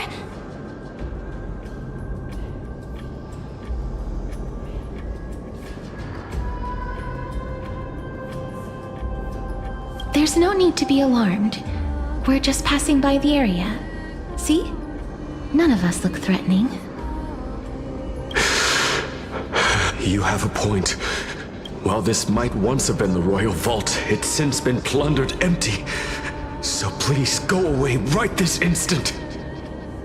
You've misunderstood us. We simply heard your shouts as we were passing by, then decided to come over to find out what happened. My goodness. Did I really yell out loud? How rude of me. I'm sorry to have bothered you. I merely saw a warrior. While that spirit didn't harm me, his blows really packed a hefty punch. A warrior? Could it be... Wait a minute. You seem to be quite different from him. Are you actually alive? How can you walk around here while alive? It's a long story.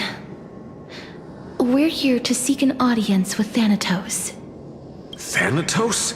Who's that? Is it possible that he's also living in the era before death descended? Death?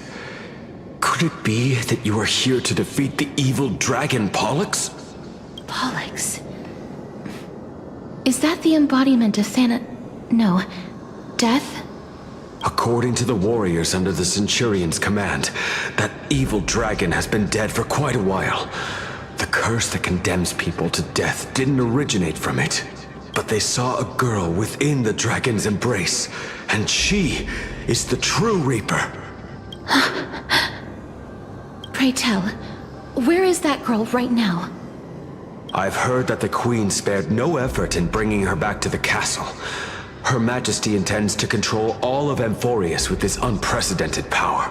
As for whether this rumor is true, well, no one knows. You have my thanks for the invaluable insight that you've given us. Please, treat this touch as a token of my gratitude. You... Are you...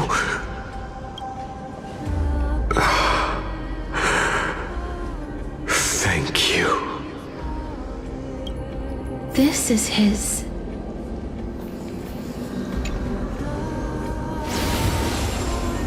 Then you granted him death?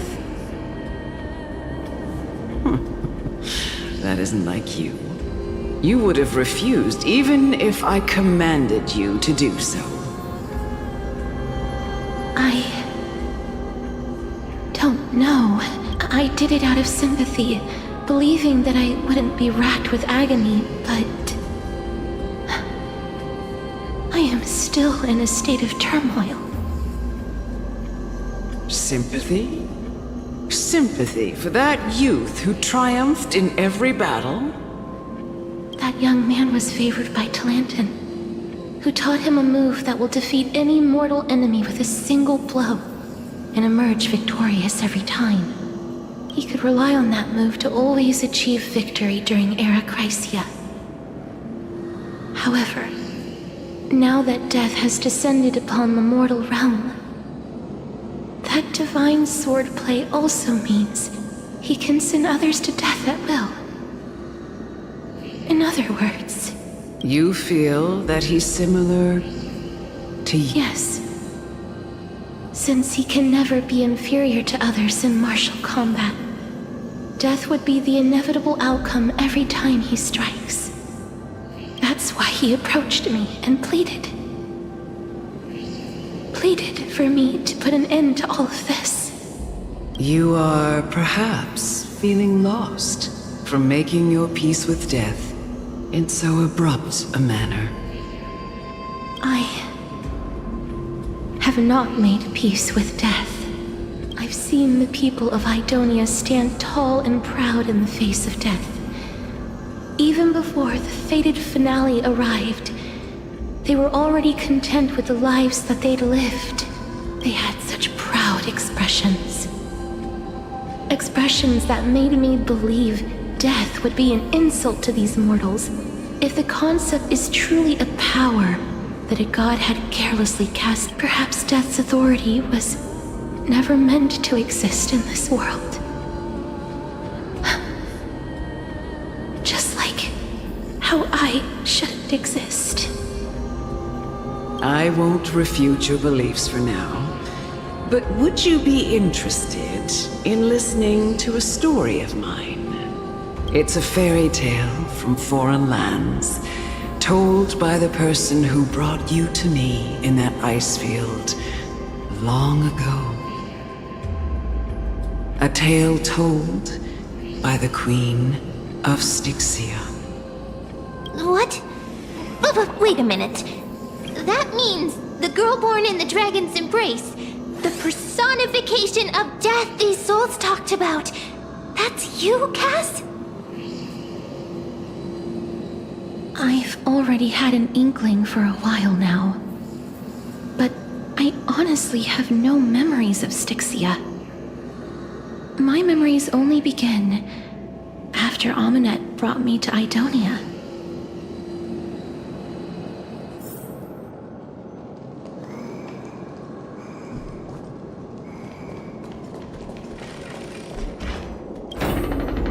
Don't look back. Keep moving forward. Always. It's yet another eulogistic butterfly. Are we getting closer to the Nether realm?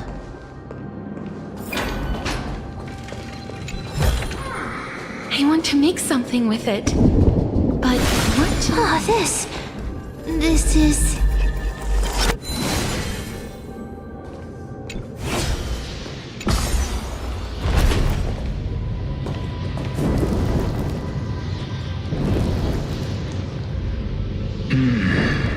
Living ones?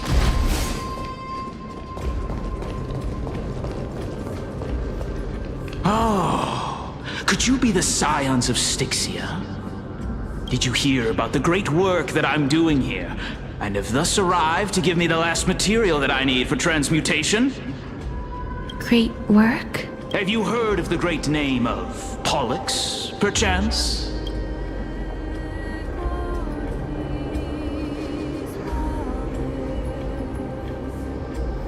You don't have to describe it like that, mister. You have? Then that's good. During the Age of Myth, a time likely before your birth, I was the unsurpassed zenith of alchemy that none could reach. On the shoals of the River of Souls, I shall make Pollux soar again and bring death back to the world. But didn't that dragon already bring death to the world? Oh, looks like you don't know the whole picture. Well, it's true that the missing girl can grant death to mortals.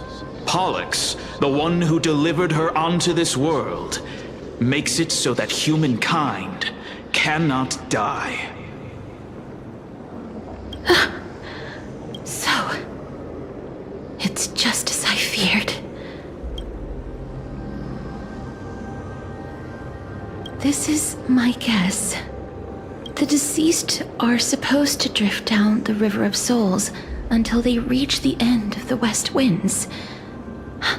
But this River of Souls was blocked by Pollux's fall. That's right.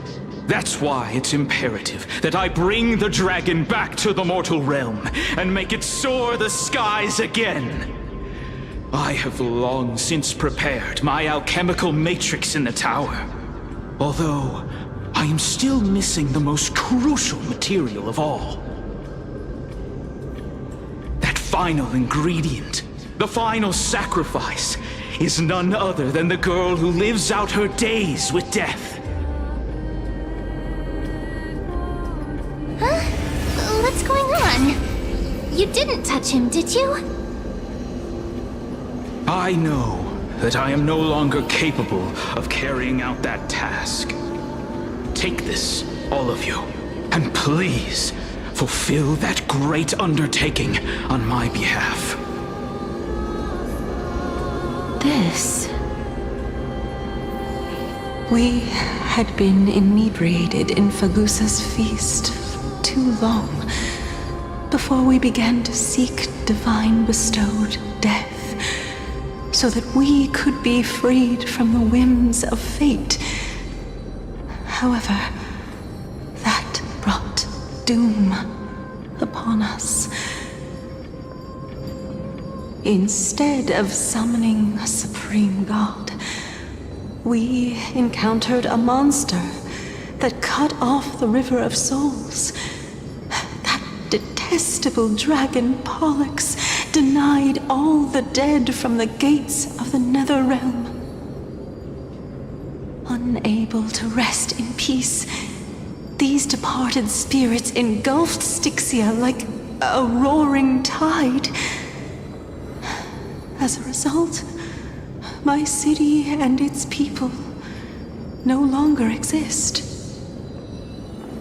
That child is the only person whom I managed to save. Born within the evil dragon's abdomen, she has possessed the talent of death since her birth. She must have been granted to us by the gods as a chance for us to atone for our sins. Please, you must nurture her to adulthood and prevent her from experiencing all of the suffering that we went through. I promise that I will care for her as a mother, that I will protect her from the evils of death. By Fagusa above, thank you for your kindness. As her mother, please bless this child with a name before I am swept away by the River of Souls. Please, let me know how I should address her in my next life. Oh. Like how a transient raven butterfly, a fleeting papilio castor, perches on the twig of death. Casteress. That shall be her name. That's where my name comes from? The sound's back. What is making that ruckus?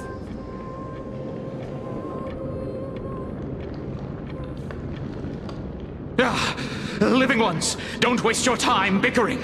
The Netherrealm's wrath is falling upon you. Black Tide creations. When did they... Mister, please fight them with caution.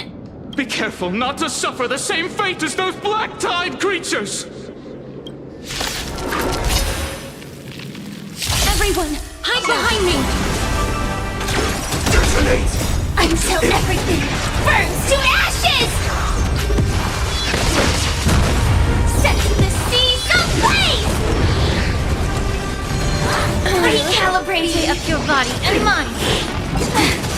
Root here. Fight to live! Oh, there's so many of them. How are we holding up? That hurts a bit. Embrace a new life.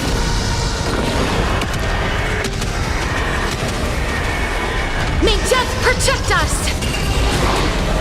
Dream vanished. As you wish. Everything in this world is bleeding. Here. Our souls for the feast of strife. Upon their triumphant return.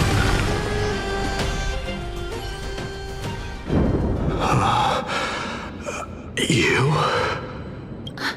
Lord Mighty?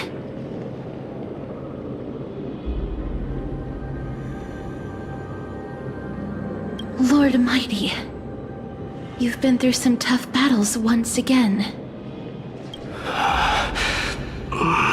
That black tide is endless. My death is only temporary.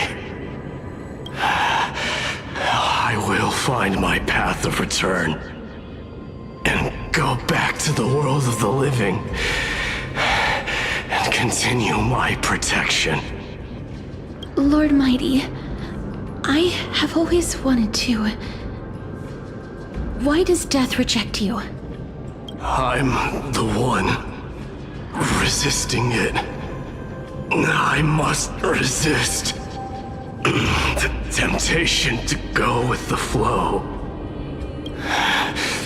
I'll go against the current and kill my way out of this cursed nether realm. That is my destiny.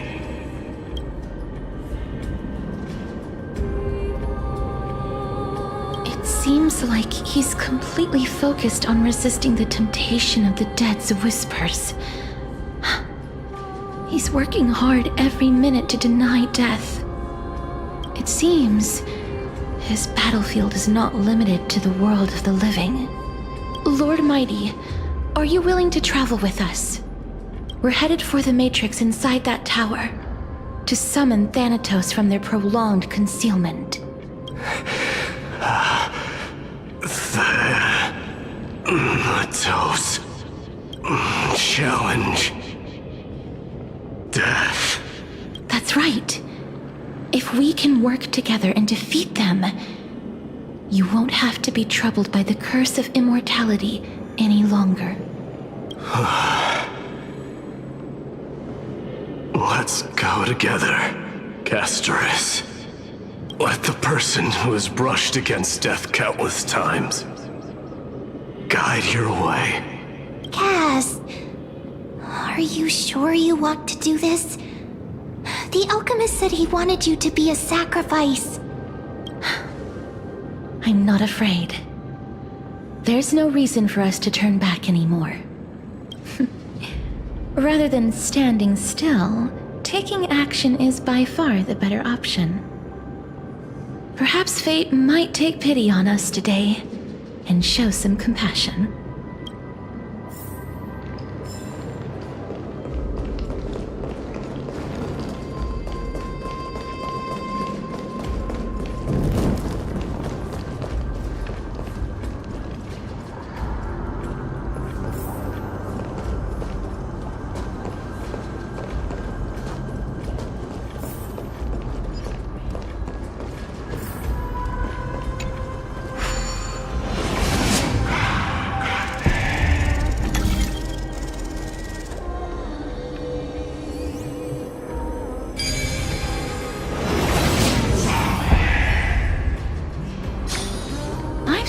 puzzles like this in books.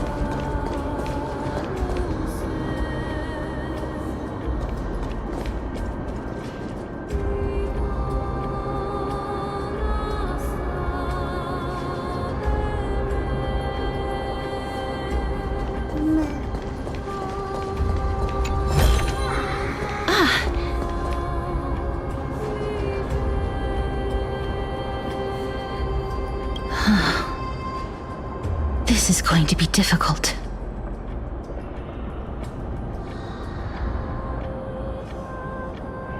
I'm familiar with this kind of mechanism, but I've never repaired broken chains. If I was more powerful, I would be able to carry one person with each limb and fly the four of us to the other side. The Rune of Recollection is here, but I can't find the miracle orb anywhere. So weird. Huh, could it be in that collapsed tower in the distance?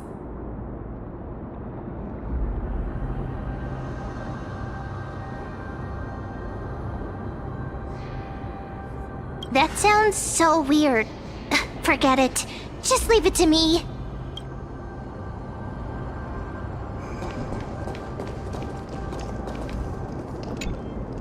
Just shout for me when you need my help! Got it! Just leave it to me!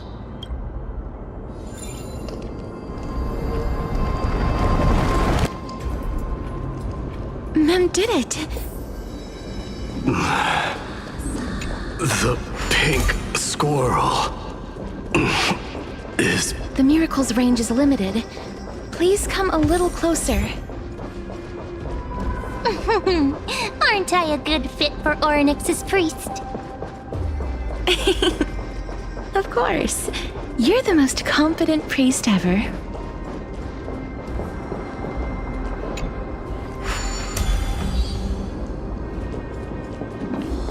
The alchemical matrix should be behind this door. Is that...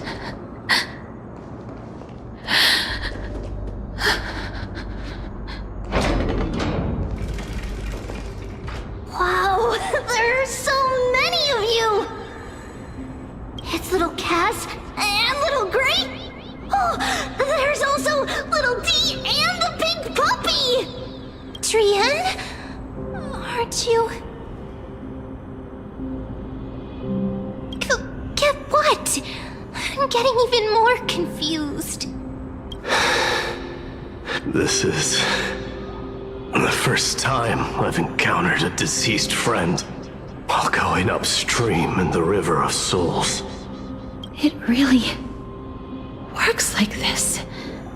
Just like the other departed spirits we've encountered along the way. I'm also unable to sense the aura of the living on Lady Trian. Yup, you're right.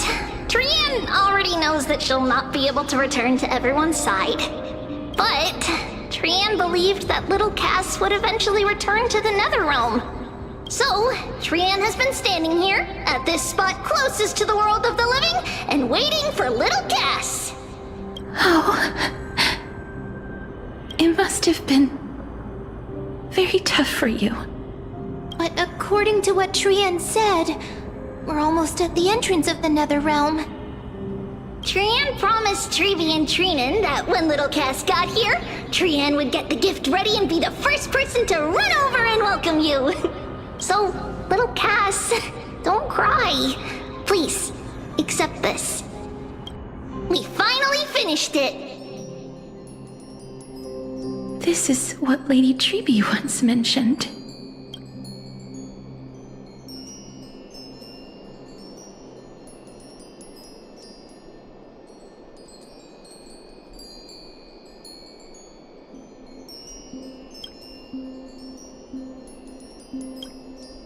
The gift for me that you didn't manage to finish. The holy maiden of Janus. Even when separated by life and death, their thoughts are still connected. Trian spent a lot of time drawing this. Trian hopes that little Cass likes it. Seriously? It's seriously a wonderful drawing. Lady Trian.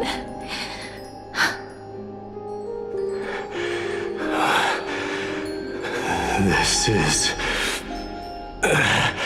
our flame chase journey. Little Cass, we don't know what your journey was like before. Trevi has always said that it must have been a very harsh and frightening journey.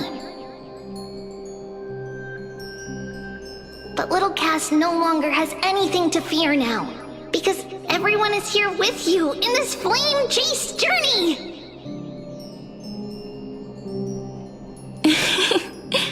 That's right.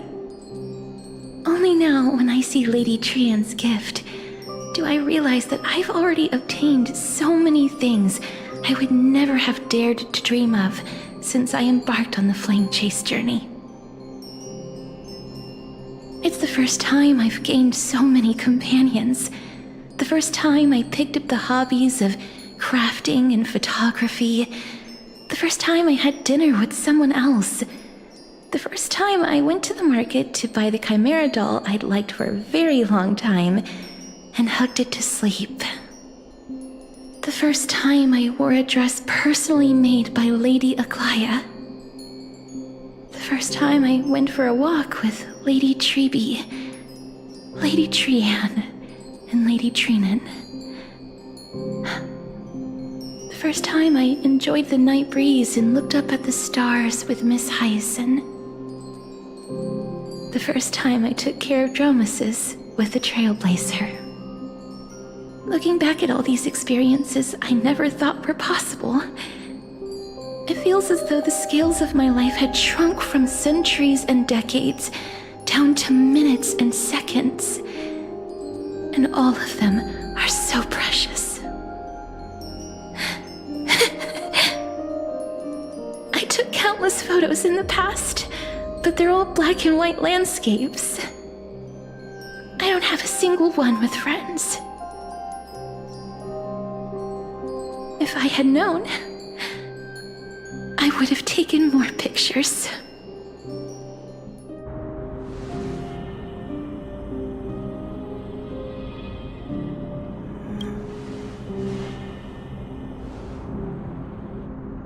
Trian says yes! Trian likes little Cass and would love to take a picture with little Cass. Sadly, being departed souls, our images cannot be captured in the world of the living.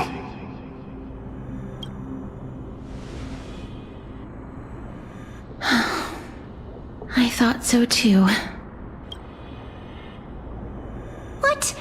Are we seriously going to leave any room for regret?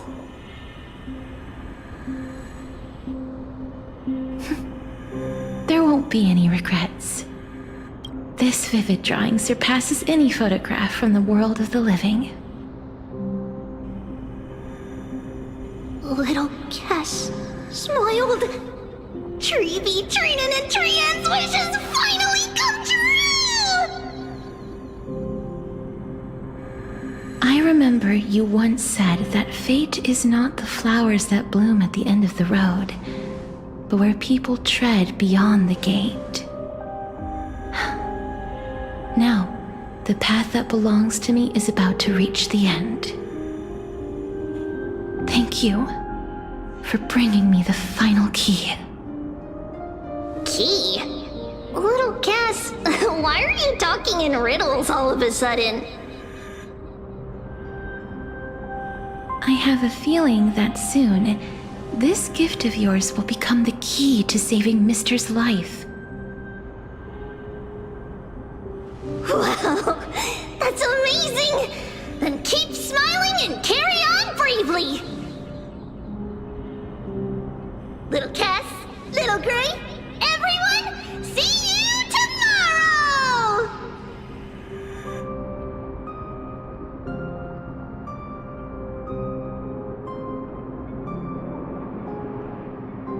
Lady Trian. The aura of this place. We have indeed reached the end of the stream of souls.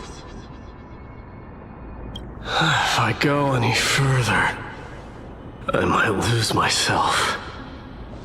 I must leave now, for the black tide still wreaks havoc in the realm of the living.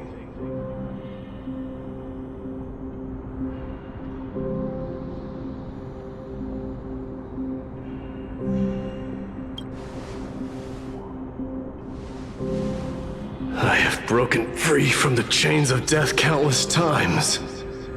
This time will be no different.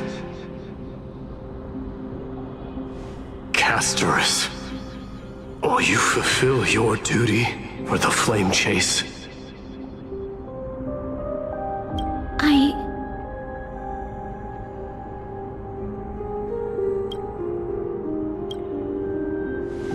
I have yet to make my decision, Lord Mighty.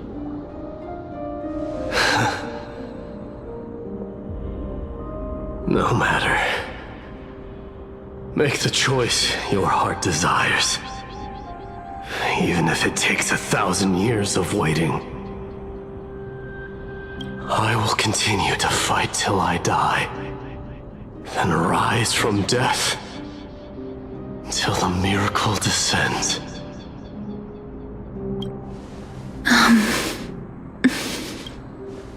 There is one more thing you should know, Lord Mighty.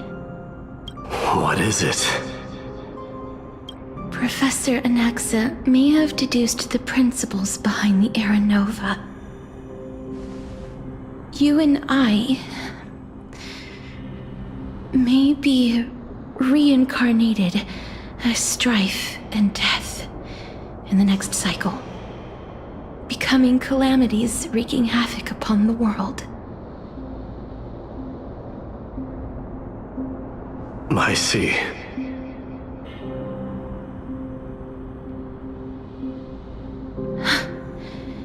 Is that all?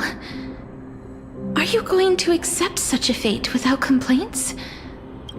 Do you have a strategy to shatter the shackles of our fate? I haven't found it yet. Perhaps I never will.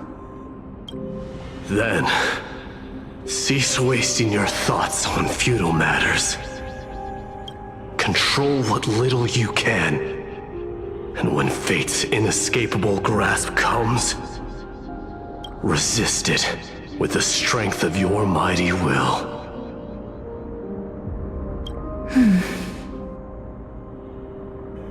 Thank you, Lord Mighty.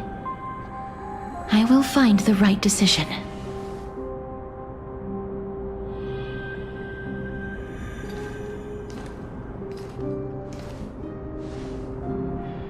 In the name of strife, may you meet a fitting end. This must be the alchemical matrix the spirit mentioned. Let's see. We need to insert Aquila's sky, Georios' earth, Kephali's fire, Fagusa's ocean, and Nestia's love. It seems our sweet Princess Homebody has made up her mind.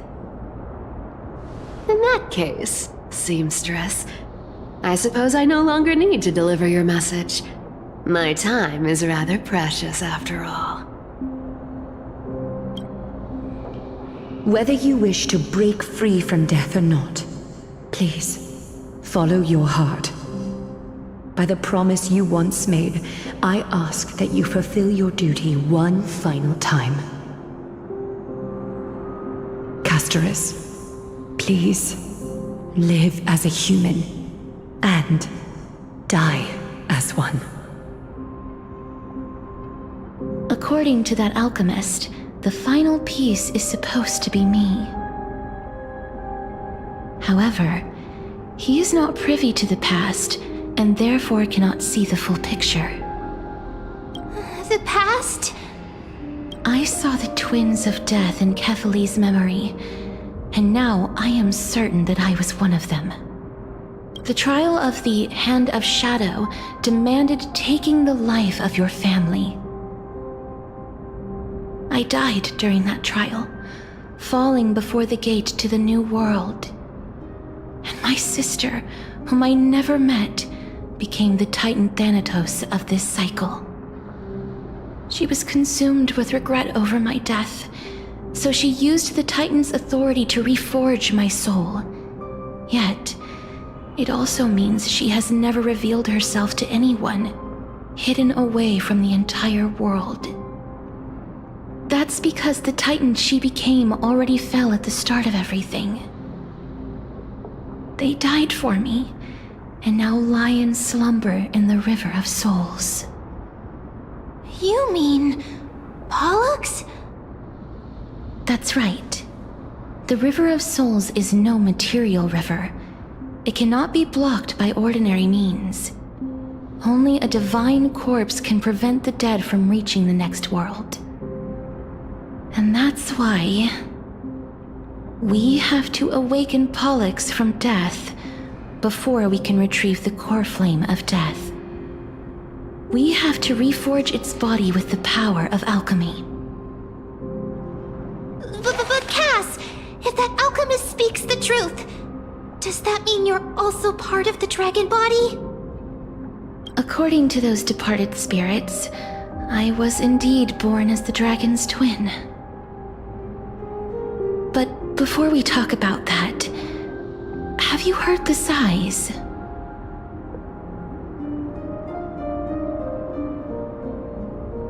No, not from me. The sounds that come from the memories when we were collecting the souls. I heard them too. So what are those? I think it's probably the sign of Pollux's wish being fulfilled. They must have realized how heavy a price they'd need to pay when they used their divine authority to resurrect a dead woman. That's why they exerted every ounce of their strength to send me to Stixia, a city that called for death, a land where none is hostile to death. They never saw their wish fulfilled and fell so prematurely, all because they wanted to give me a new life. Pollux must really want to know how their sister has been after giving their all to save her. That wish is the reason Pollux's soul still lingers in the mortal realm even after their fall, quietly watching and documenting every detail of their sister's life. So instead of picking up objects on the way here, we were instead showing things to a strand of yearning that lingers here. Now, we must weave these yearnings together and restore them into Pollux's complete soul.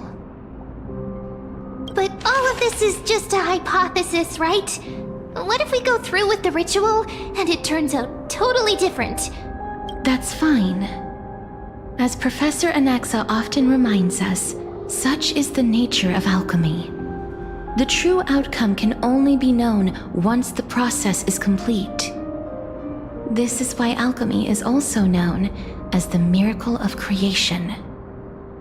Now, the puzzle of Pollux's yearnings is nearly complete, with only one final piece remaining. I shall reveal what they have been yearning to know in the alchemical matrix. I will show them my whole life since I left Stixia. Lady Trianne has already drawn a picture of my entire life, and it is now in my hands.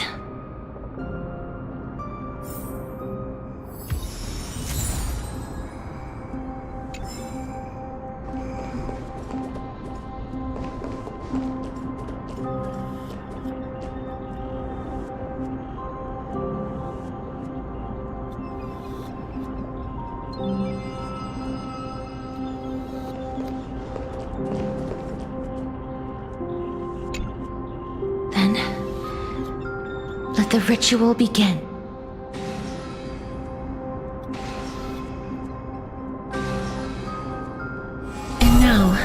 The objective is complete. That is all.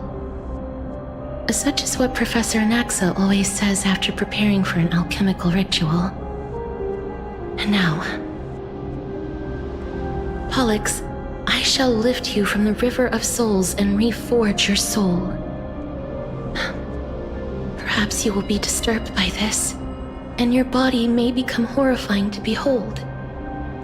But if even the slightest trace of your soul remains, the soul that once ferried me to this side of the shore, then please, look at me. I wish to thank you in person. I have obtained everything you sacrificed your divinity for. Lady Almanette. Did she recognize you? Oh, she must be the first soul we can communicate with here, right? I'm afraid she is just another spirit trapped here, like the rest of them. The only difference is that I was there when she died. Please, go on. I'm listening. Are you about to tell the story of Stixia? Yes. You're just as smart as I imagined, but... never mind. Now's not the time. There's no need to worry, Elder. Take a look around you. You're already at the resting place of the dead. The world of the dead? But how? I understand that you chose to remain silent about the story to protect Casterus, the girl who coexists with death. But you no longer need to hide that story.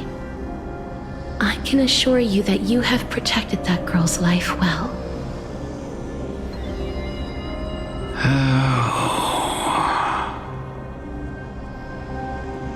Well, in that case, let me begin. Stixia, the pearl of the ocean, plagued by unwarranted calamity and ravaged by death in the fairy tale. It was the first city-state to shift their faith towards death, even before Idonia did.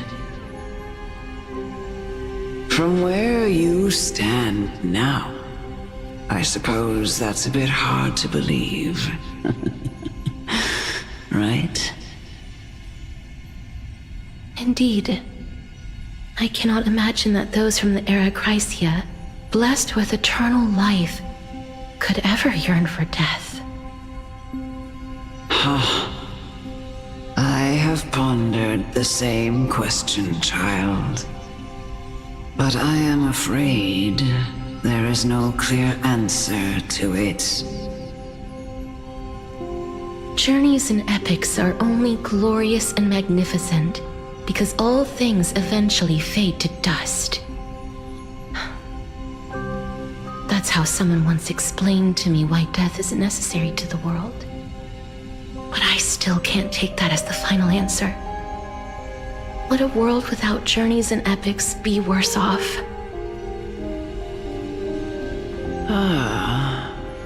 I take it the one who spoke this line was a general, or perhaps a warrior.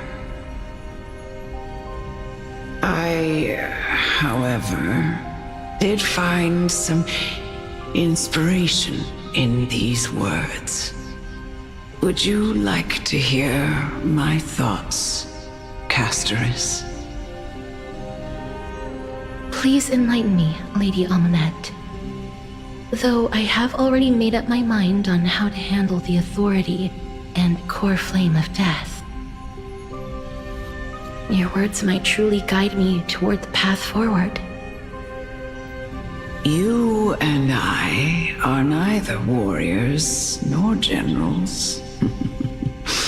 Therefore, journeys and epics cannot truly resonate with us. But what if I reframe it like this? What if love is not a trait bestowed upon mortals by Nestia, but a blessing from death? Love. No one ever invented the word cherish in the era when life was eternal. For all the good things in the world could be revisited endlessly, and every bond formed carried no risk of being severed. The so-called Era Chrysia was an age devoid of both virtue and sin. People did not truly live. They simply existed, going through the motions without passion or purpose, then waiting for something to happen. Perhaps the people of Stixia chose to embrace death not out of fascination with its cruel and fearsome side, but instead became fixated and obsessed with the impulses and desires tied to a finite existence. Therefore, death is not a thing of fear and desperation, but... That's right, Casterus. It is the reason we shed tears when parting ways, and also the original spark that ignited the passion of mortals. If you truly intend to deprive the world of death, then be prepared to witness it return to a state of stagnation. I understand, Lady Amunet. Our limited lifespan shapes all that we know and love. Not even the Death Titan has the right to take that away from humankind again. Nestia's love was the chrysalis of gold's first blessing, but it most likely wasn't understood by mankind. We only learned to interpret this wonderful gift after Thanatos' arrival. If the world was bereft of death, then the Queen of Stixia wouldn't have played midwife in delivering me into this world. You wouldn't have welcomed me into Idonia, and Aglaia would never have invited me to join the flame chase journey. None of these stories would ever have happened, and I would never have lived, let alone found happiness. Thank you, Mother. I will use all the love I've experienced in this long life to complete the final miracle. My teacher, Anaxagoras, grant me the wisdom of all things. I call upon thee, the stripped dead dragon's corpse.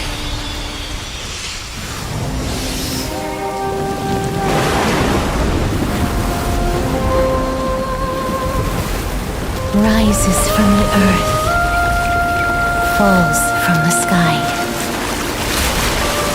As above, so below. This is the greatest power of all powers, unstoppable in this world.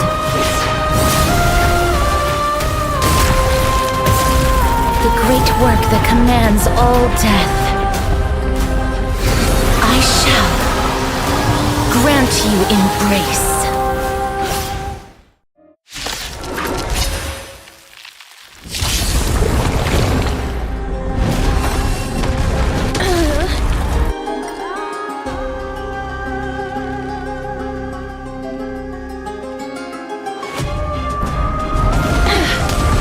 Is the girl who once saved my life truly gone?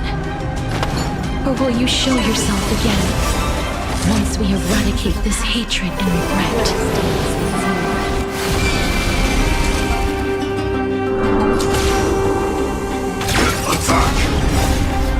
Until everything burns to ashes! This is more than a battle. Fight to live! Set the seas ablaze! May the foul stench dissipate quickly. Be of your body and mine. Please chair Loot here.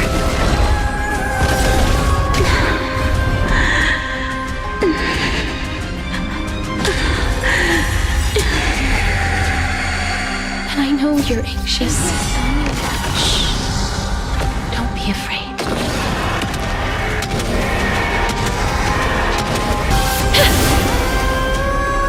Oh, death. Sleep in peace.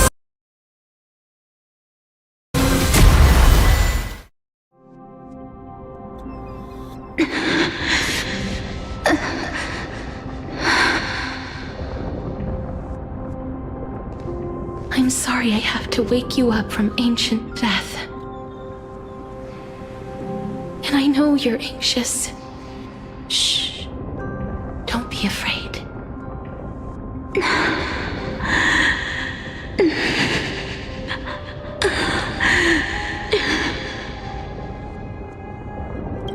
Do you remember me?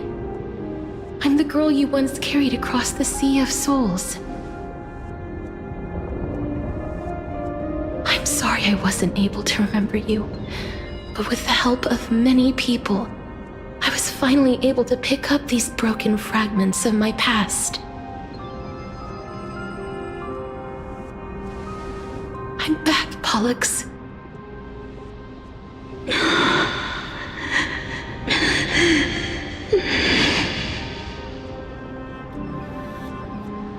I know this might not be what you wanted.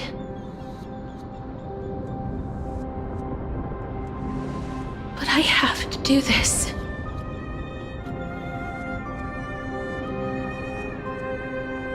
So please, carry me across the Sea of Souls again and return me to the Nether Realm, just like you did in the past. Please take me to where the core flame of death rests.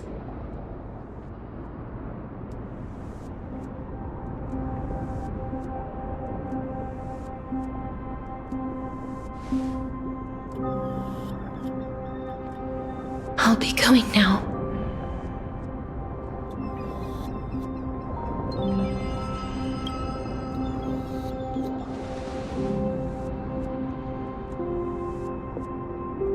They may look scary, but as long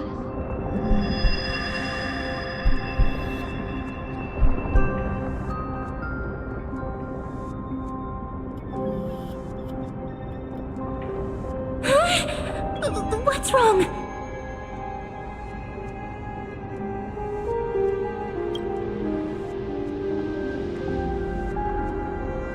Are you... What's wrong with him? His time is almost up. If I don't go now, I'm afraid his soul will return to Thanatos' embrace before me. What? Oh no! Is there anything we can do? Don't worry. I promised I would ask Thanatos for the Trailblazers' right to roam the Earth again. Mem, stay here and keep a close watch until I return, all right?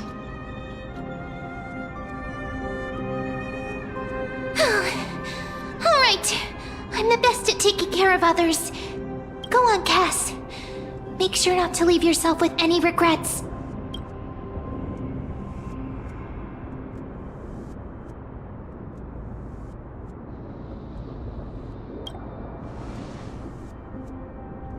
That's not funny! It's a deal then.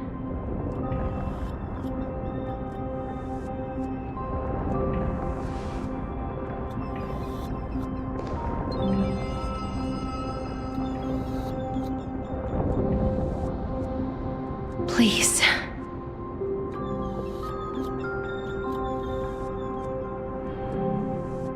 Wait for me.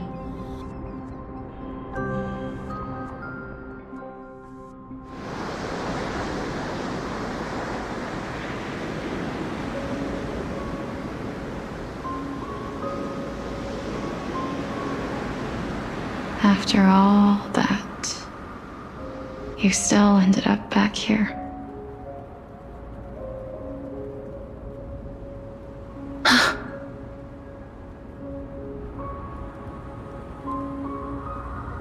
So the legends were true. The Nether realm really is a sea of flowers. Yes.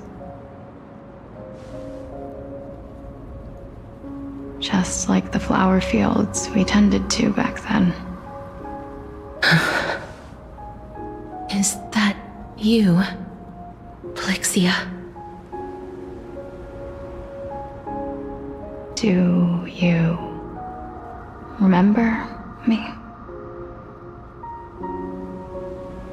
I don't have the memories from that time, but I've seen you before during an experiment. I see. Call me Thanatos, then. It'll be easier.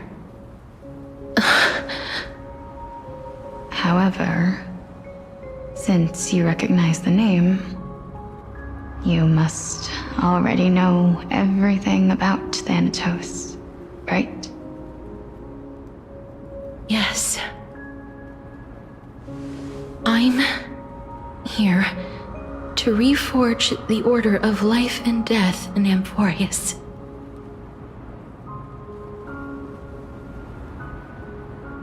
You know, my sister was a sympathetic, but rather sensitive person.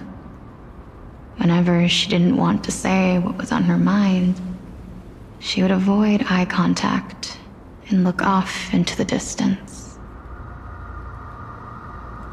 Just like what you are doing now.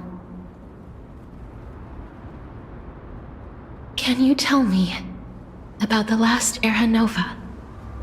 What did you do, Plixia?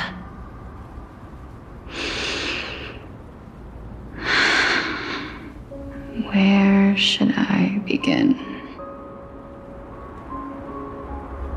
I suppose we can start from the beginning. A long, long time ago, there were a pair of like-minded twins. As foretold in the prophecy, they were chosen to be successors to the god of death. But fate was cruel. The price of attaining divinity was to take the life of a family member with our own hands. That trial was indeed recorded in that memory. Then you should already know that my sister voluntarily gave up her own life so that I could ascend as the demigod of death. But I couldn't accept that. Why did we have to kill each other for a future she'd never see herself? That's not fair.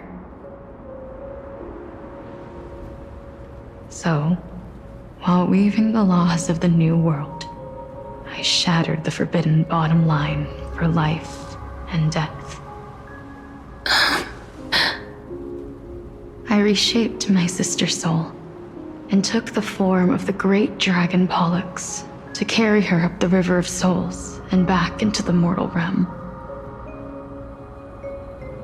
But our fates were already decided and manifested in unexpected ways in response to my futile actions. Aging is an unbreakable law of nature laid upon humankind, created at the same time as death.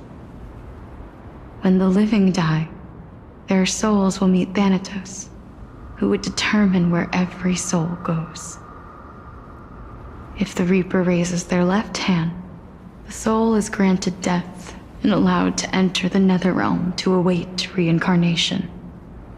If they raise their right hand, the soul is rejected by the Nether realm and returned to the mortal realm to continue walking the earth. That's why the Hand of Shadow can only lay down judgment and not embrace another being. Yes. Death was originally a pair of hands, but they were split in twain when we reached the mortal realm, never to touch each other ever again. The half of Thanatos that represents life, the undying human who grants death, that was the curse I forced upon you. Then, what about you? As the half of Thanatos representing death, I shoulder the fate of defying death. I died the moment I entered the world of the living. From then on, my Titan also no longer existed in this world. The cycle of life and death stopped. Souls were denied their audience with death and were left stranded within an ever-rising river of the dead. What irony. My selfish desire to save your life gave you and the world a fate far worse than death instead. Then, what was left of my reason was left behind in the Nether realm, where I've been taking care of these flowers day after day, until there is now a sea of them, all while mulling over the subject of life, death, parting, and enduring in endless loneliness. Fate is absurd indeed. Our lives were a mirrored image of one another, like a pair of hands. Even so, we arrived at the same destination. We walked different paths, yet experienced the same pain. I had hoped that maybe you would at least have a good life in this cycle. I'm sorry. I lived my life well. It didn't go to waste. As far as I'm concerned, you did nothing wrong. Even though I forced the authority of granting death to humanity upon you, a total stranger. Too many responsibilities were forced upon me in the course of this long journey. I was once lost, even upset. But I realized recently that if it weren't for your blessing, I wouldn't have understood the source of these emotions, nor would I have realized my purpose. I wouldn't have made it here to reunite with my missing half.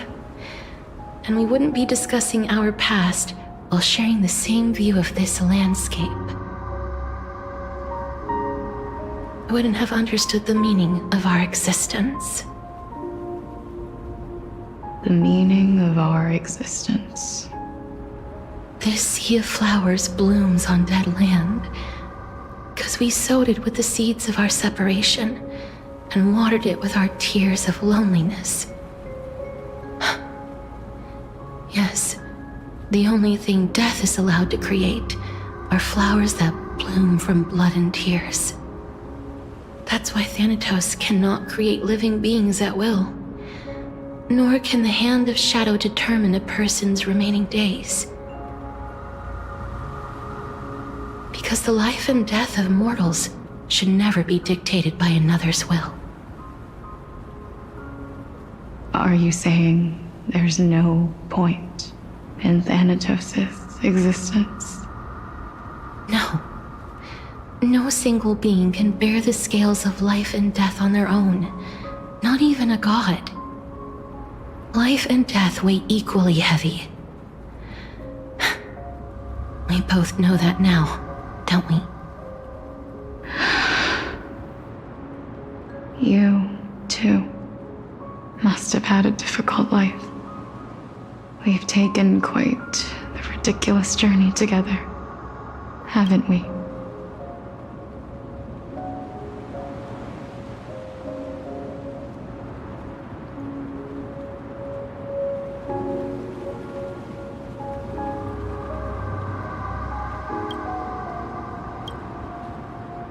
I had a feeling, even back then, that we would meet again one day. Not to embrace one another after a long separation, but to come in search of retribution. Tell me the answer that's already been written, and let us draw this seemingly endless fate. It's been far too long. I've waited here for centuries, watching day after day as desperate spirits are denied by this lonely wasteland. I always hoped I would see you among them, but I was also afraid of seeing you. I didn't know how I could possibly face you again, but more than anything, I was afraid that you might have forgotten all about me. I know. But don't you see, Polixia? I made it back anyway. You don't have to shoulder death's authority on your own anymore. It was always meant to be held in two hands anyway. So, let's give our core flame to him, and have him take it back to the mortal realm. Give humanity back their cycle of life and death. Our responsibility as Thanatos was never about picking out favorite souls. We were only meant to watch over life. Let's tend the field together, and create a warm sea of flowers for all the souls to come.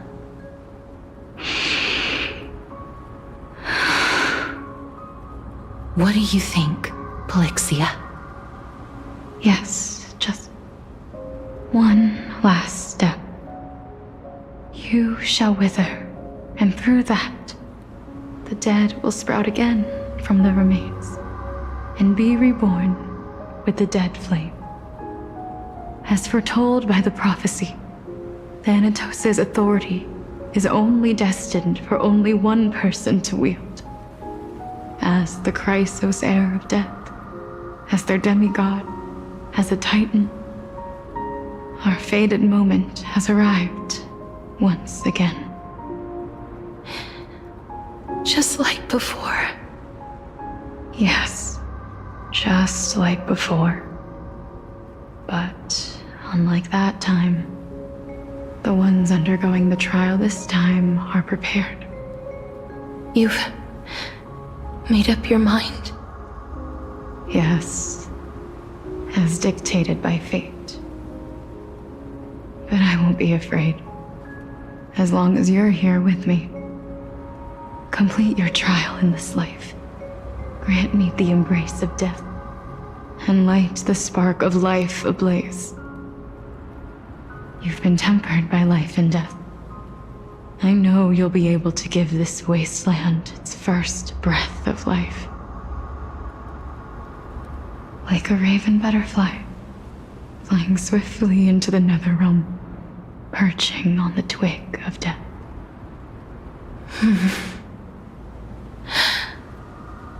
I will. After this, I will remain permanently in the Nether realm. The river of souls shall return here and rain down from the sky, scattering souls across the earth. The cycle of life and death will flow once again. This sea of flowers you sowed shall bear countless joyous or sorrowful souls, and bloom evermore.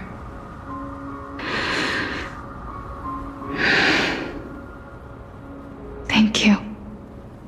Just one last thing. Can you grant me one wish? Of course. What is it? Please. Don't forget me. I promise you. When we meet in the next world, even if I have endured another reincarnation, even if we do not know each other's names, I will still hold you tightly in my arms, just like what I did when we were born. Casterus. Casterus. You're as beautiful as a fleeting butterfly.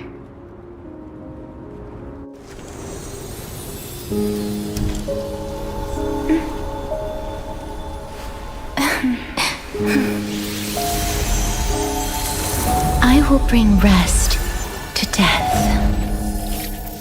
And from now on, stagnant life will once again flow.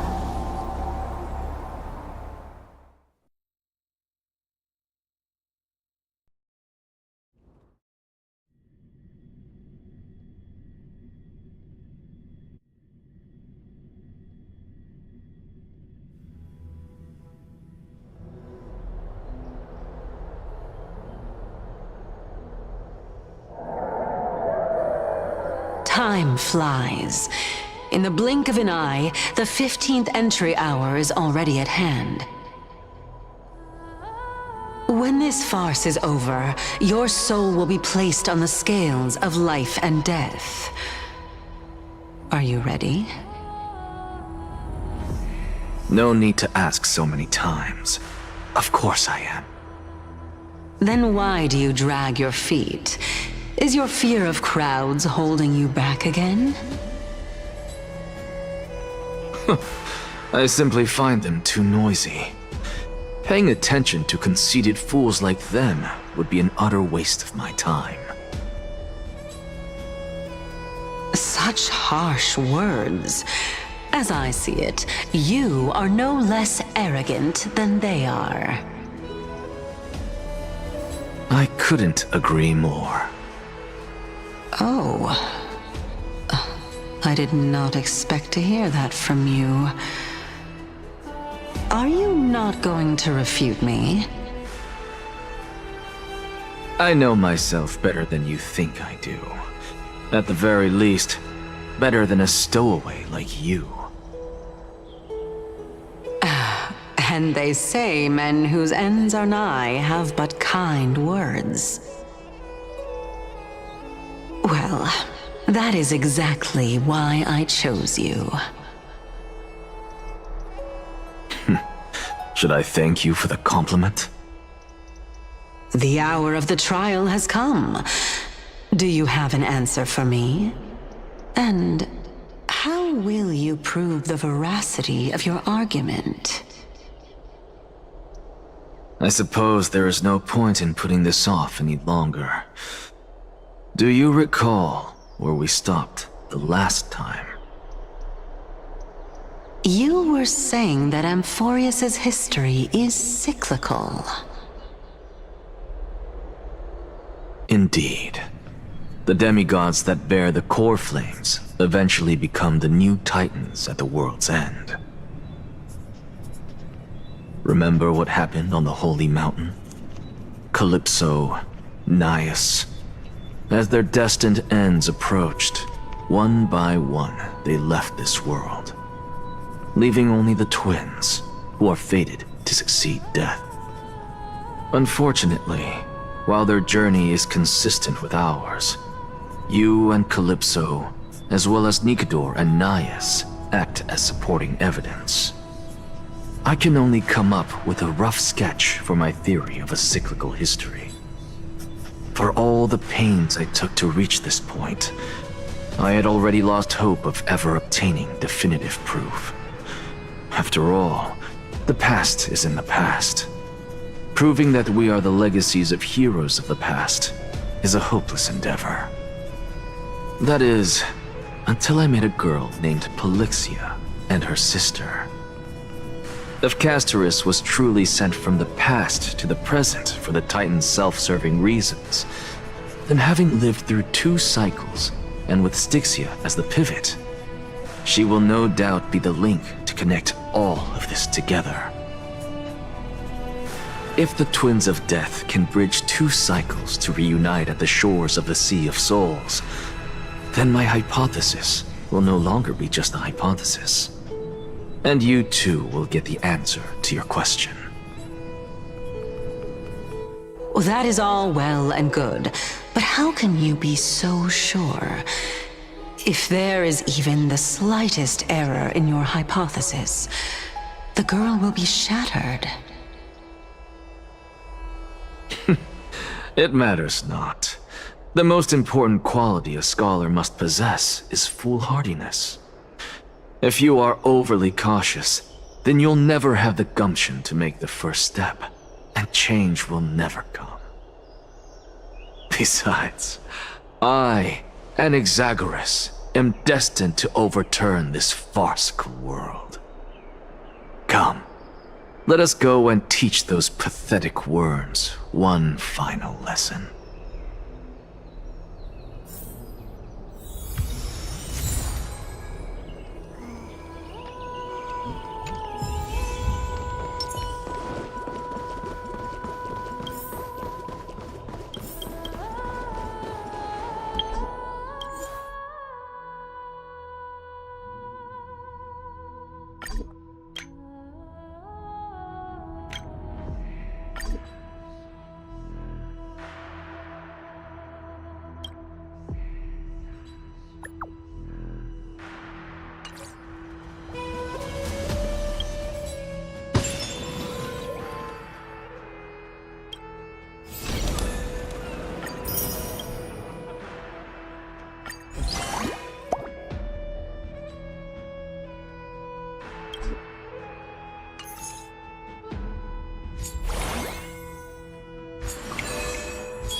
Let those Chrysos heirs who started this terrible war hear you.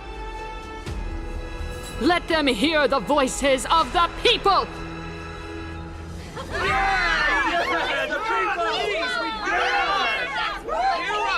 Help us! As always, that woman knows how to stir up a crowd. Professor Anaxa, I thought you'd pass on this.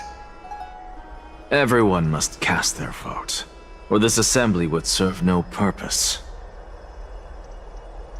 Prof, do you truly think it's wise to entrust the fate of the world to an assembly like this? Akama has stood strong under this system for 1,000 years. It stands to reason that there is purpose in its existence. But that is not what you're asking, is it? What you really want to know is Aglaya making the right decision in entrusting the fate of the world to you? Nothing ever escapes you. I didn't spend all those years teaching you for nothing. Most people only take 4 years to graduate, if I recall.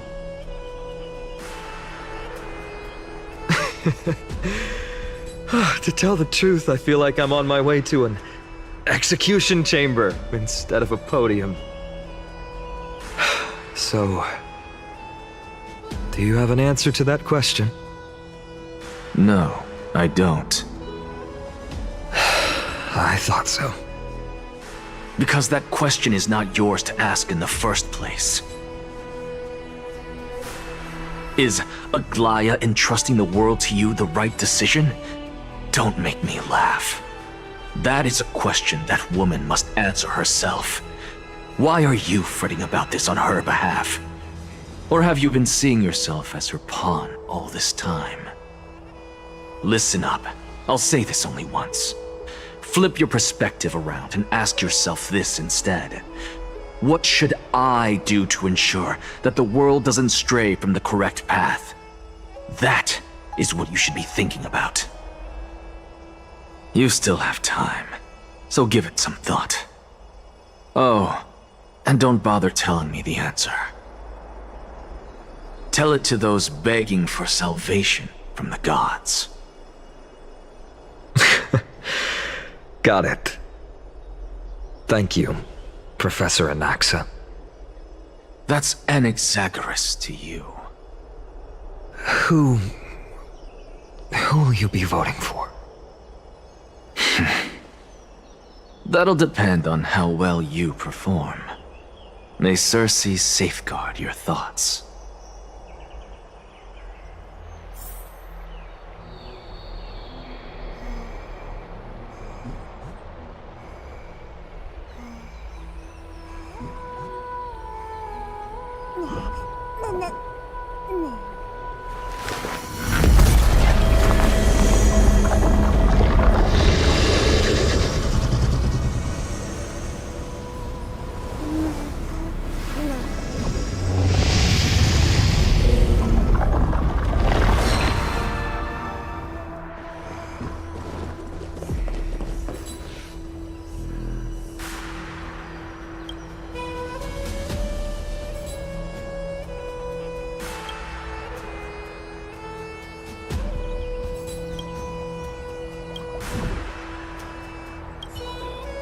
I actually don't necessarily mind things remaining the way they are. Whatever you say. I'm a little nervous. Thank you. Elders and citizens, silence, if you please. As the Theoros, I present to you Finan of Ides Elysiae, virtuous citizen of Akama, and the last speaker of the assembly. Much obliged, Lord Lycus. I remember him. He's the penniless lad working for Aglaya. Where's Lady Goldweaver? Why is she sending this guy to give the last speech? Is this really the end of the Flame Chase journey?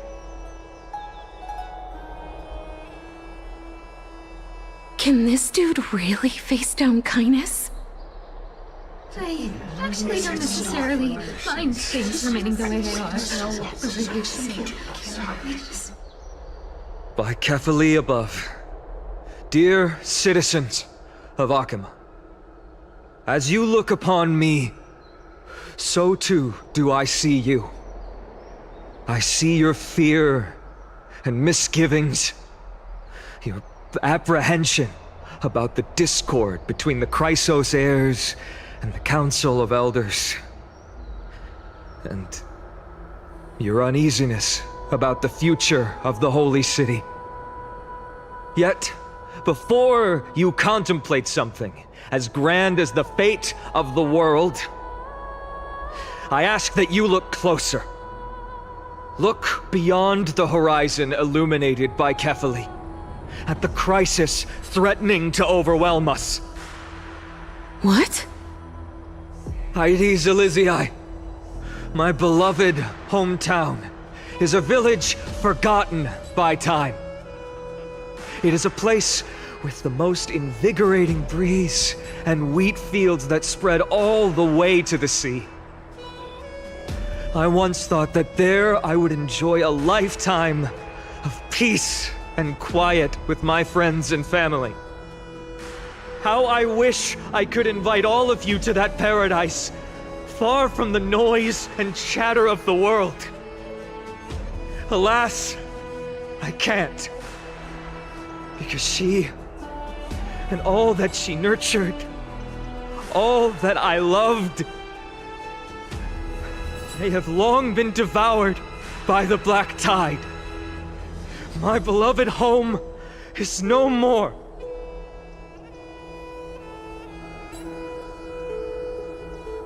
I will never forget the day the black tide struck. My father, Hieronymus, fought with a broken sword to his last breath to protect his child. My mother, Aldada, she was ripped apart by monsters. Also, I might live to stand before you here and now. Galba, he was a hunter.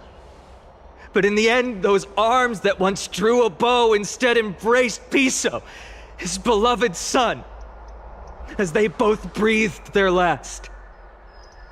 Pythias, the teacher, risked her life to save her students, but a burning beam fell on her, crushing her. And what of Livia, her daughter? Did she make it out alive? No, she didn't. Livia, Piso, and so many other children, my childhood friends, they were all swallowed by the black tide and turned into monsters. They kept saying the same thing over and over. Even up until the final moment, I finally steeled my heart and granted them eternal peace with my sword. Why, Finan? Aren't we the best of friends?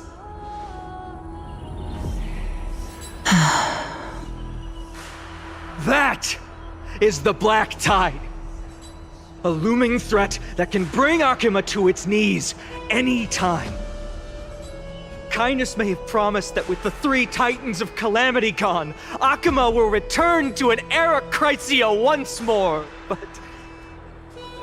much as it pains me, I must disappoint you.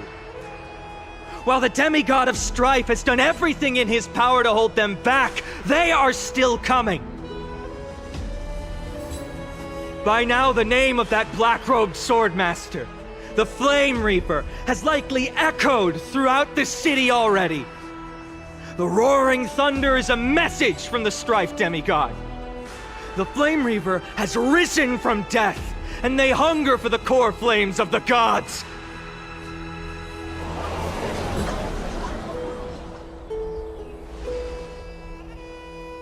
Lies! If such a powerful enemy is indeed approaching, why is Akima still a picture of peace?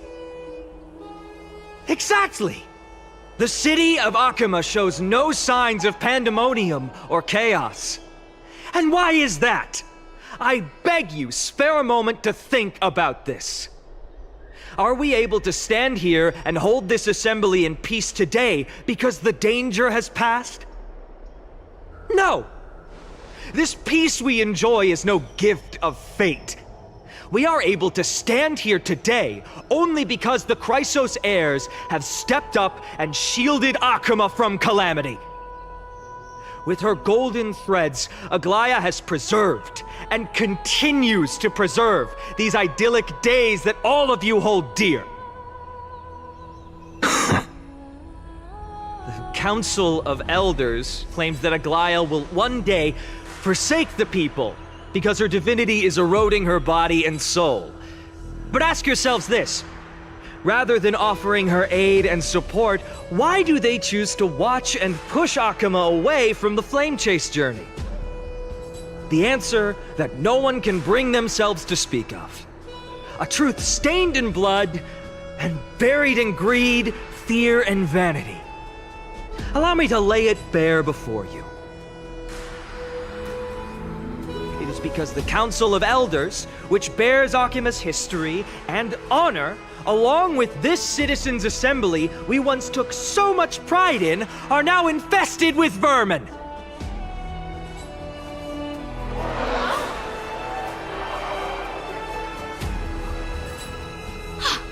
You insolent whelp! How dare you! It is true that Aglaya has reached her limit. Why? Because she has been working tirelessly to weave the defenses of our holy city against the encroaching evil.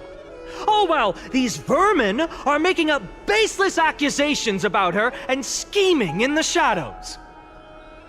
Not once has she ever failed Akama. Yet these vermin attempt to tear her apart, tarnishing her name with unfounded allegations. She may have been blessed by divinity, but hasn't her heart always stayed true to humanity?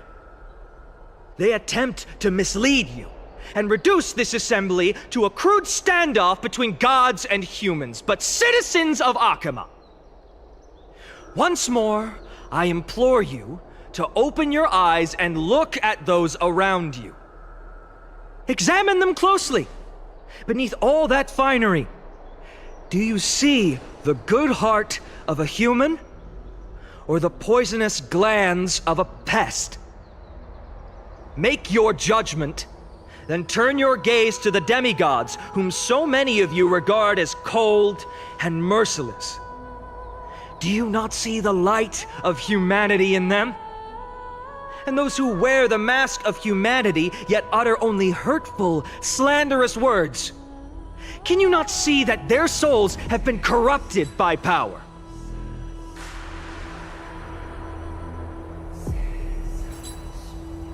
Yet, no matter what your answer is, and no matter who your vote goes to, rest assured that you have nothing to fear. For Aglaya, Tribios, and I will remain your faithful guardians and pledge our lives to upholding your decision. And this vow will stay true until the end of our days, where it will be passed on to future flame chasers. A steadfast and unwavering promise that shall endure through the ages. The Chrysos heirs have only our best interests in mind. I still don't understand. We never believe our peace have to end. So.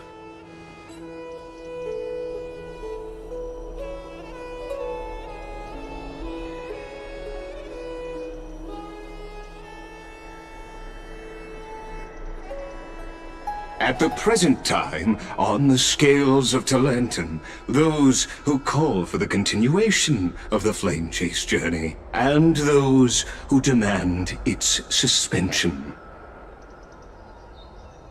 Each faction holds an equal share of votes, resulting in a perfect balance. As expected. This is the moment when the Flame Chase journey is the closest to its end. And now it's your turn to vote, Lord Anaxagoras. Is there anyone else who hasn't voted? No, you're the last. Cast your vote with care, for your decision will break this impasse. I have long since made a decision. Very well.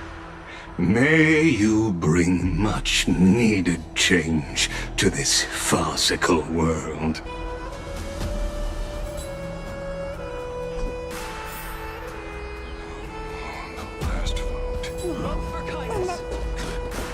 Always the performer.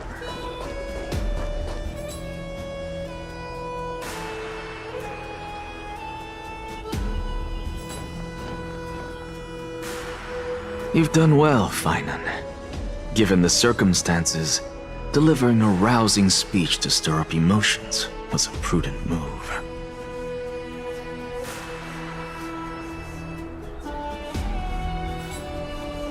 Thank you all for your patience. On behalf of the 7 sages of the Grove of Epiphany and the scholars of Amphoreus, I, Anaxagoras, am ready to cast my vote. But before that, in the interest of fairness, Lady Goldweaver, I pose a question to you before all who are gathered here. Will you, as Finan has promised, stand by the decision made in the Assembly, regardless of outcome? In the interest of fairness, I make no promises, lest it should influence your decision. Very well. I thank you for your honesty.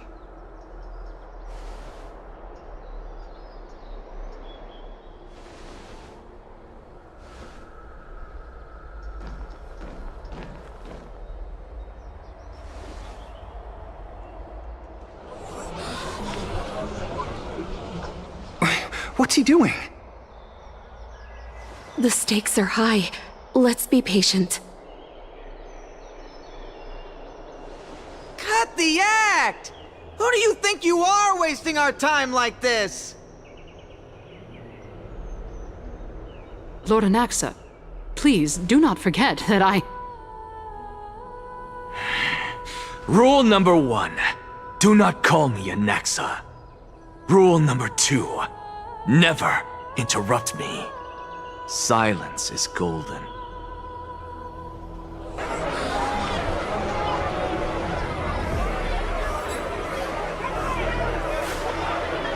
Just vote already. What are you waiting for? Cast your vote. Cast your vote.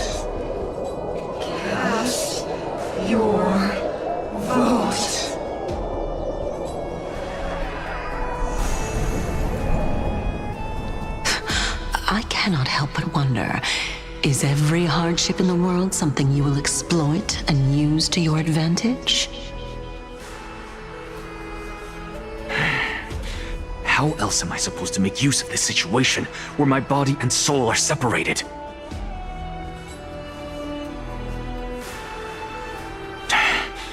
Oh, Circes. Or should I say Calypso? Accompany me on this final journey. Let us journey to the Nether Realm and see how she will substantiate the answer to your question and validate my decision.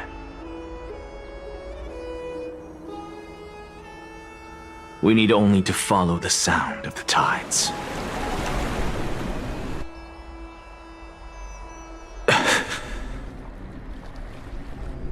You are...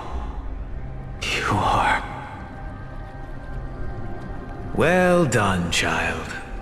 Just as I foresaw, you have achieved great things. Teacher. What a twist of fate. A blasphemer raised in the doctrines of the Venerationists. It's like a foal kicking its mother in the belly after taking all her milk.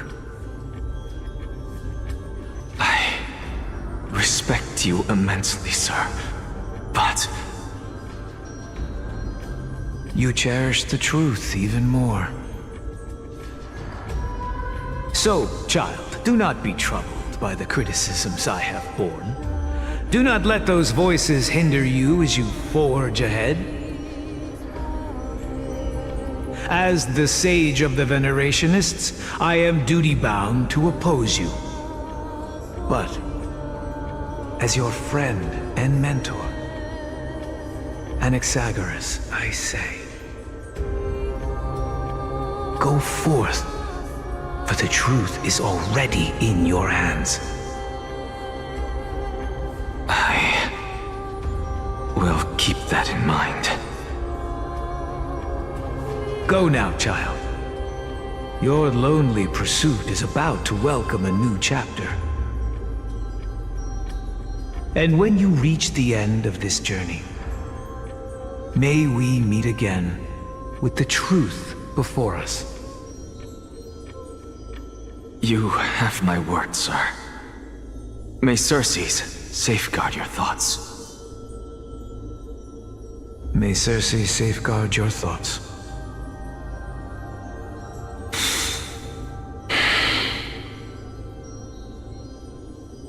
You are right, Empedocles.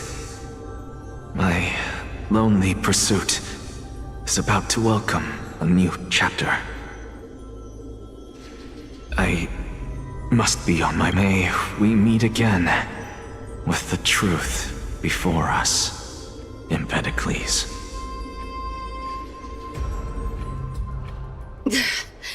What are you waiting for? Just cast your vote. Silence!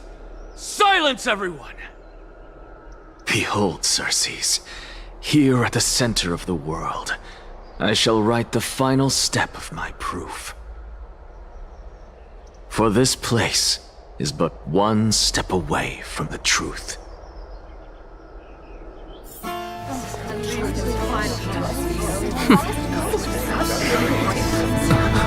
Professor, I completed the proof you wanted.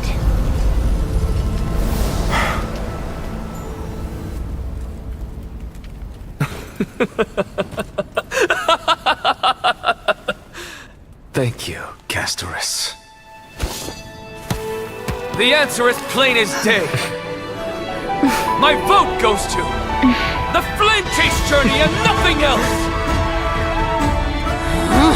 Elder Kindness, I have deciphered the truth of this world!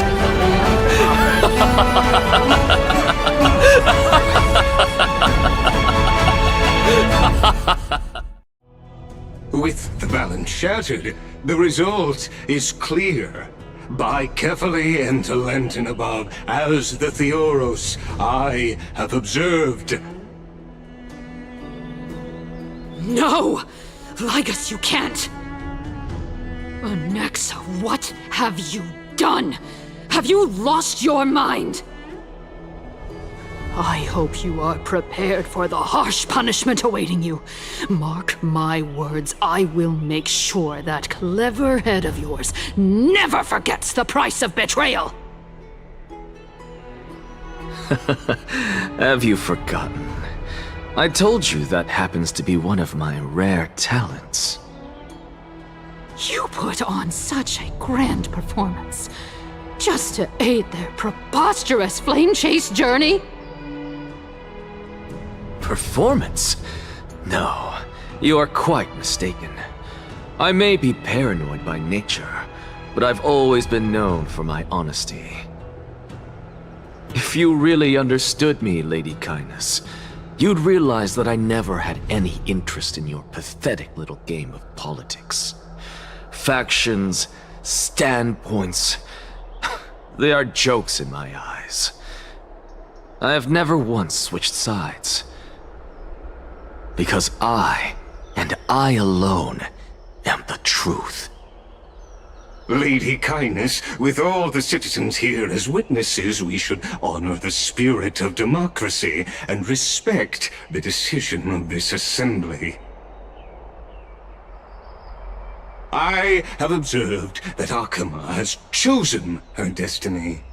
This Citizens' Assembly has resolved to continue the Flame Chase journey. This resolution shall be put up on the Wall of Heroes, such that all citizens are aware of the city's way forward.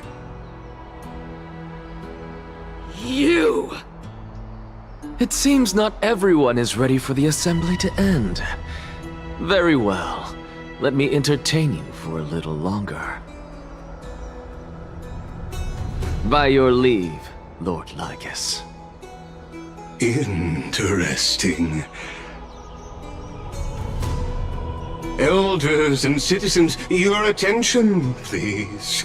Stay for a moment more, if you will. Anaxagoras of the Grove of Epiphany has an announcement for the Assembly. What is this performer up to now? Absolute flame chase journey. Do you think he'll continue? I don't know. So apropos. Frankly, still. Just moments ago, all of you made a decision on the fate of Amphoreus. As a supporter of the Flame Chase journey, it pleases me to see the choice you have made. But I regret to say that I still harbor doubts about this outcome. Thus, I hereby challenge this resolution.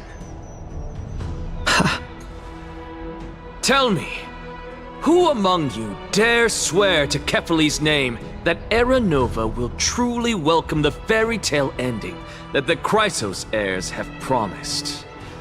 A beautiful new world free of calamity and madness? Nonsense! That's impossible! What is he getting at? Of course he... Not even for a second. No one? Must I pick somebody to answer? Very well. You, the one acting so wise and profound, in front of all present here, do you dare swear that it will happen for sure? No? Fine. Next. You, the one with ignorance written all over your face. Yes, you. Do you dare swear by it in front of the Titan? What are you trying to do? Useless. Your turn, then. With that smug look of yours, you must be confident that the Flame Chase journey is the best course to take, right? Hey! Mind your tongue! So, no one? I see.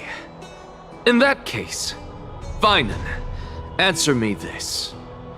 Your speech was filled with such passion just now. How confident, then, are you in making this promise? Professor, what are you doing? Let him continue with his performance.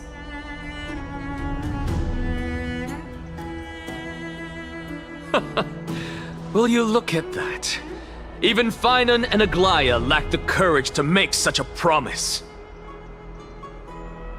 And what's even more absurd is that no one but I can promise you this new world.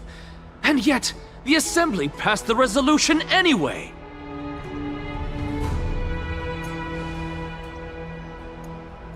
But you needn't worry, because I knew better than to trust you good-for-nothings. That is precisely why I am here today. To give you one final lecture. Now listen up and listen well. I, Anaxagoras of the Grove of Epiphany, hereby declare everything that the Flame Chase journey promises is true!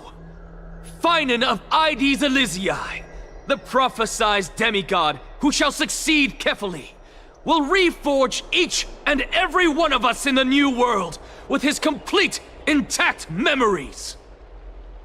What? The core flame-bearing titans were the Chrysos heirs of yesterday, and the Chrysos heirs who carry the core flames today will become the titans of tomorrow. All of our souls shall endure for eternity in the miracle of the World-Bearer. And all under Kefali's protection shall step into that new world. This is pure blasphemy! It's impossible. What? Are you saying that we must bow down to you and worship you, even in our next lives? Enough, you blasphemous imbecile! How dare you try to deceive us with all these lies and falsehoods? How can you prove?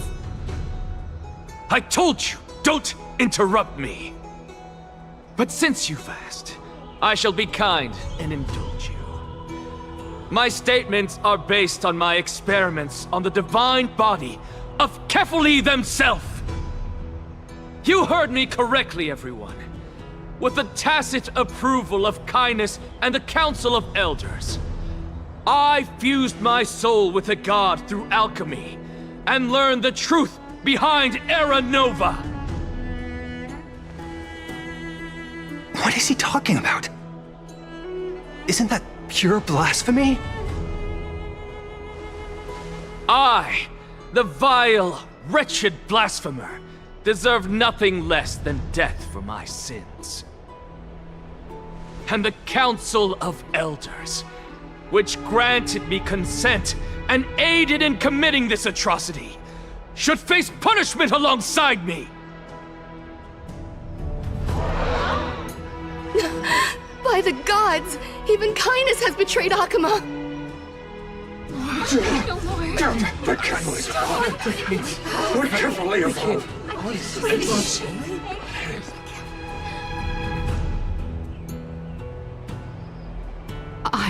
I had no knowledge of his transgressions. He did that on his own. The Council of Elders bears no responsibility for his actions. Lord Lygus, as the esteemed Theoros, are you going to simply stand by and allow the Council of Elders to be dragged through the mud?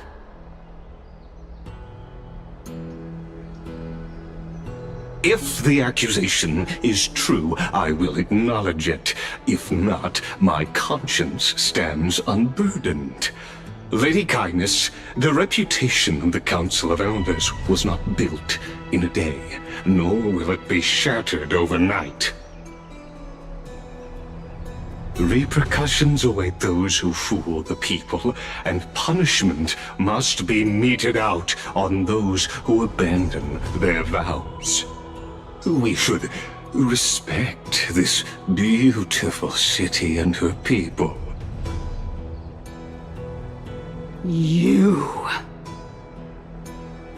Lady Aglaya, the Gold Weaver, I humbly ask that you take on the responsibility of overseeing this judgment in the name of the fairness of Talantin and the justice of Kefali. Considering the circumstances, and in accordance with Akama's codex as the only demigod among us, you shall rightfully wield this authority. The honor is mine to bear. How is this permitted? Somebody do something! This is how we're supposed to go. Elders and citizens, silence, if you please. Anaxagoras of the Grove of Epiphany has made his statement clear. As per Akima's codex, I request all present citizens to stand with me in exercising the right of judgment. First, Elder Kindness of Akima and Lygus the Theoros stand accused of neglecting their duties and abusing the law leading to the egregious blasphemy against a god. In the names of Talantin and Kefili, Akima is to form a committee before the 7th action hour to conduct an investigation and disclose the findings to the public for subsequent judgment. Yes! That's what we deserve! Agreed! Curse you! Now, concerning Anaxagoras of the Grove of Epiphany, he has confessed to grave blasphemy against Kefili. In the names of Talantin and Kefili, the accused must be allowed to hear the people's voice prior to the execution, for a chance at a reduced sentence and possible pardon.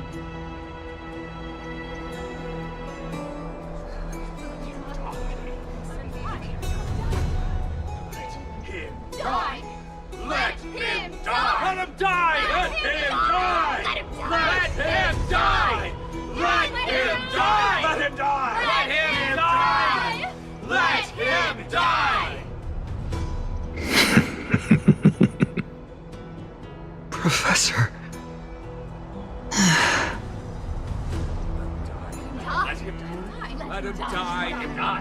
Let him die! Let him die! Let him die! Let him die! Let him die! Let him die! Let him die! Let him die! Let him die! Let him die! Let him die! Let him die!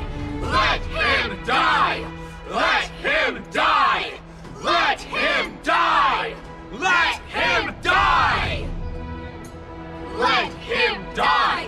Let him die! Let him... What decision will you make, Lady Goldweaver? Enough with the hesitation, Aglaya. This is not like you. Let him die! Let him die! Then, in light of the people's voice, O Talantin on high, may you bring death upon him.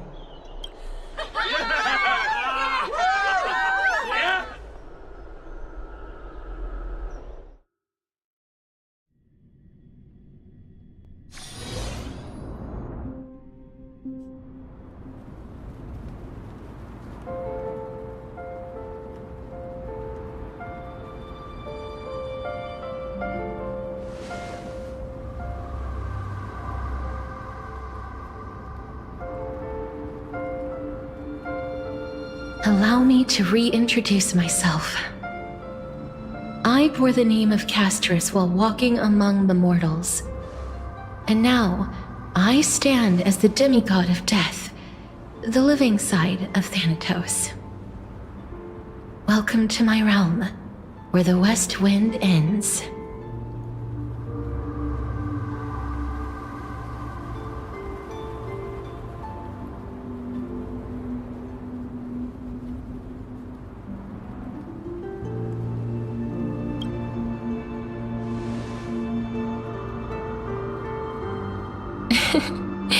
You're still as energetic as always.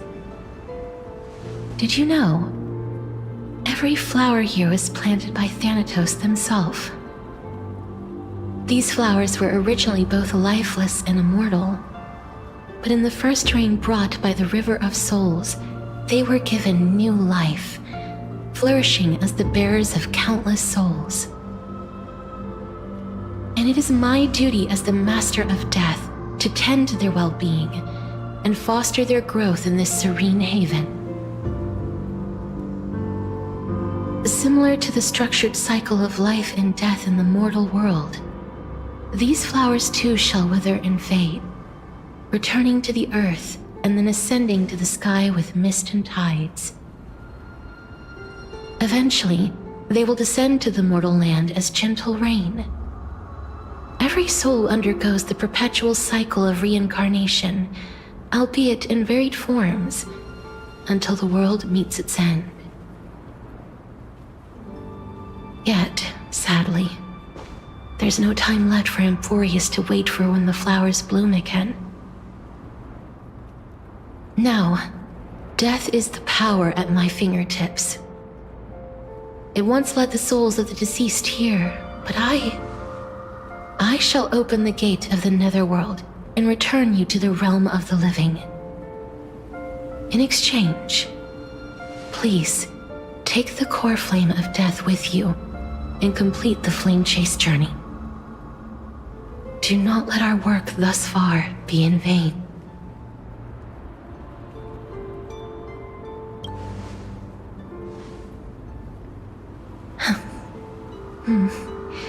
Just like the other demigods, I will stay here and embrace my destiny.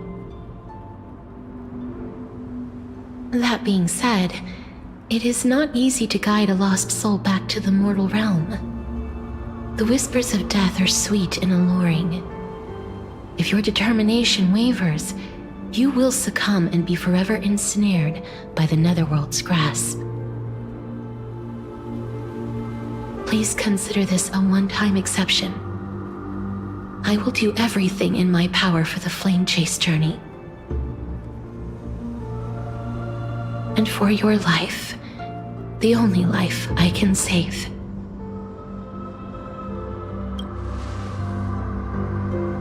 I am glad to hear that.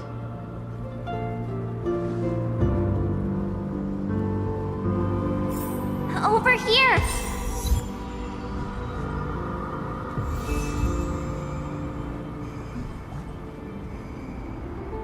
I believe in you.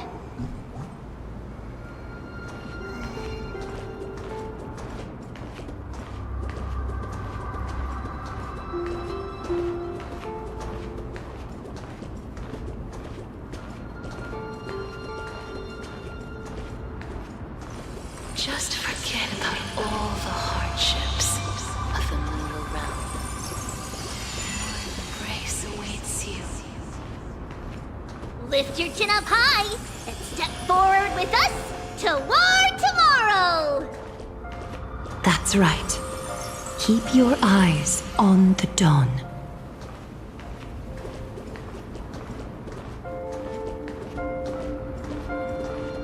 Onward. Show me your courage.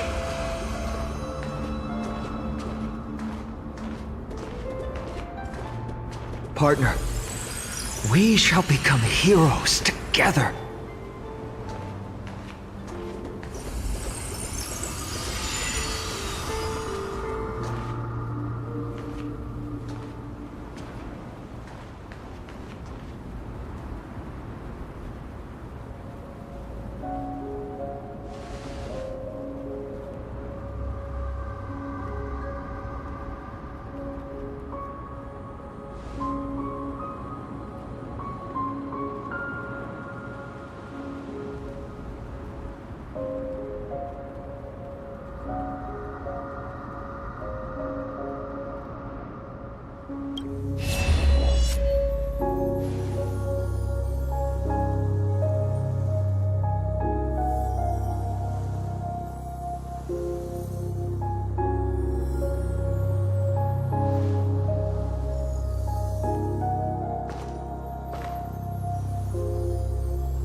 All of this is proof that you once lived.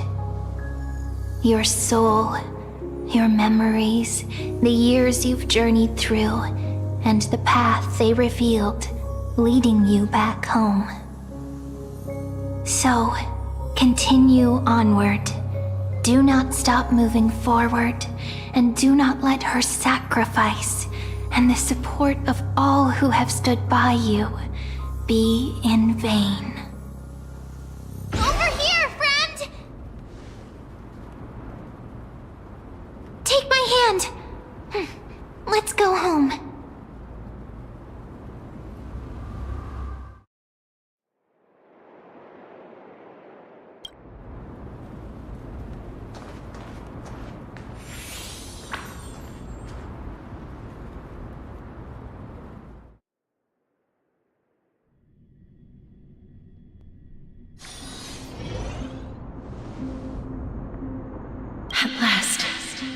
I knew you could do it. Your soul is still perfectly whole, as if some kind of force is trying its best to keep it together. Is it Ornyx's final blessing? Or is it a miracle of your own? It's truly incredible. Such a strange surge of familiarity. So hard to describe.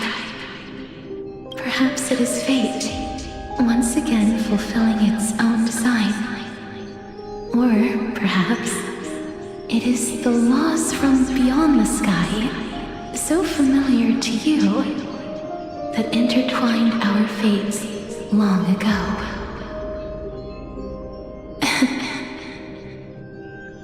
It seems that this is the riddle which cannot be solved anytime soon. The sensation of becoming a demigod is truly wondrous.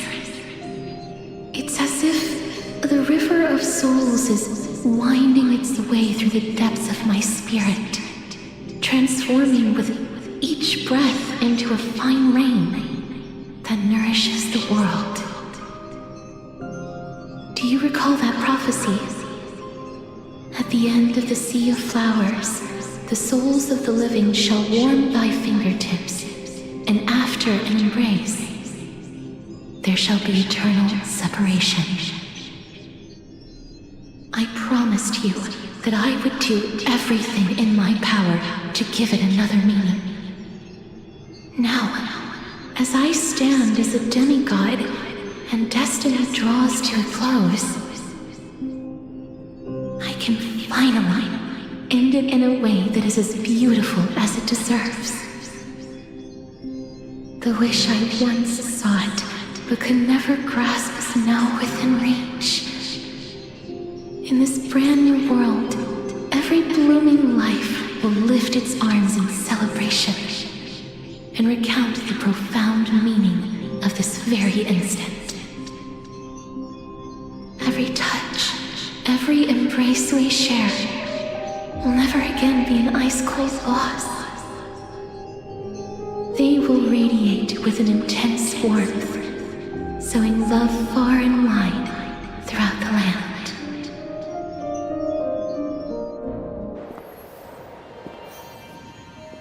The other shore is very cold.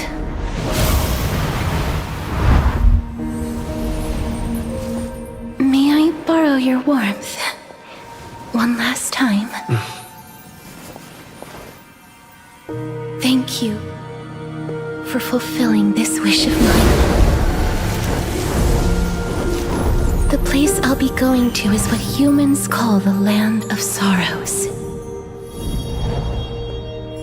But with this heartbeat and the residual heat of this embrace, I shall turn the Nether realm into a gentle place of rest.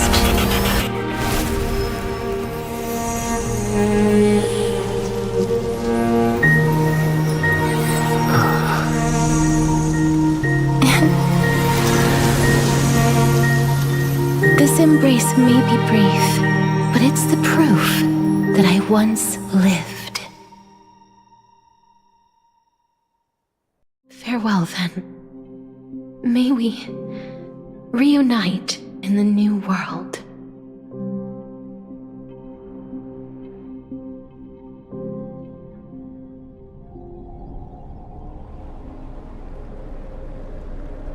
That grand and absurd performance was what you've been seeking your whole life?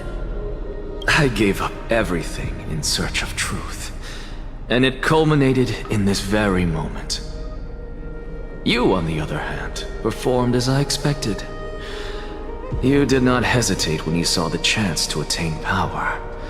It's as if you... crave power, like a fly craves rot. Those are your words, not mine. But what you said at the end, did you already know what I had planned for Thainan? I may have lost an eye, but my vision is clearer than anyone else. You've nearly exhausted your humanity. You're no different from my current state as a walking corpse. That's true. I've long since burned to ash over the past 1,000 years. Only he is capable of unleashing a raging fire that rivals our final great enemy, Aquila. So, this is our last chance. How about we let go of the bad blood between us? May I resonate with your core flame, Aglaya? Please do.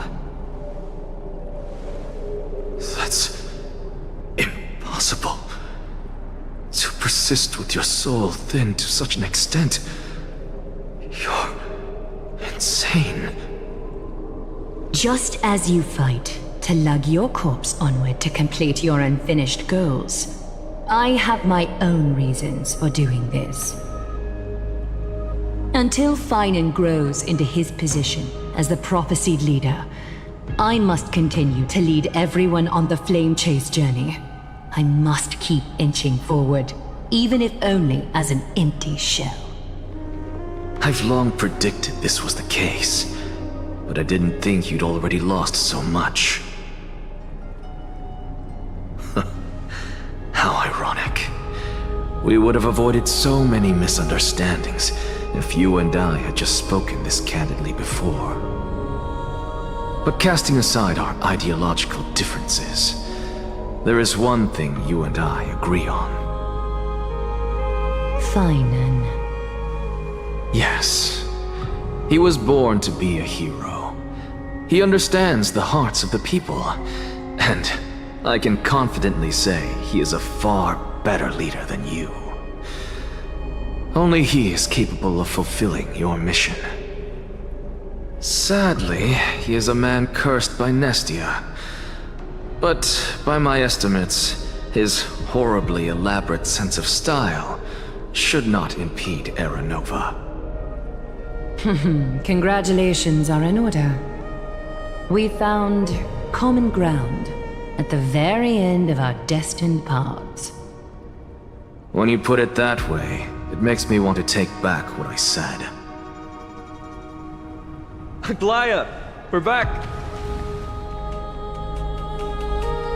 Come welcome our great hero reborn from the ashes. I hope he didn't hear your earlier assessment. It wouldn't be the first time I criticized him. A man should be aware of his own shortcomings.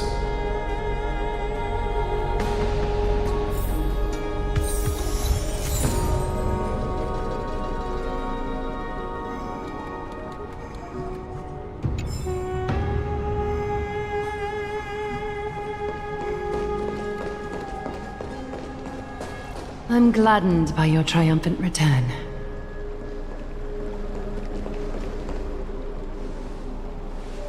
But I don't see Castris among your number.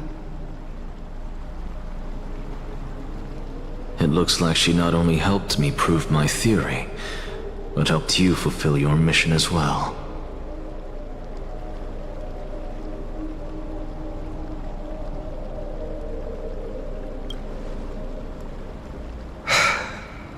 I agree. She might not have been able to change her fate, but she still wrote the final verse of her epic herself. Trinan, please recite the prophecy for us. Trailblazer, please surrender that scalding core flame for us as well. You are the only life she ever saved by her own hand in her 1,000 years on this earth. I believe no one is more qualified for this noble task.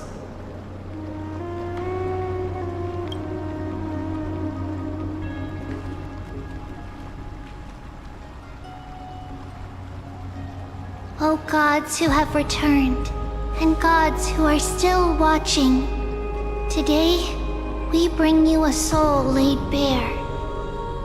The Hand of Shadow, Thanatos, remembered their name from the past.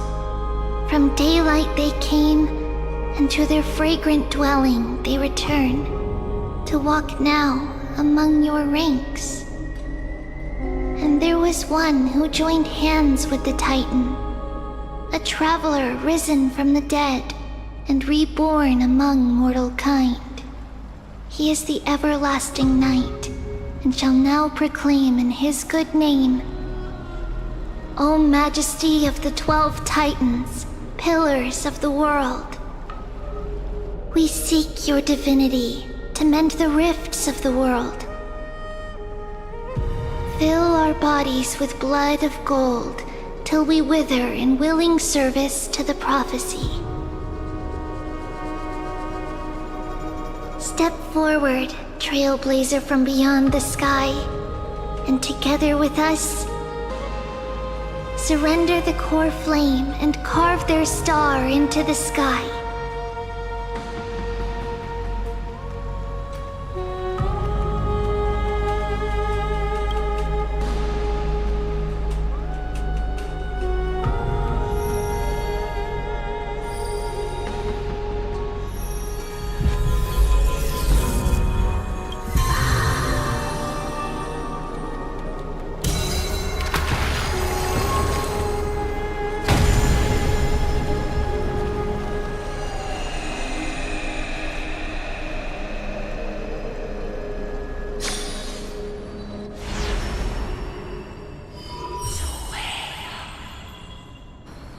The constellation for death. For life and death, to be more precise.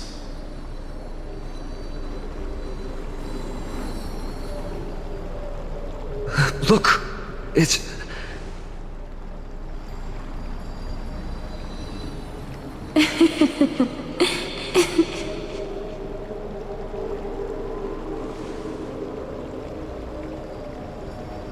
No, it's only a divine echo. I think she's here for the trial.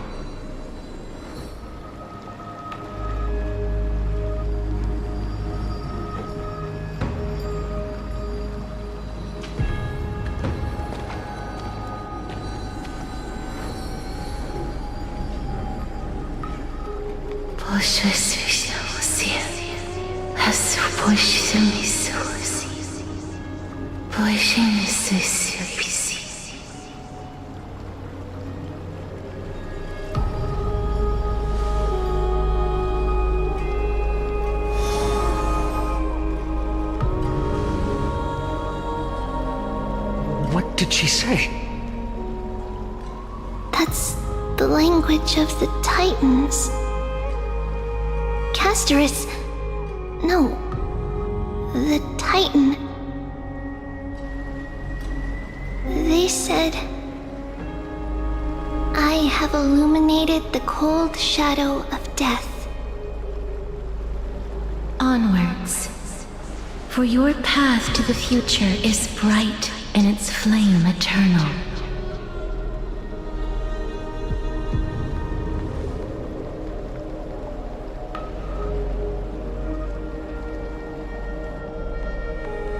Do not forget.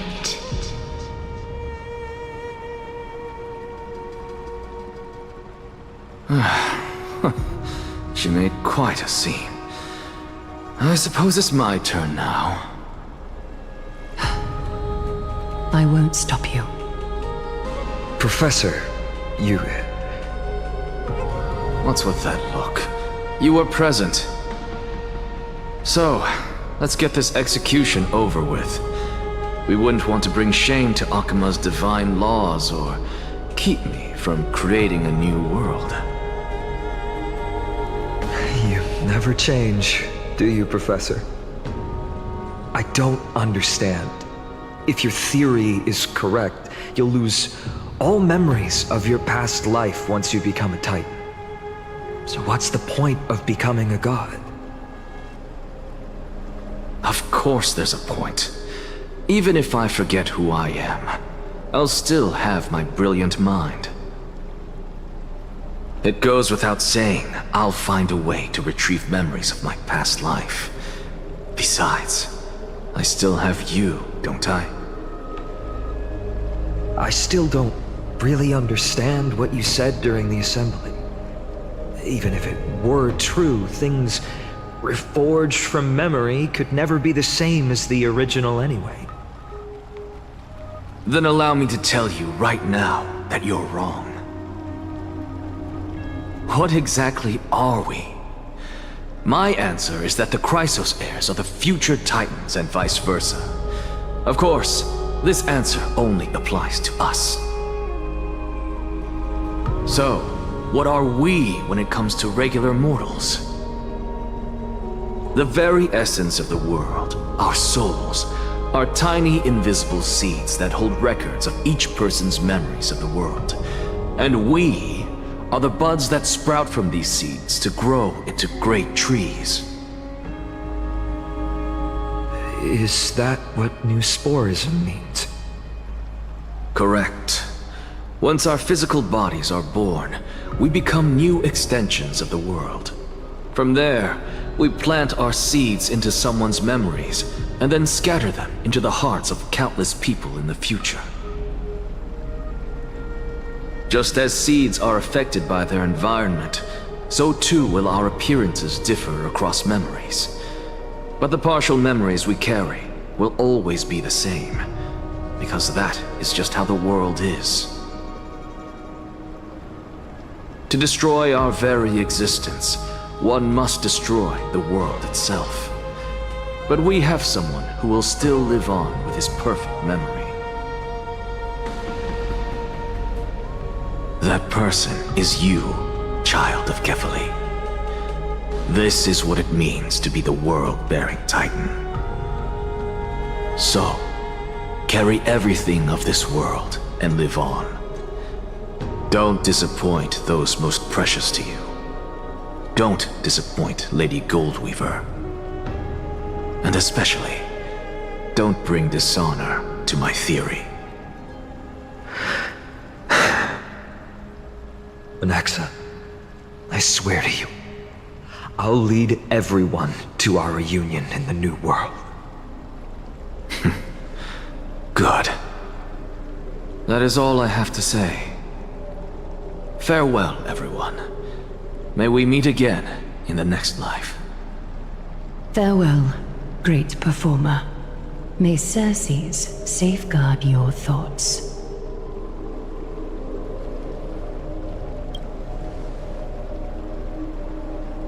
Are you satisfied, Honorable Titan?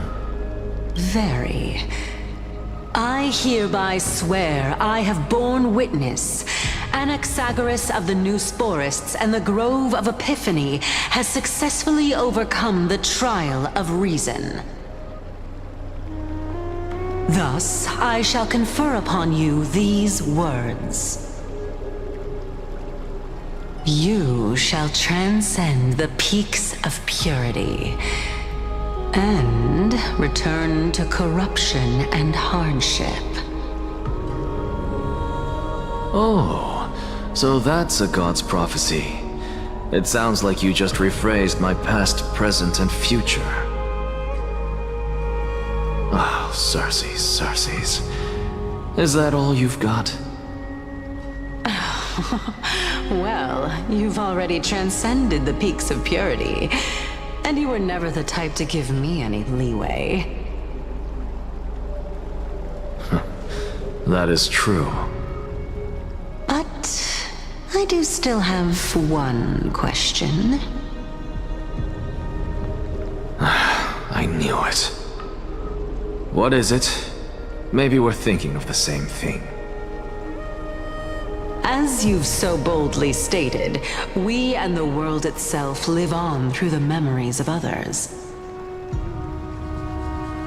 If that is the case, whose memories did the very first new spore sprout from? How should I know?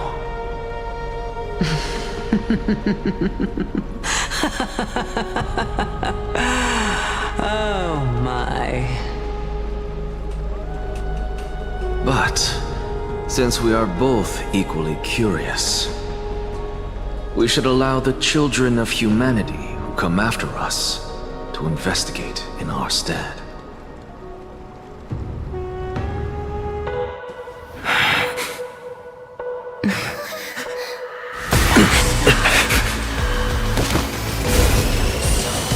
Rejoice, Circes.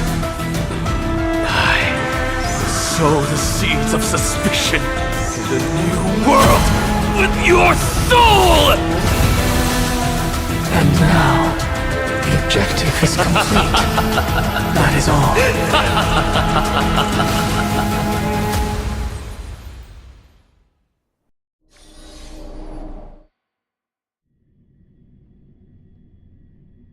Thankfully, she's still alive. Was March 7th also in this condition when she was first rescued by the Express?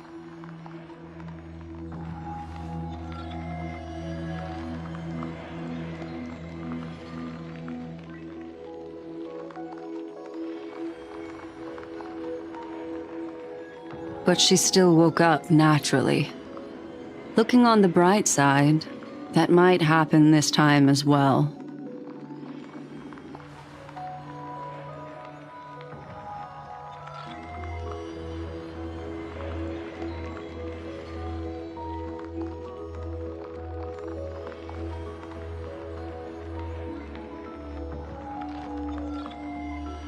I do not have conclusive evidence, but judging by her current condition, perhaps March 7th's memories have been hijacked. Think about it, Miss Himiko. What will happen when someone loses their ability to remember?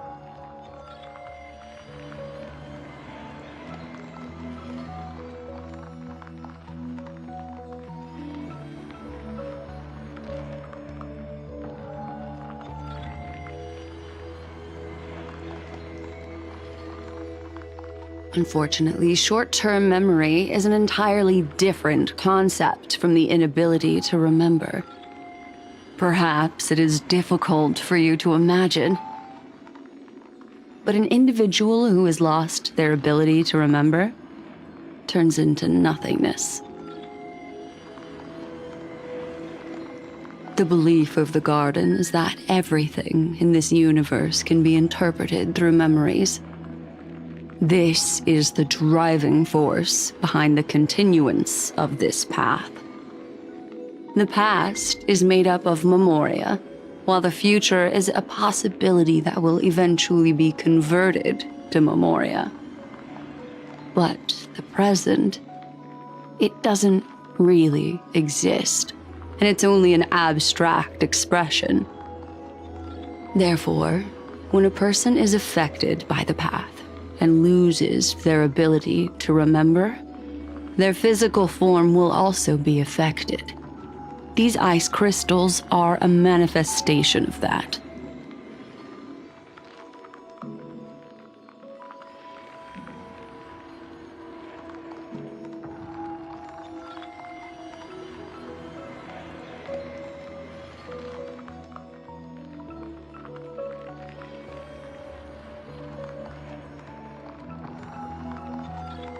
Is Miss Himiko suspicious of me?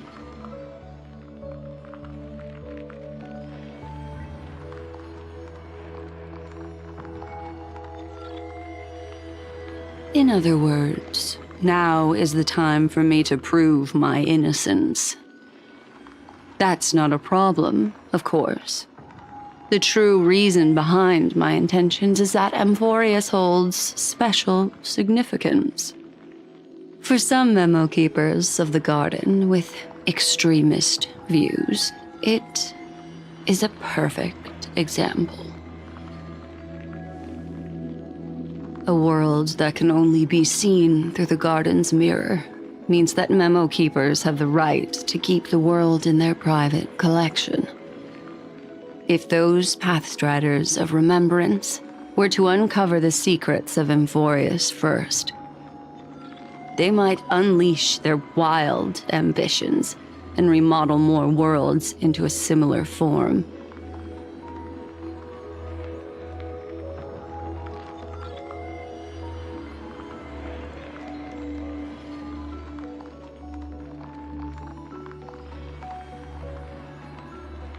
I chose to remain quiet before, because I did not want to involve you in the Garden's internal conflicts.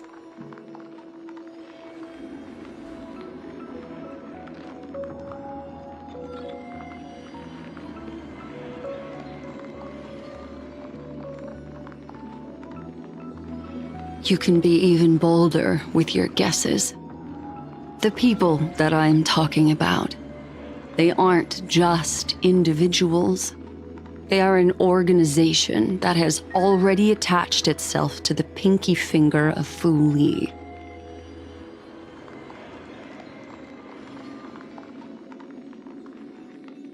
I cannot be certain, but at the very least, they are capable of doing so. I am deeply sorry about what has happened to March 7th, but the deal that I propose still remains a fair one. Amphoreus is still an excellent destination, and investigating further might allow us to uncover the truth behind the accident. Miss Himiko, the wisest choice right now is for us to continue cooperating.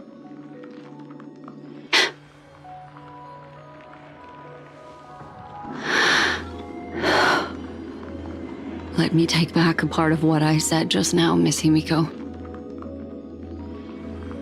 Although we indeed struck a deal, it seems like I have involved you in some unforeseen danger. Please accept my deepest apologies.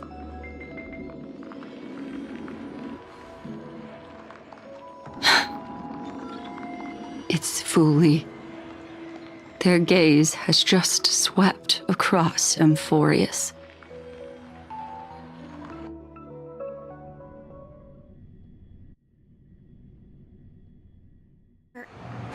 How interesting.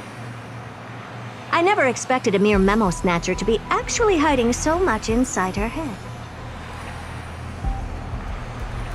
What's even more interesting is that the word Amphoreus has appeared in her subconscious. This lady seems to be having fun. Is she usually like this? It's, hard to explain. What are you two whispering about? Has it not occurred to you that I can hear everything clearly? Please pardon me, Madam Herta. Would you mind sharing with us what you've discovered? The ones who need help are the Astral Express. You will have to put up with my methods, even if they are rather unconventional. Let's get back to the topic. By using the fourth mirror, I rummaged through the brain of this memo snatcher and learned a good deal.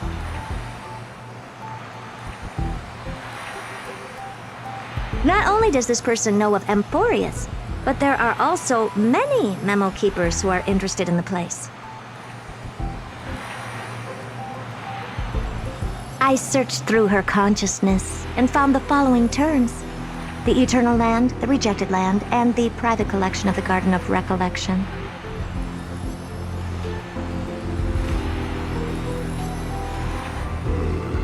It seems like Miss Black Swan is indeed hiding some things from us. Since I'm not able to find any useful clues from the outside, why don't I personally visit this mysterious Amphoreus?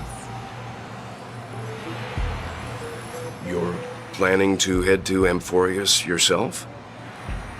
Yes, but not in the flesh like you all foolishly did.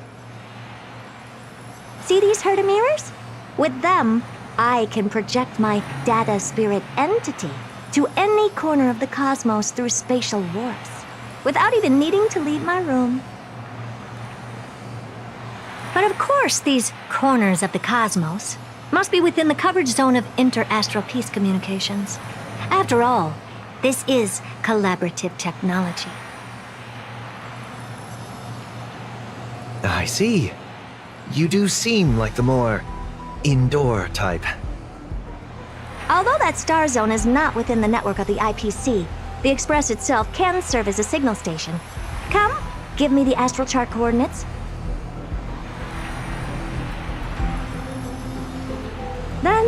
sit back and enjoy the show.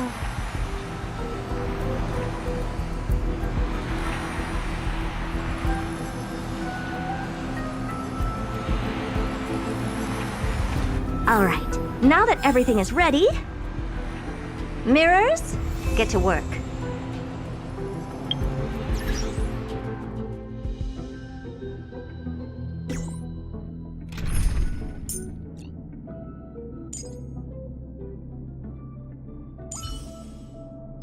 Always remember, don't let life leave you any regrets.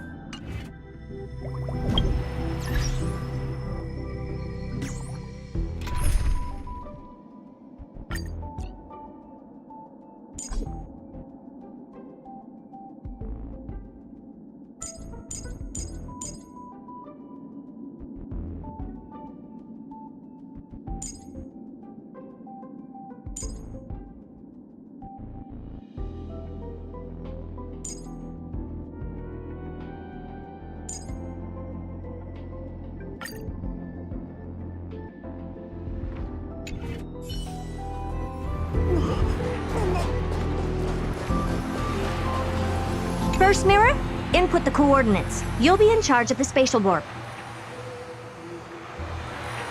As you command, Madam Herda. The preparations are complete. I wish you a pleasant journey ahead.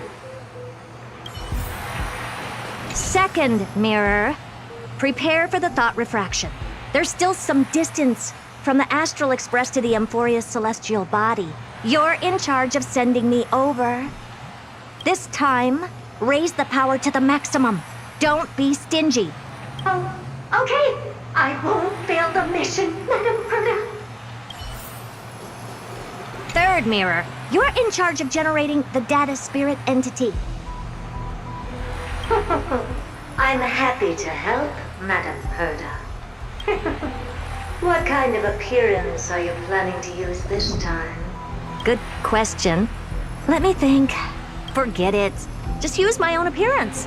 There's no one there that'll recognize me anyway. As you wish. Fourth mirror, you'll be in charge of...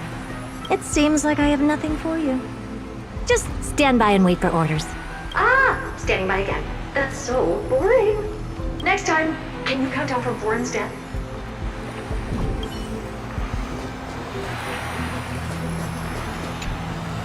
Preparation of the data spirit entity complete.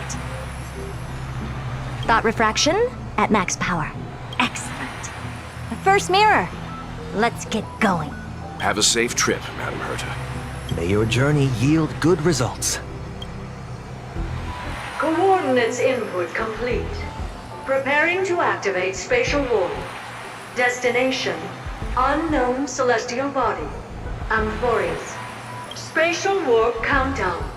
5, 4, 3, 2, 1. Warp activated. Oh! So that's Amphoreus? Its appearance is... well, sure is unique. Second mirror, prepare for thought refraction. It's time to send me in. Alright, please read the safety protocols carefully. Can't you hurry up? Yes, ma'am.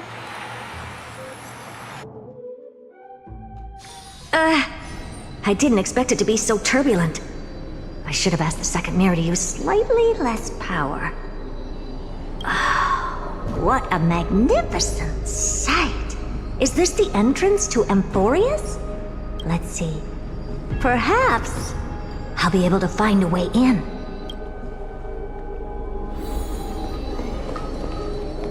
What's this? A statue? It's ugly. I don't like it.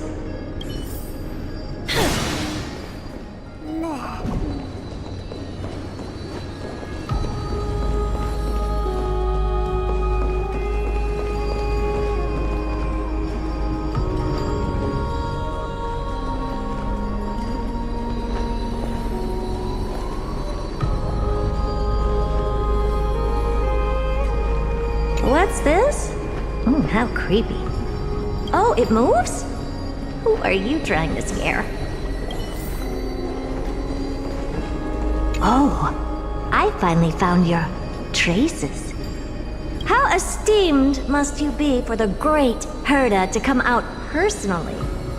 When we return, get ready to become free labor for the simulated universe for the rest of your lives. It's either a projection or a fake. There doesn't seem to be much to take note of.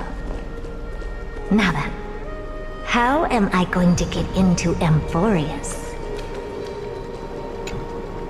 My deepest apologies, esteemed lady. I'm afraid that you cannot proceed further. Who's there? Your visit, although not part of my calculations, is a pleasant surprise. It's a pity that the preparations are not yet in place to receive you with the hospitality that someone of your status deserves. Are you not going to answer my question? Who are you?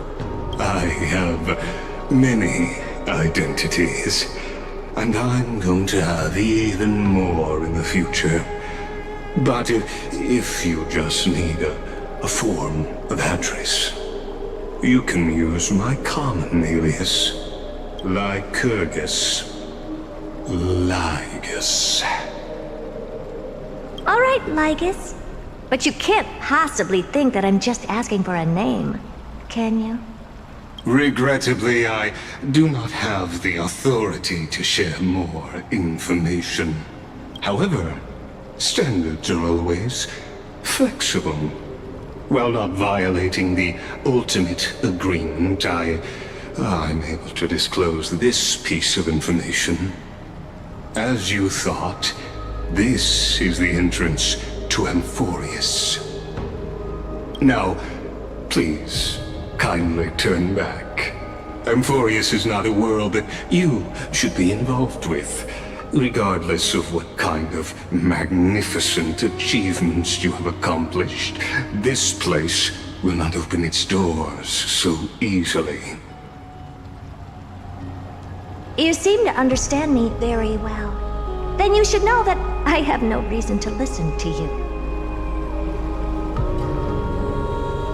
Your reaction is completely within my calculations.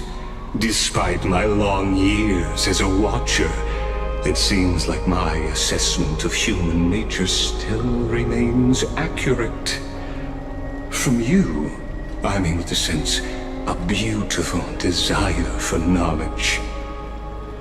But my answer remains unchanged. Madam, it is with the utmost goodwill that I suggest you return to where you came from. Let's assume for a second that I'm not so well-mannered, and that I insist on uncovering the secrets hidden behind you, Mr. Lygus. How do you plan to dispel this notion of mine? Within the scope of the ultimate agreement, there are 178,244 logic chains at my disposal to convince you. After filtering through them, I have determined that I only require 3 to attain the results that I desire. Oh? I'm all ears. First, for reasons that cannot be disclosed, Amphoreus is a completely isolated celestial body. Apart from me, no one else will be able to help you enter. That's not a good argument. Second, if your plan is, as you've alluded to previously, to force me into cooperating by showing hostility, do know that, just like you, I have basked in the gaze of the erudition. I stake my honor, and assure you that, in the worst-case scenario, our mutual destruction will be inevitable. Oh? No wonder I couldn't find a back door. When I did a scan of our surroundings, the safety protocols on you are comparable to Screwy's. How interesting. I assume that you still wish to hear the third logic chain? Of course. Why wouldn't I? Third, even if you exhaust all your means and find a way to break through, you will surely give up once you understand the consequences of your actions. After all, throughout your long life, as much as you'd hate to admit, your conscience has played a crucial role. What a brazen robot. You think that you can actually understand me through your paltry calculations? But since you put it that way, why don't you tell me what these consequences will be? It concerns the third path that is entangled with Amphoreus. A path that you and your friends still very much lack understanding of. The destruction. So, if you ignore my warnings and persist in your ways, you will break the shackles of a Lord Ravager. And when that happens, their fury will engulf the cosmos.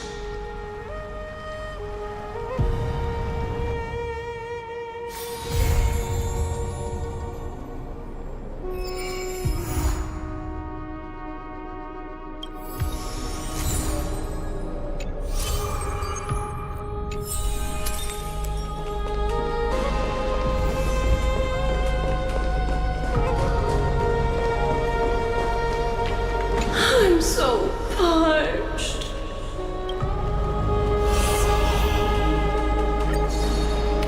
The sea. The sea is right here.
I saw this.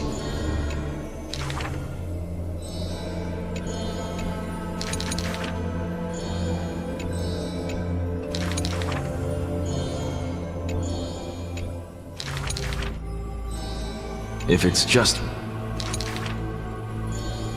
for a wise...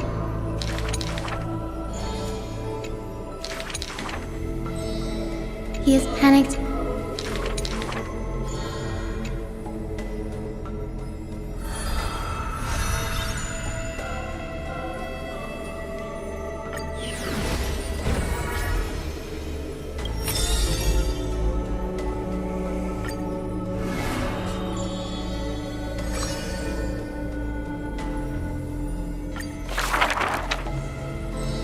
Is this...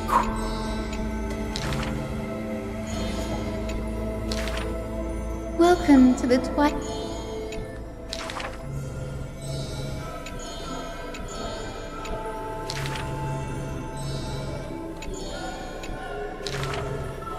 Wow.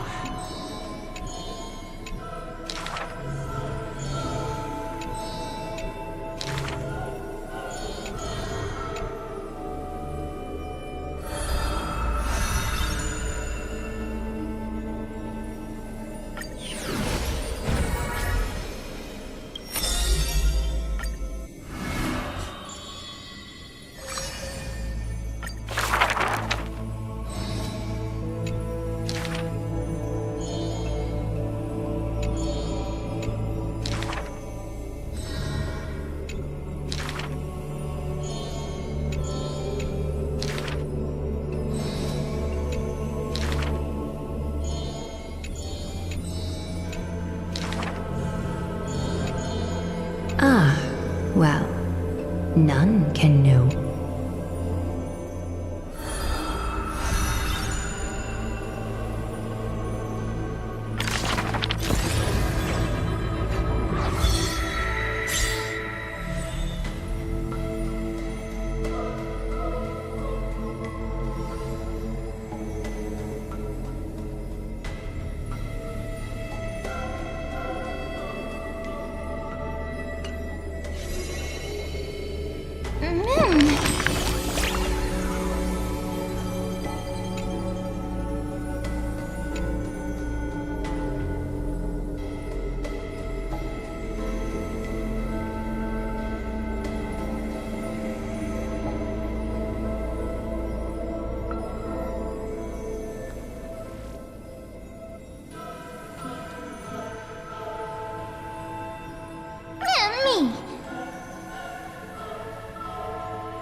Before people pack...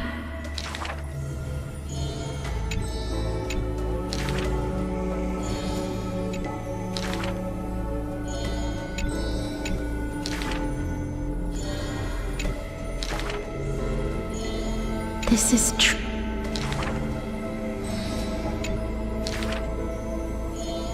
What'd she bring? Apart from...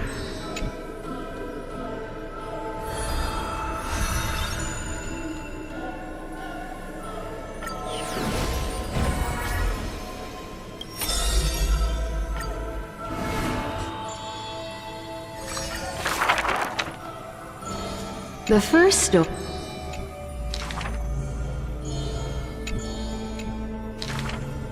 The second story.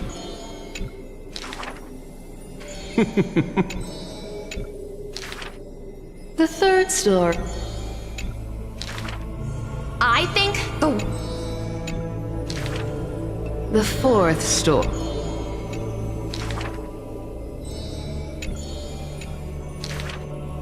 Cipher. The dawn.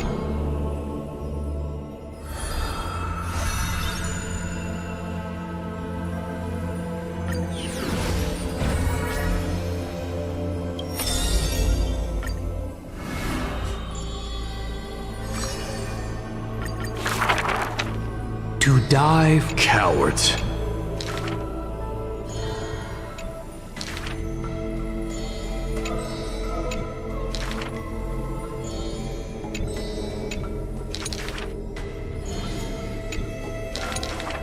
Therefore, never turning. Your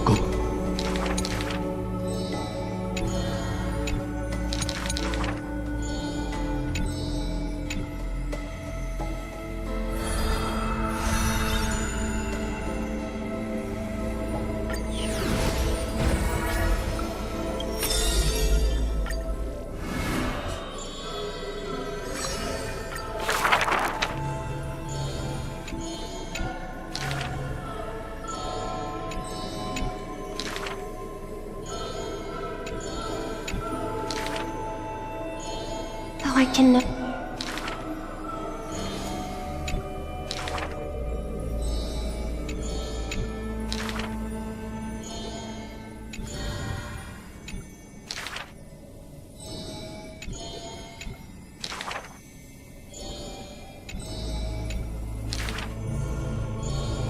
Why are those?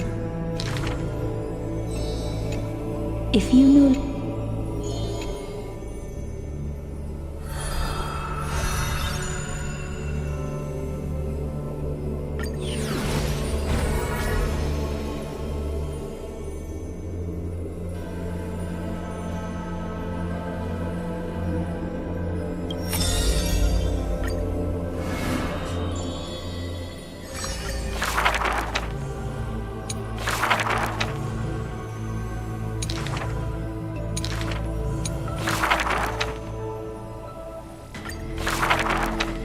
Do not make him. He may.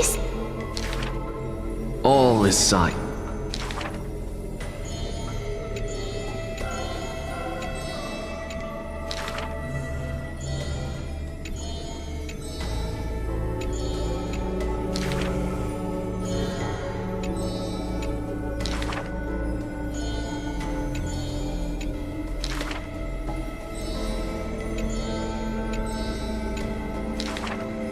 If this...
Isolation can't wear down my illusion. Someday I'll make a dream unchained. Let my heart bravely spread the wings, soaring past the night to trace the primal light. Let the clouds heal me of the stings, gently wipe the sorrow off my life. I dream.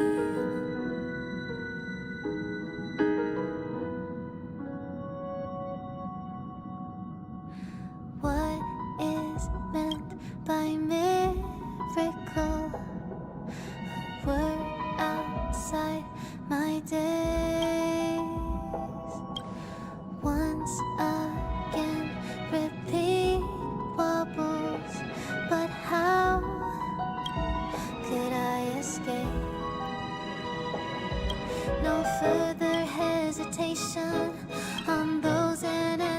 questions. So now I'll make a dream unchained.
What kind of drink do you prefer?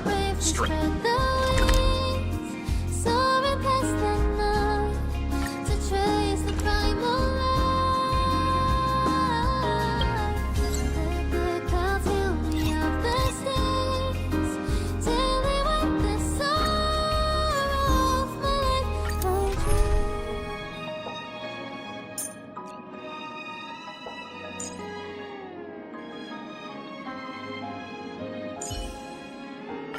Always remember, don't let life leave. Let my heart bravely spread the wings, soaring past the night to trace the primal light. Let the clouds heal me of the stains, till they wipe the sorrow of my life.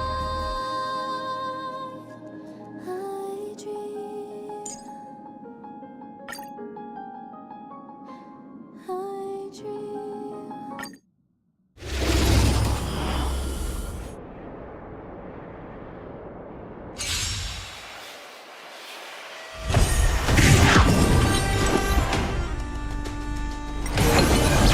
Be of your body and mind. Root here. As you wish. Embrace a new life.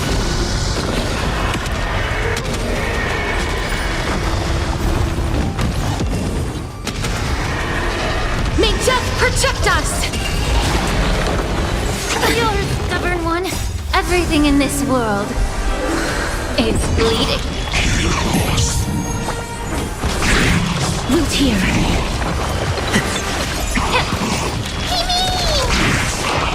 Ready for another?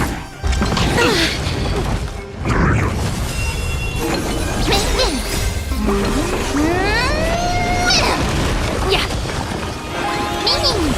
As you wish. Embrace a new life.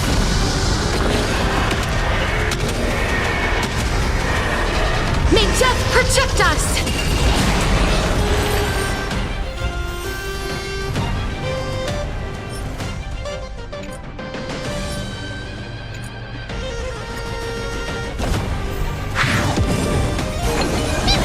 Time to cleanse the filth. Everything in this world is bleeding. Wilt here. Embrace a new life.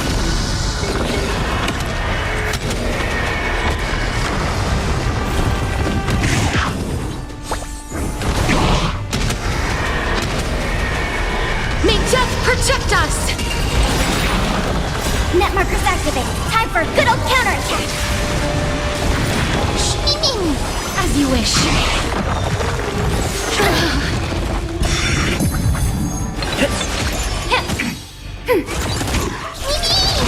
Wilt here. That hurts a bit.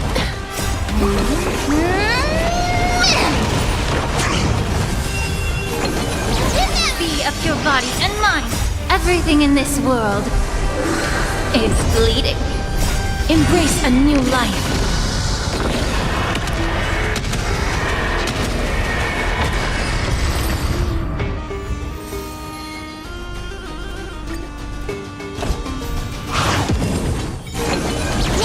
Time to cleanse the filth. As you wish. Wilt here. Net markers activated. Time for a good old counterattack.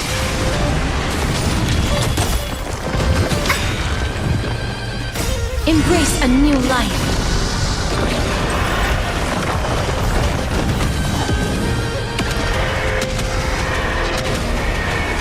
May death protect us! Net markers activated. Time for a good old counterattack. As you wish.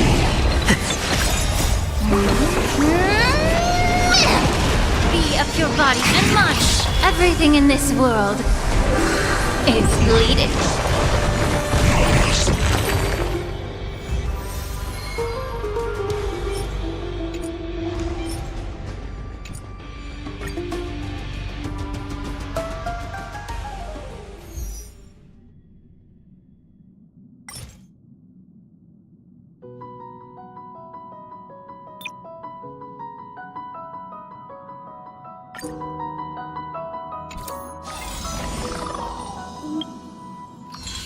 Birds are born with no shackles, and one fetters my fate. Blown away the white petals, leave me trapped in the cave. The endless isolation can't wear down my illusion. Someday I'll make a dream unchained. Let my heart bravely spread the wings, soaring past the night to trace the primal light. Let the clouds heal me of their stings, gently wipe the sorrow off my life I dream.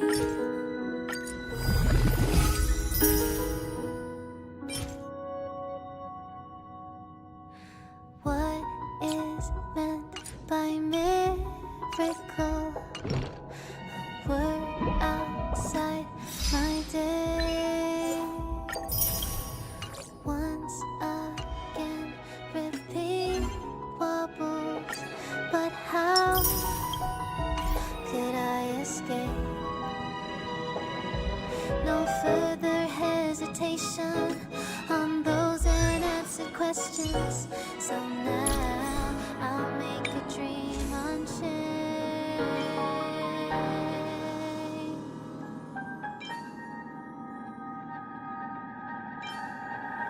Let my heart bravely spread the wings, soaring past the night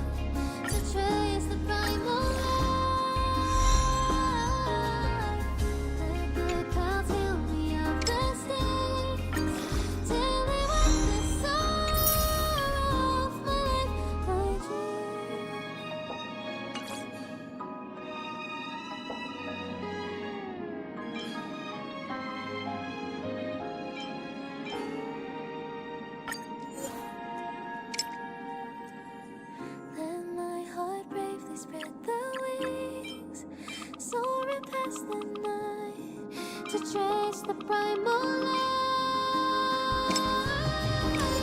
Let the clouds heal me of the stains, daily wipe the sorrow of my life.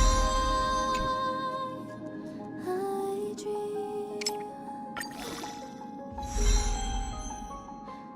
I dream.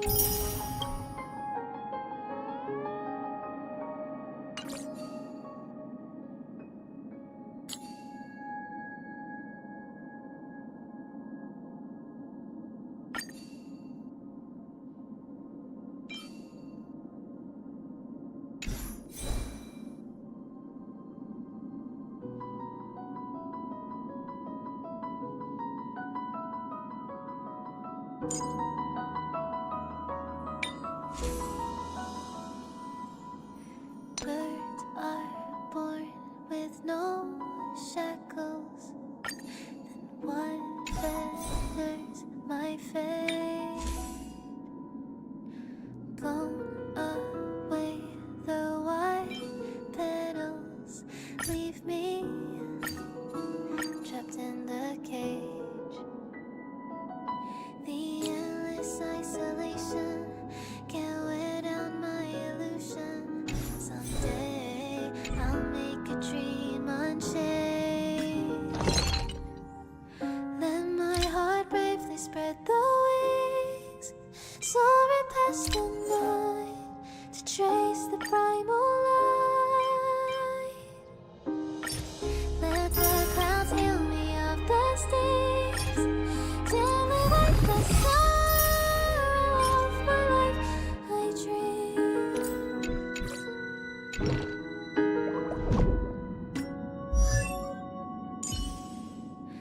What is meant by miracle?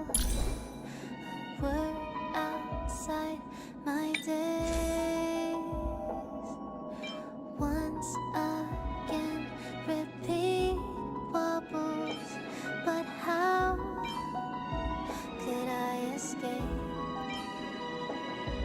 No further hesitation on those unanswered questions. So now I'll make a dream unchained.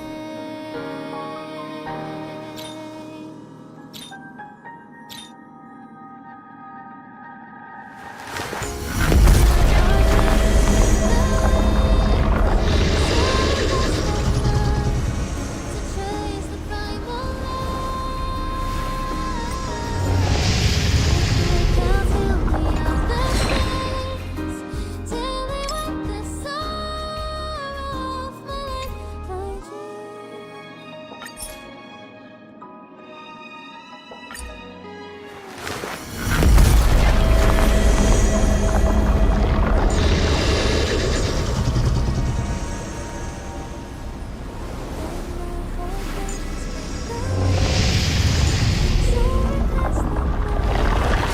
trace the primal light. Let the clouds fill me of the stains, daily wipe the sorrow of my life. I dream, I dream.